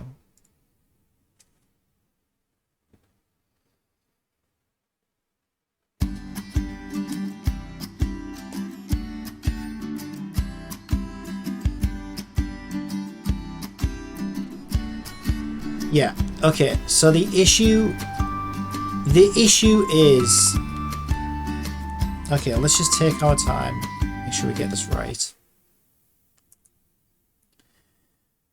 It took me a while just to figure out what was going on, but the problem is that our enable object is not clearing out. So let's make this public so we can see it. Because I think the issue is as well, I tried to fix it with a sledgehammer, and I think I just need a little light tap.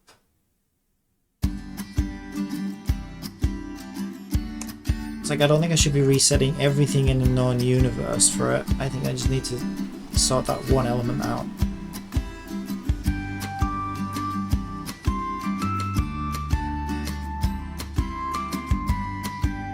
Yeah, so we've seen one interactive object and we have its interaction. This should only ever have one thing in it. I think it's getting multiple things in it.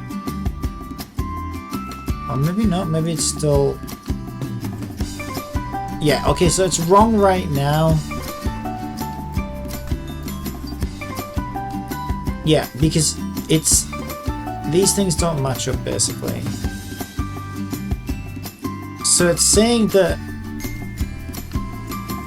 red objects, that's really weird then, so that's not even doing what I thought it was doing. So it's saying that red object was the object to send me this request, but then it had blue.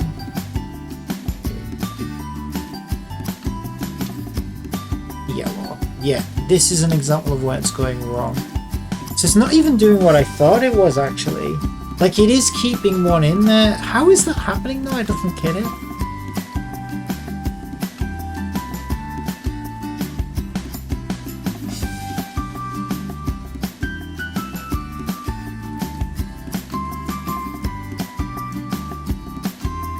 Okay, I think I know how it's happening, because it receives the object from the raycast,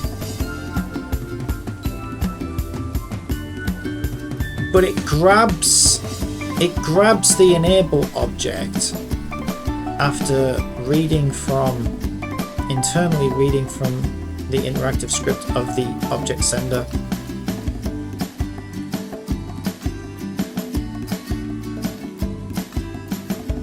Yeah, so we're just not updating.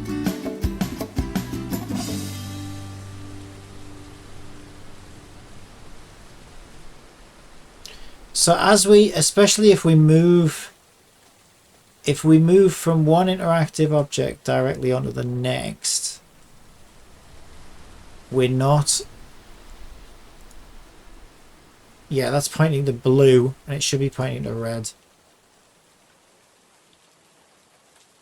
We're not updating this part, so the part we need to activate in the script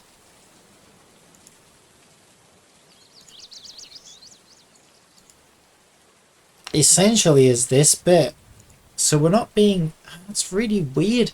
So if we're being enabled, this is what doesn't make any sense.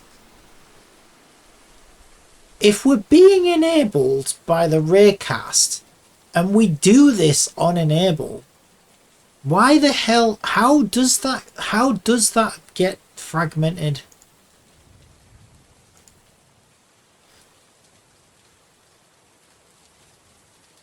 Because by calling a re-enable of the script, we should be taking the object that's in our object sender, which is here, and grabbing the interactable component through that object as this gets updated. So I still don't really understand how that's happening.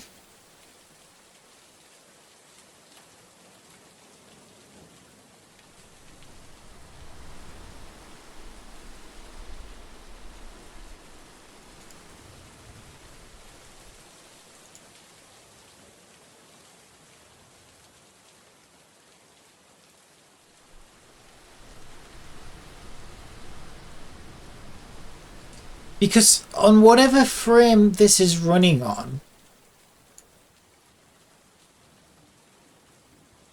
the hit action collider will be the same throughout this chunk of code, in which we say, oh, wait a minute. Okay, I think I know what it is. Okay, how are we going to deal with this? Yeah, it's what I was saying earlier. See, this was quite smart of me, because I don't refresh it. That's not what happens. I simply set it to true. So by setting it to true, if it's already enabled, we won't be disabling it and re-enabling it, which is what allows us to do the hold to interact function. The problem is, if we're not disabling it and it's currently enabled on another object, it doesn't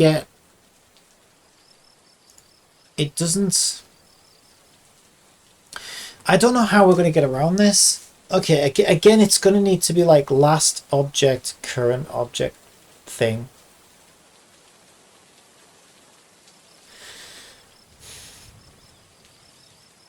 Okay, I think I know what to do.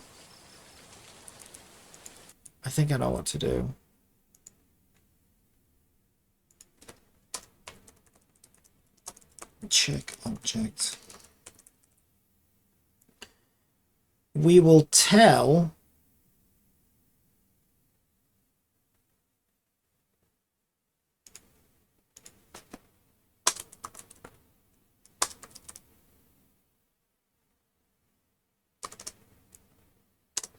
Did we not save that?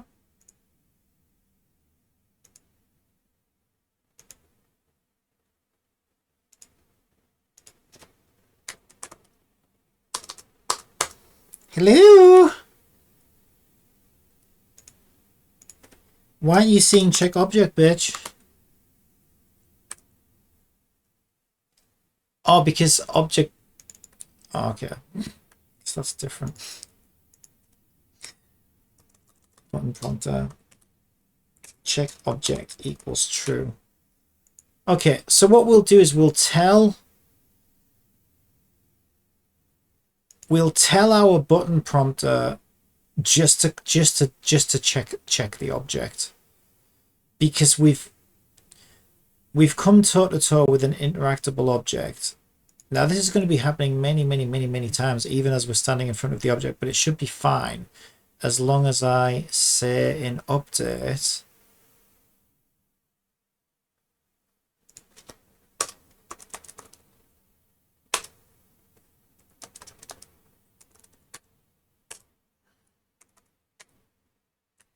if check object, check object.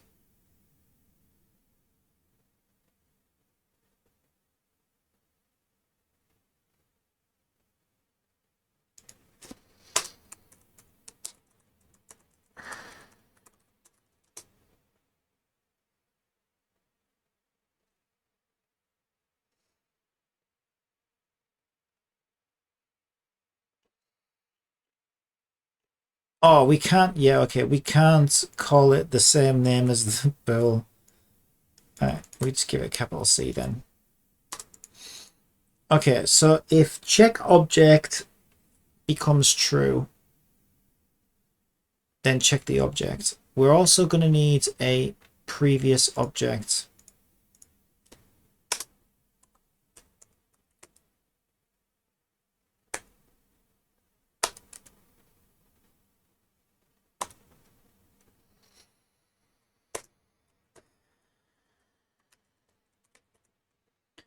See, it doesn't like assigning game objects that are null. So hopefully, if I just say, well, that can only be triggered on a valid game object anyway, because we only do it at raycast hitting an interactive object, right? We've got a valid collider with an object on it, with an interactive object on it, no less. So there's no way the current object can be null. And we don't really care about when it's null, because when it's null, the raycaster disables this script anyway, and all the UI components attached to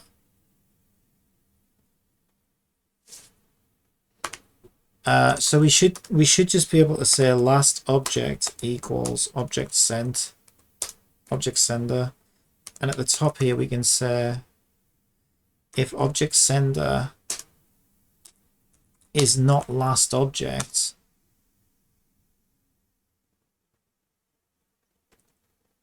I'm worried this is going to give me a null reference exception.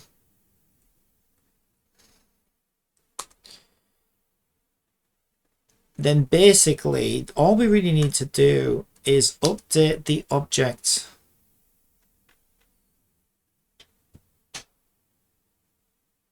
Update the enable object list.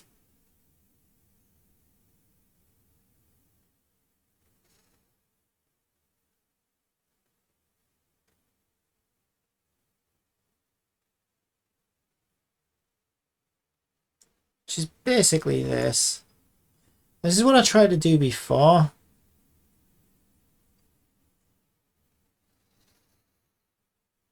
Would we also need to update action names if it gets complicated? You know what? I'm overthinking it. We don't even need to do that. We don't even need to do that. I'm overthinking it. You know what we need to do? So much easier.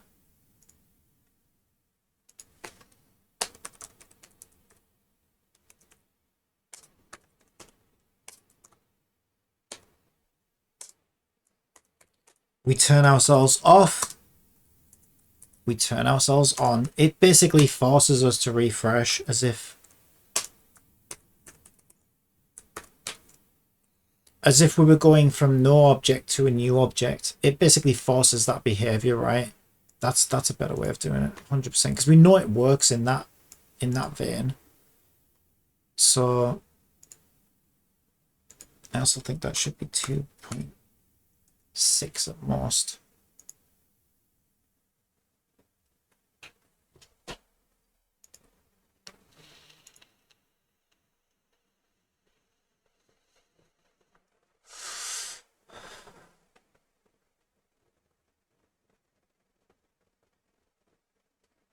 Right, the only thing I'm worried about now is a null reference.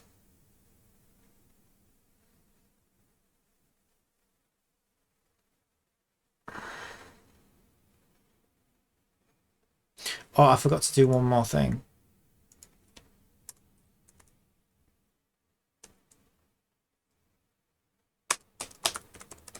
Make sure we turn that to false, otherwise we're going to be constantly checking objects. We don't need to. Okay.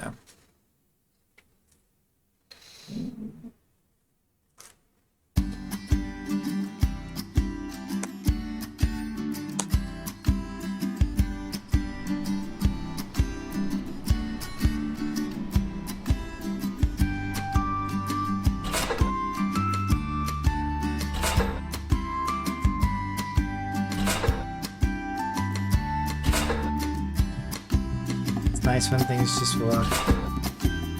See, I knew restoring it from the backup was the better way to go. I would have still been fighting with the other version. It would have been a worse version.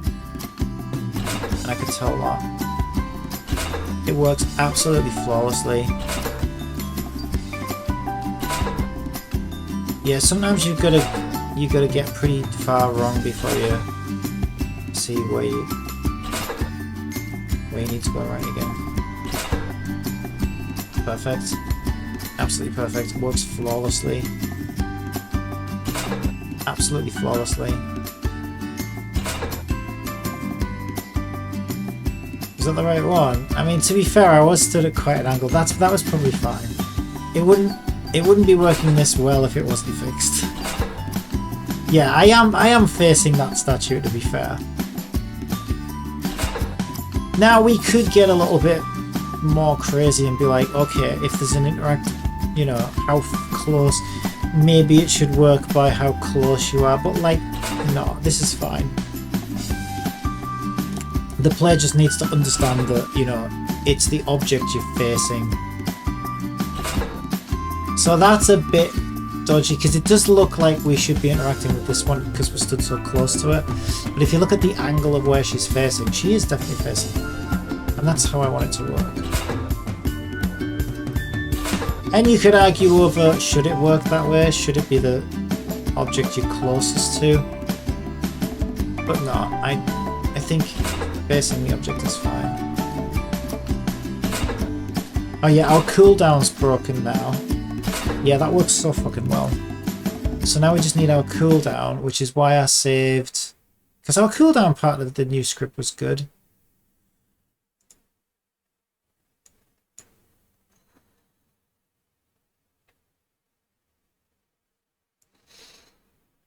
So for that one, we had these two variables here underneath in range.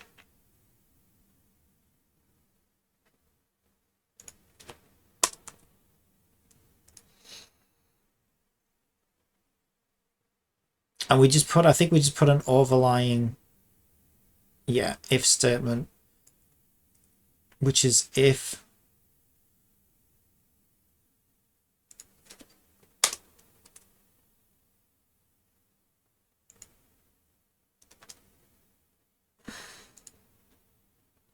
that,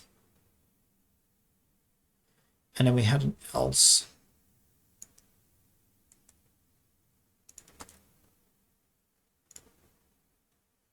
Test that, and that should give us our cooldown as well. And then I think it's time for a backup.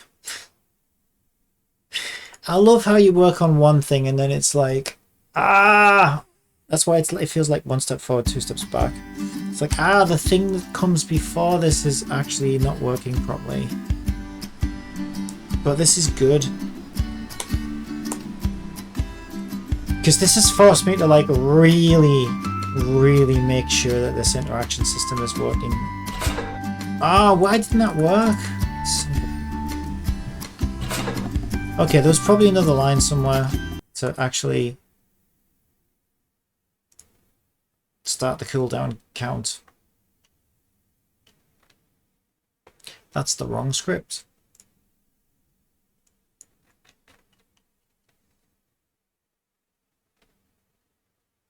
Yeah, it'll be where we set last. What do we call it? Last complete interaction or something, wasn't it?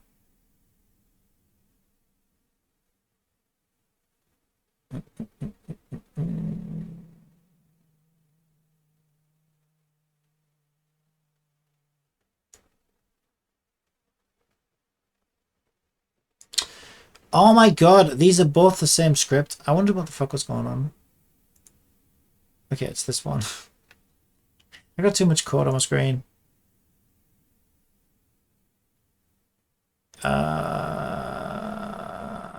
Last interact complete.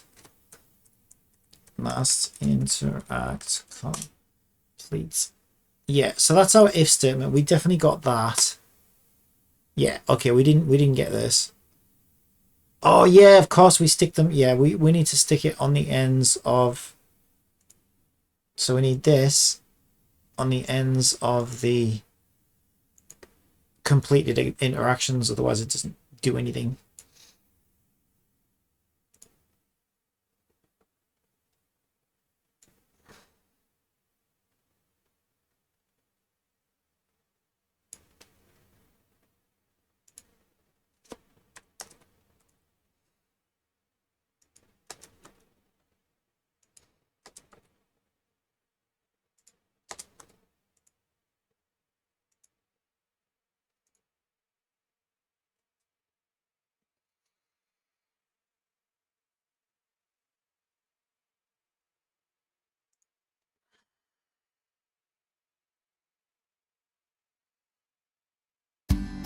Okay, so if the cooldown works, we have the best interaction system that anyone's ever seen. Alright, maybe it's not that good. There we go. Is it doing it like Genshin? I accidentally made it like Genshin. I don't know how I did that.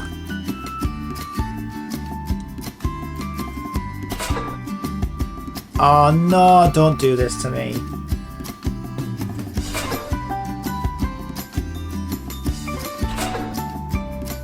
Okay, was that just a fluke? Okay, we're not... Yeah, the only thing we're not doing is we're not hiding the UI. The first time it worked perfectly. That was really weird, actually. So I wonder why it doesn't...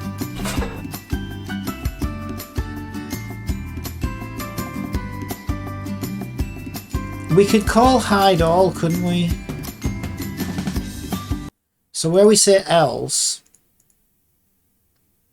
Oh, we do call hide all.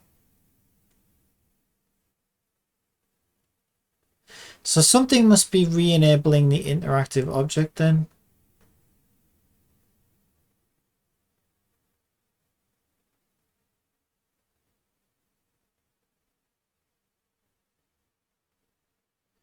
We do reset ourselves, to be fair.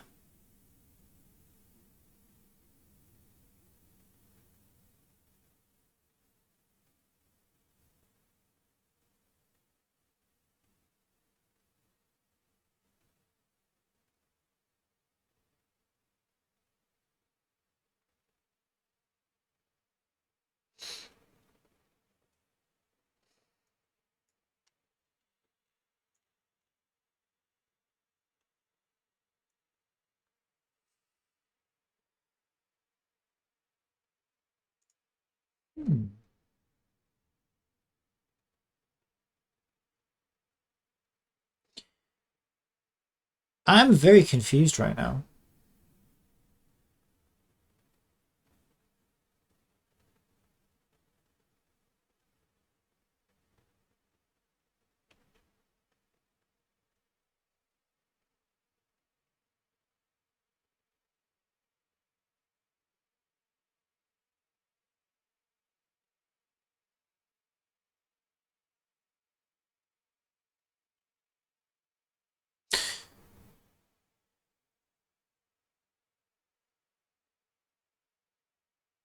So we complete, okay, we complete an action, but we never set cooldown to true. How did it work before?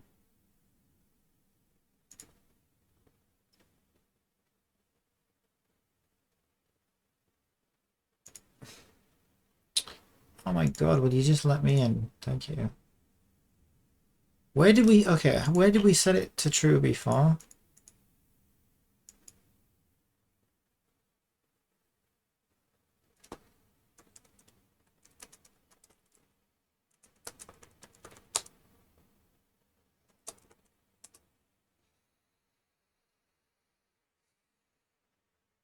Yeah, no, we do that. Okay, yeah, we do. Yeah, we do set interact cooldown to true the whole time.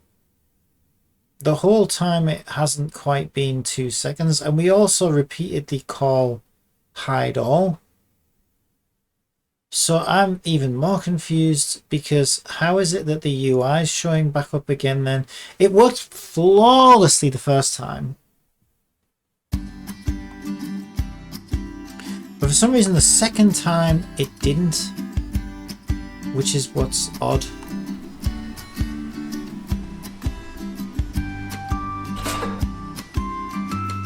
Absolutely flawless. But we do it again, and the UI stays there. What? Why?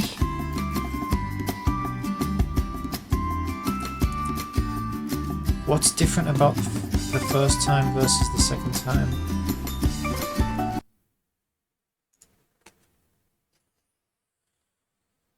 It's almost perfect. But it's only perfect the first time. So what's different? Okay, let's see. We have our interact gargoyle in the thing. It's in range. Interact cooldown becomes false.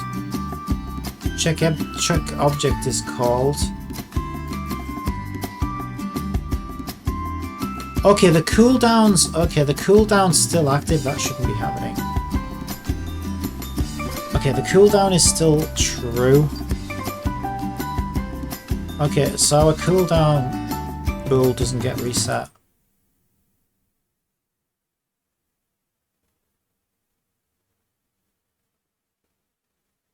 Okay. Yes.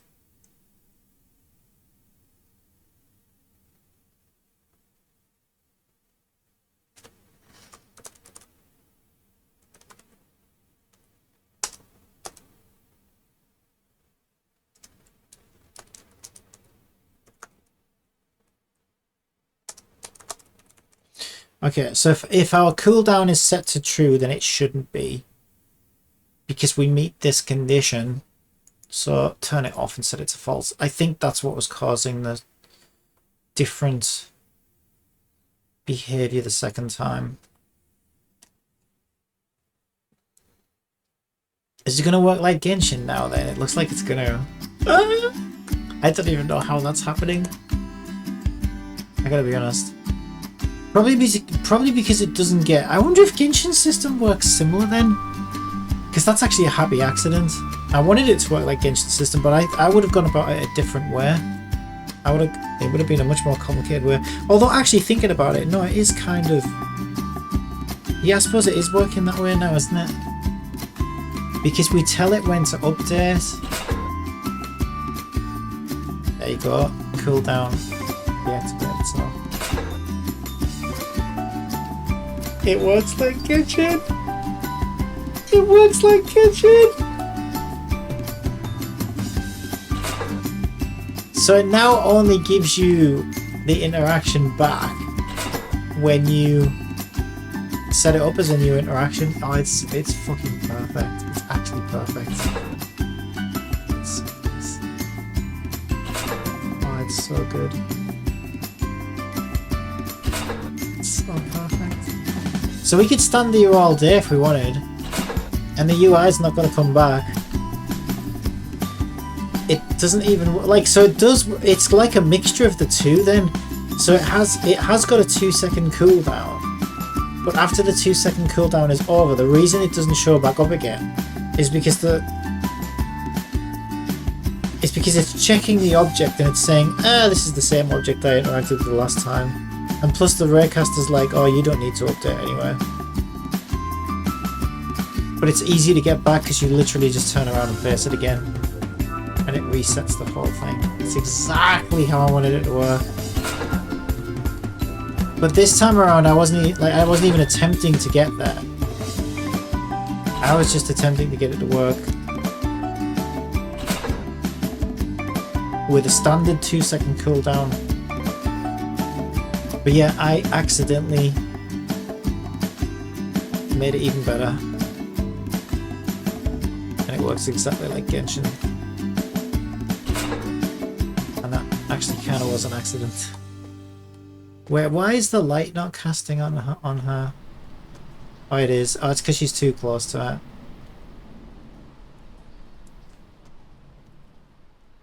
it. Maybe I should move those lights back a bit.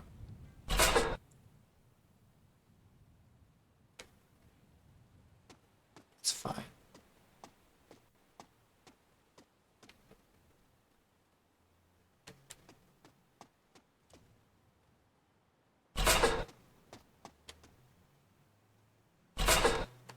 Oh, it's so nice.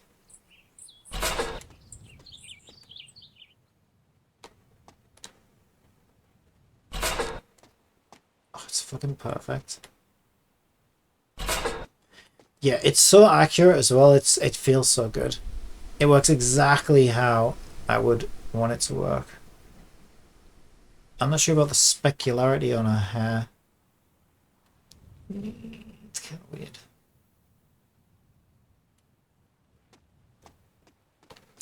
I suppose we are stood in front of two very strong lights right now.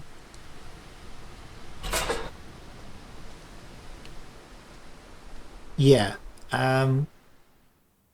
Yeah, it's good shit though, the specularity. It's just like too extreme. I love the fact that I got a pigtails to bounce around as well. I think it looks so much better.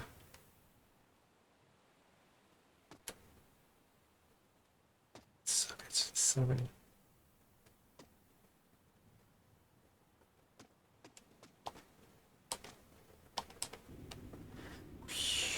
Oh shit, I don't actually want to go out there.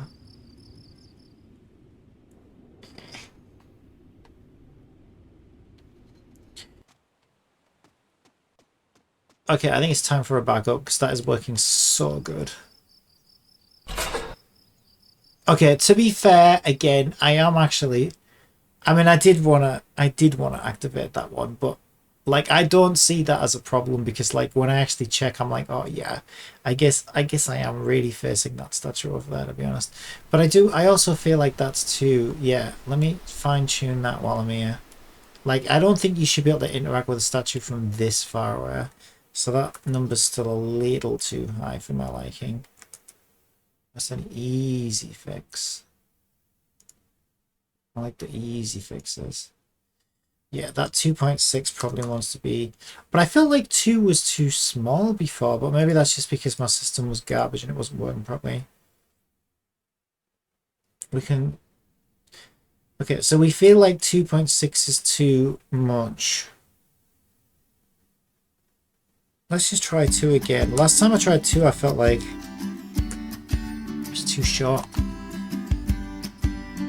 But maybe it's not. Yeah, that's fine. I mean, how close do you want to be?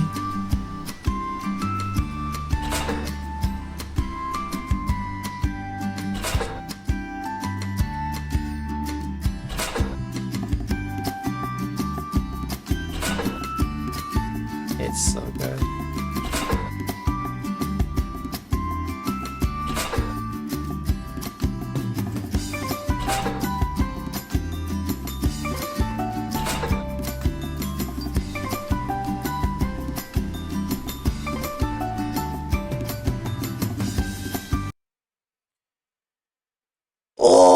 What a session that was.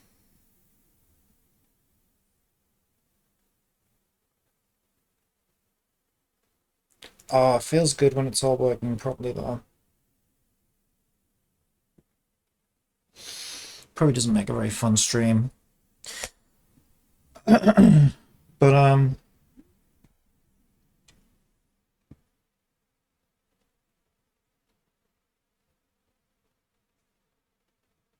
just one of those things, I guess.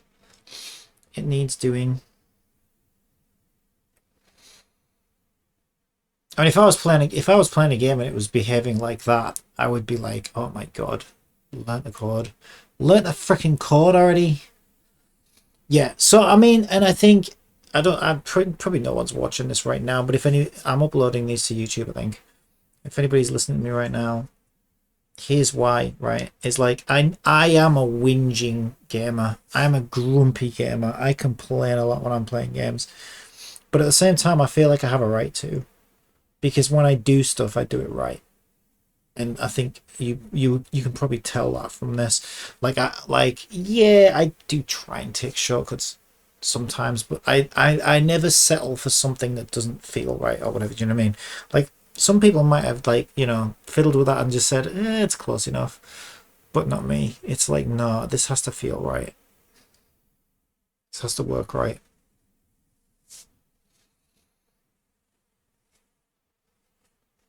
And so, like, yeah, as much as I do complain a lot when I'm playing games, it's because, when I see something that isn't right, come on, guys, why isn't this right?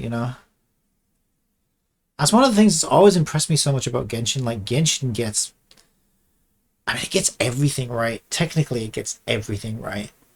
I might disagree with some of their creative decisions, and I might think some of the monetization is a bit scummy and stuff like that, but those are all, like... Those aren't technical issues. It's not them being incompetent. That's them having a certain business, mindset or creative vision for the game or whatever. Technically, like they're the most, Jesus Christ, the most competent game developer I've ever seen in my life. And yeah, it's not a perfect game. It does have a couple of little bugs here and there. There are a few issues. And I know the community complains about a few things that still haven't been fixed, but I don't know. Compared to any other game I've played, I feel like Genshin is like it is at the top of like technical mastery and also just like creative artistic mastery. It's a freaking work of art, that game. It really is. It really, really is.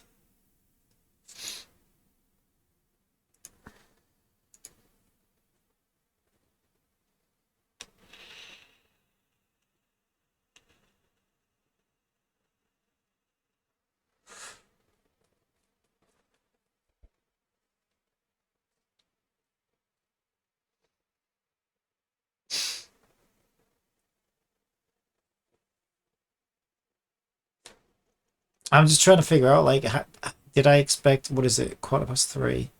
I mean, that's not bad. It's 3:15. I didn't expect to have to. I thought that system was already working properly. Obviously, I was wrong. So, yeah, maybe I would have expected to be a bit further ahead than where I am right now. But I feel good that I spotted that in this very early test of these. And now I'm like, oh, okay, there's a problem here. Need to fix this. And now I have like peace of mind that I know that system is robust and it works properly. So whatever problems I come across in the future, I know that system should be good.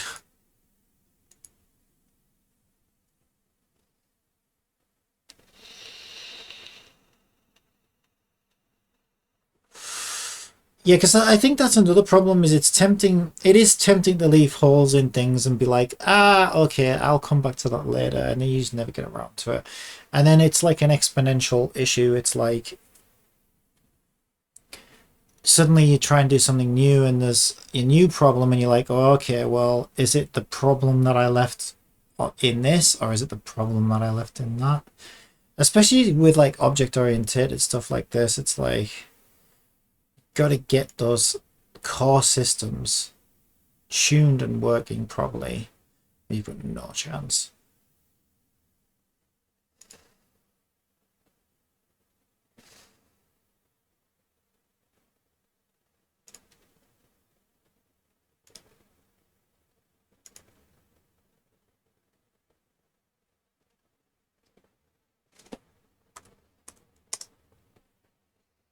Probably get rid of number 3. I will leave it for now. Probably, yeah. I only really need the latest backup, but it's good to... This drive's not short on space or anything, so it's good to have a few versions back, just in case. But yeah, I deleted my original character from this version now, and all of the original materials. So still hovering at around 16 gig, which ain't bad.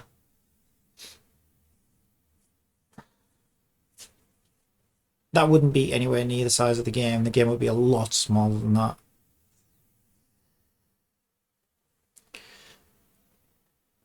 But yeah, for a Unity project with everything in it, that's actually not bad.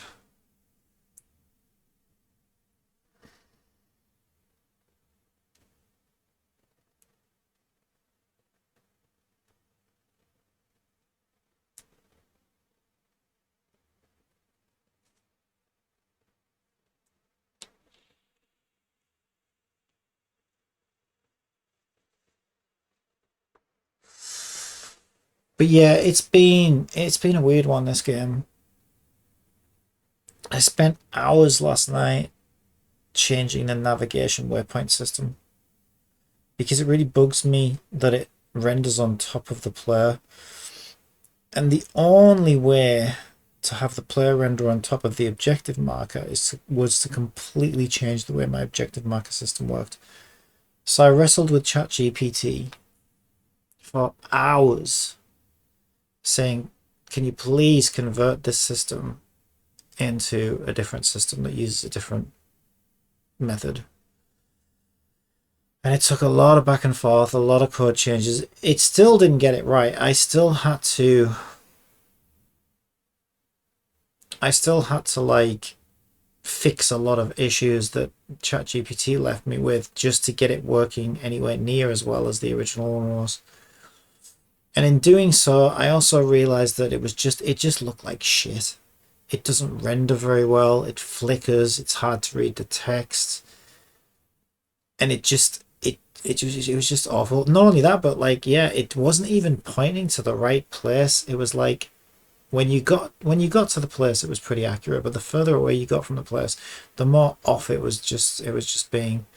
Again, I think it all relates to the same stuff I've been struggling with this whole game. Like it's something to do with the way the character system, the controller system and the camera system works, that I think its values it's very hard to get accurate, like directions and positions from, because they just work in a completely unique way to everything else.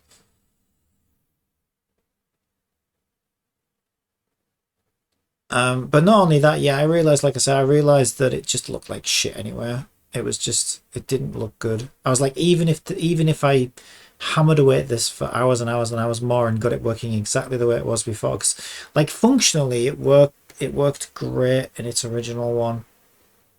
It looked great. My only issue is that it renders over the top of the player, which I feel like it shouldn't do, and there was no way to get a screen overlay canvas to render underneath the player. I tried everything and I looked everywhere and there was just no way to do it. I'm curious what ChatGPT says about that though. I'm not going to change it because, like I said. So anyway, long story short, it took me hours and hours and hours and hours to get it working as well as it did. It didn't work very well. It looked like shit, and so I ended up just putting the old one back in. So it feels weird today because that's like 2 things in a row I've kind of done that with, where I'm like, okay, let's change this, make it better, then we fuck it up. We end up reverting back to the original one, which I think is proof that like a lot of my original systems in this are actually working really, really well. And I probably shouldn't be like, yeah, I am a bit of a perfectionist and I do want it to work a certain way. I'm very finicky with these things. But sometimes, like, yeah.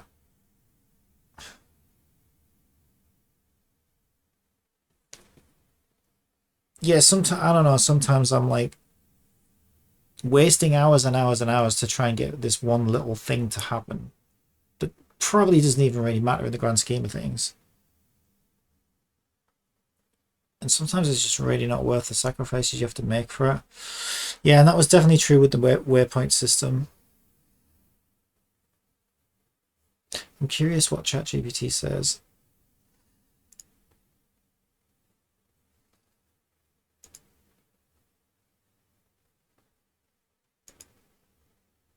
I've returned once again. Hello, Gregorman. Oh man, did I have a right time of it? Yeah, I broke one of my systems kind of, and then had to put it back to what it was. Which, like, so there was a bug in one of my systems, my interaction system, and during trying to fix the bug, for some reason I like second guessed the way I originally set it up, and I was like, no, we're gonna make this better, we're gonna make it work differently. And then, sort of an hour or so into doing that, I suddenly realized, oops, actually, yeah, I was right to set it up the way I originally set it up, because now we're running into even more problems. And it just came to the point where I was like, okay, we're gonna put it back to what it was, and then we're gonna retry and fix this. But anyway, long story short, I got it all fixed and it's working flawlessly. But yeah, it's just like, oh god, I wasted a good hour or so just making a mess of that, and I should have been a bit more. Yeah, it was a bad decision. I made a bad decision. Facepalm. Well, yeah, I think it's fine. Everyone makes mistakes. But yeah, I've got to be more patient, because it was ultimately just my impatience that caused me to make that decision. I was like, oh, I'm struggling to understand what's being reset, because this thing is constantly refreshing itself. So let's make it not do that. And that was, yeah, stupidest decision I ever made, because there was a reason I set it up that way. And then I found that I was like, as I was trying to fix my new version of it, I'm like, wait a minute, I'm actually trying to force it to behave like it did originally now, but sort of in a much less efficient way. And at that point, I'm like, okay, I think maybe I should just put it back to what it was. Yeah. Let's see what ChatGPT says. I think I already know the answer to this, but I like to put it on the spot. Because every time I ask ChatGPT a question, it says, yes, of course. I feel like if I said, ChatGPT, could I inherit the powers of a chicken and learn how to fly? It would be like, yes, of course you could learn how to fly. Here's what you need to do. It's so full of shit. Right, I already know the answer to this question, but I want to see what it says. And you never, just on the odd chance that it might know something that nobody on Google knew. It might be like, and it might work, so it's worth asking. But I already know the answer to the question, I think. But I want to see what it says.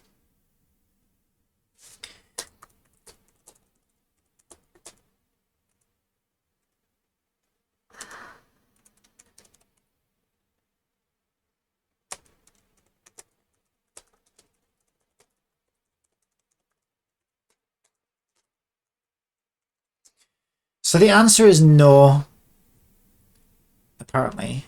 And I tried everything I tried everything I could think of. It's the only thing that niggles me about my navigation system.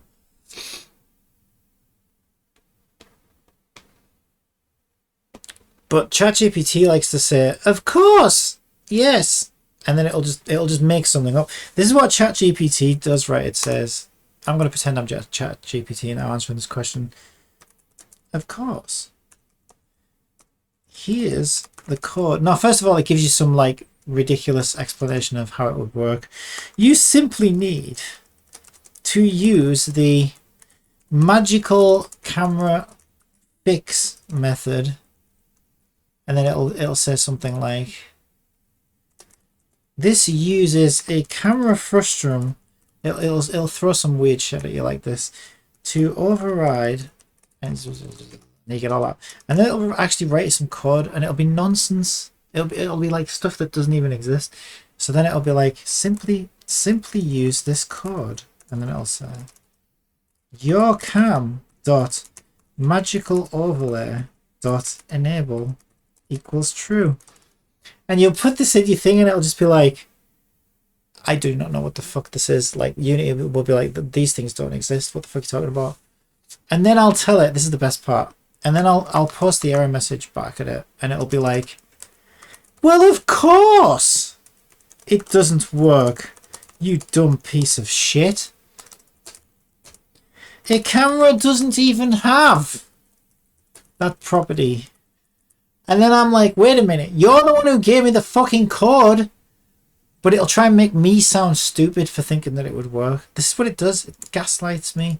It's like, I can't believe you thought that would work, you dumb piece. I swear it's gaslighting me. And it's winding me up. And it's sending me on wild goose chases. And I should stop talking to it, honestly.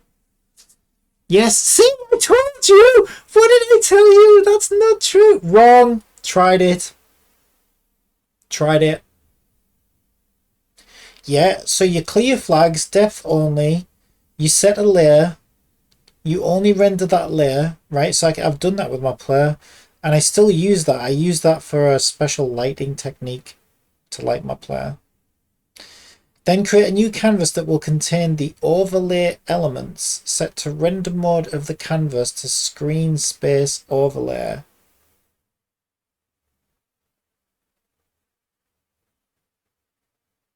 That's not what I asked. That's not what I asked. Yeah. The UI system I have built was all coded to work with screen space overlay. Is there no way to push this behind a camera layer?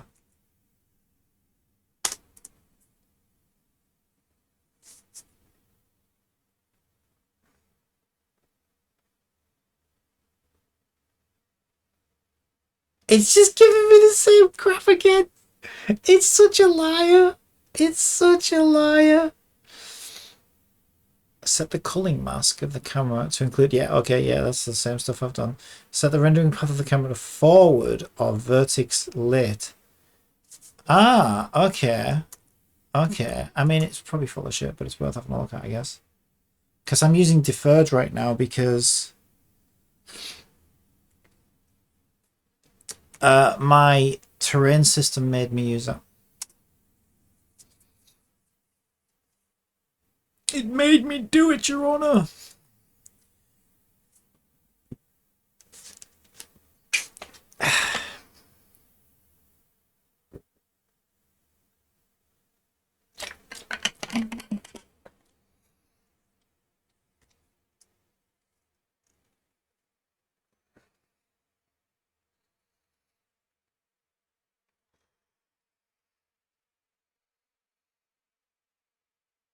This won't work. Imagine if it did, though. Imagine if it did. Okay, so I already have something like this. Here's my second camera that just renders my character.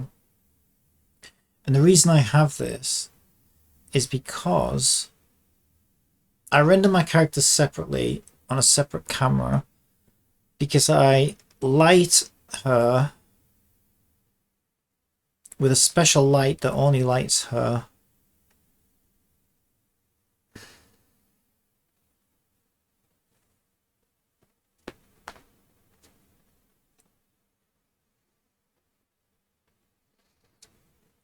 And also because I was trying to do this that it's telling me to do now, but I didn't try. To be fair, I didn't try rendering path to forward.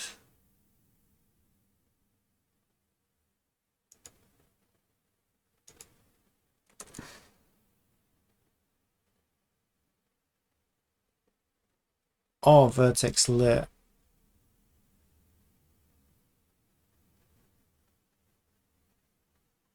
Set the sorting layer of the canvas to a higher value than the sorting layer of the scene. Finally assign the new camera as the event camera of the canvas. Event camera of the canvas? What the hell? You don't have an event camera on a screen space overlay. Screen space overlay doesn't ask for a camera. Yeah, see what I mean? It just makes stuff up. So weird. It's like it hates to be wrong, so it'll just make stuff up. Or it hates to tell you that you can't do something. It's so weird. It is weird. So this is my waypoint canvas. Event camera. There is no event camera. See, I think it's getting confused with the render camera of a screen space camera, but my nav system doesn't work on that. So for screen space overlay, all we have is target display and additional shader channels.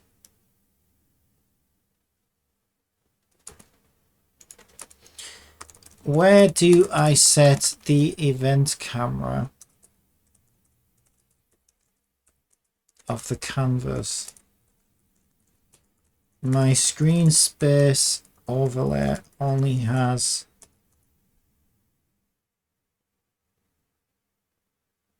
sort order, target display, and additional shader channels.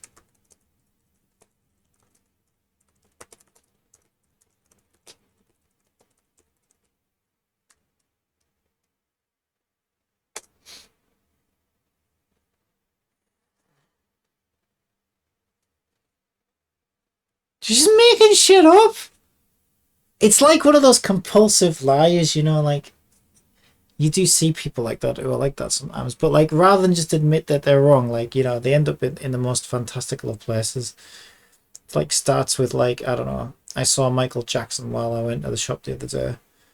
Like ends up like, oh yeah, you know, and I'm marrying his sister next week, and yeah, he's giving me all his money. And, you know, rather than just admit that, yeah, you're full of shit, you don't even... Michael Jackson's dead. There's no way you could have seen him. I'm out. I wish with success see it. It might also be that a lot of those Unity components have changed in the last 3 years and it has no... ChatGPT has no knowledge of that. Yeah, well, for some stuff, definitely, but it definitely just makes stuff up. Like, it talks about components that have never existed and properties on components that have never existed. I mean, I've been using Unity now for like, what, 12 years? So it's definitely got knowledge of, like, you know what I mean? I'm not so new to Unity that I don't know, you know, like what was around even 10 or 12 years ago. It's just weird how it's just strange. Select the canvas you want to modify. In the inspector, scroll down to canvas component and expand it. Look for render camera. No, see, that is not a screen space overlay. That is a screen space camera. Note that the render camera property is only available when the render mode of the canvas is set to screen space camera or world space. Yeah, this is facepalm.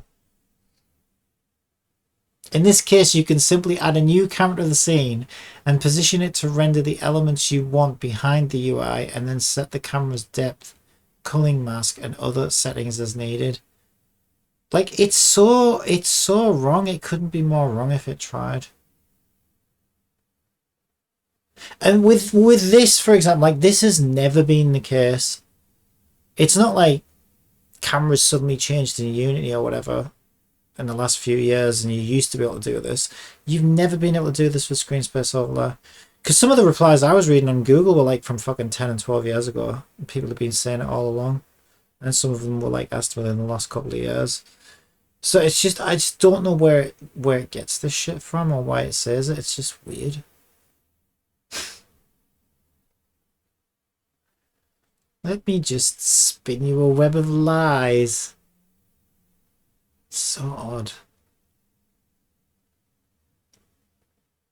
So short answer is no, but it always says yes. That's what I mean. It always says yes. Next question. Can I use Unity to organize my spreadsheets? Yes, of course. Technically you could. But why would you?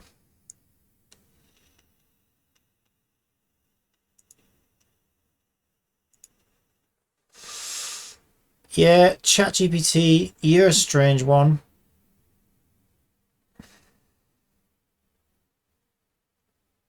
You just don't like to use the word no. Alright, it's time to get these lights working, I guess.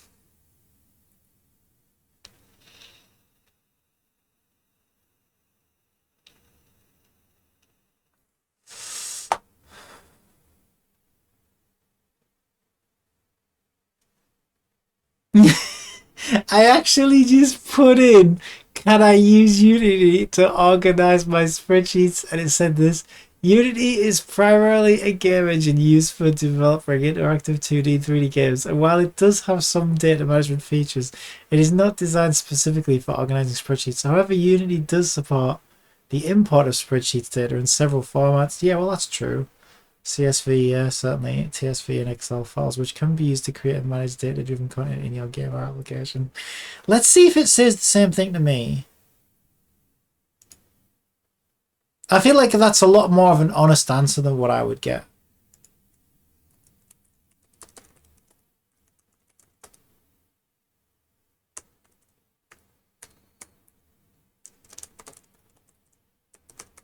Try and type it exactly how you did.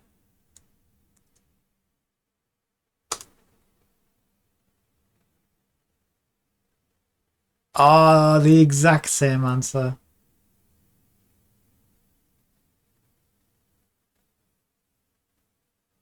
Okay, no, I don't think it's the exact same answer. It starts very similarly.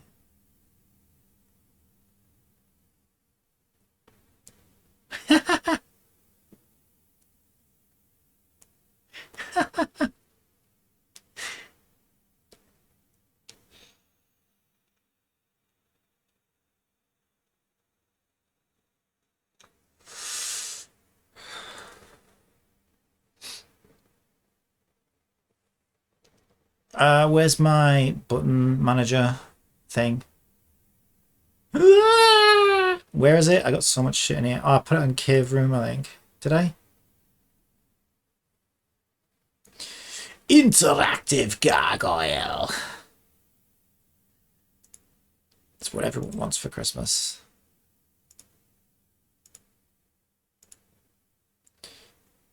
Am I being blind? Where is my...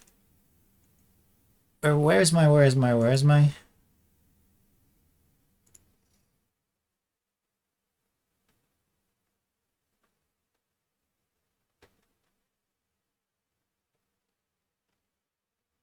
I need to start organizing this hierarchy better. It's a bit of a mess right now. Okay, I know it's in here somewhere. Let me just search for it. Was it button? It wasn't button. What did I call it? Puzzle? I can't even remember what I called it. Oh no. Door light.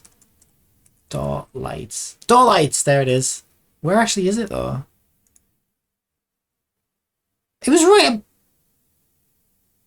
I swear. I swear I looked there. That's weird. Does it change lighting depending on what object you've got selected? No. It went dark all of a sudden in the editor. That's kind of weird. Alright. So.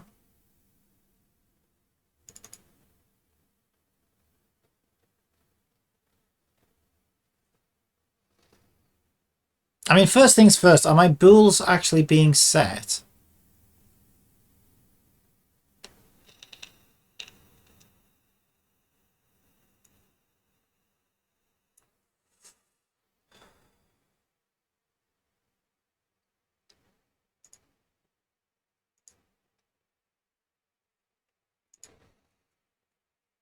Let's find out.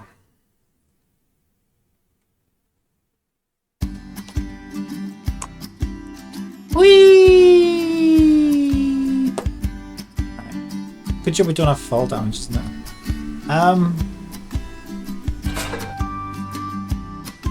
No.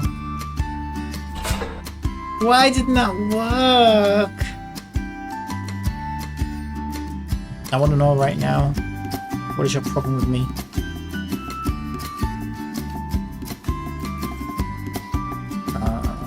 Switch order. Yes, you have a list of switch puzzles. Light status count. So you've got 4 light statuses. If switch order, these guys dot enabled, then light status at position index is true. Else light status at position index is false. Are we? Is this running? It's running. Shouldn't that work? Are these statuses correct?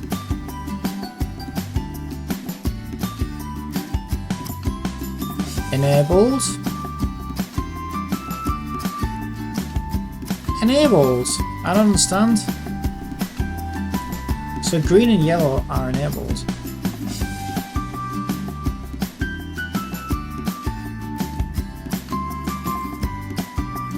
Ah, come on, where is it? Where is it? Where is it? Where is it? Where is it? Where is it? Where is it? Where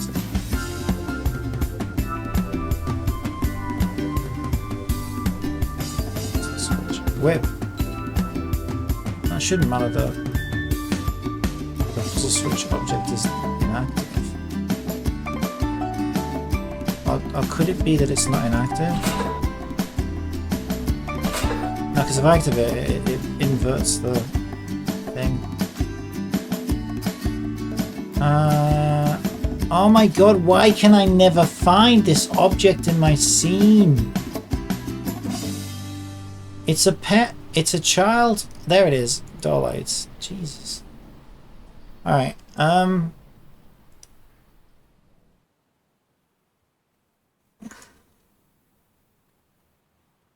what does that do? I don't know. I don't know what that does.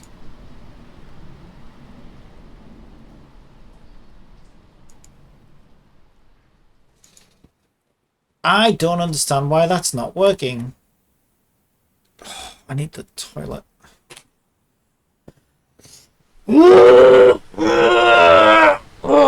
Don't worry, I'm not going to the toilet right now. I'm just having a little stretch. I know it sounded like I was.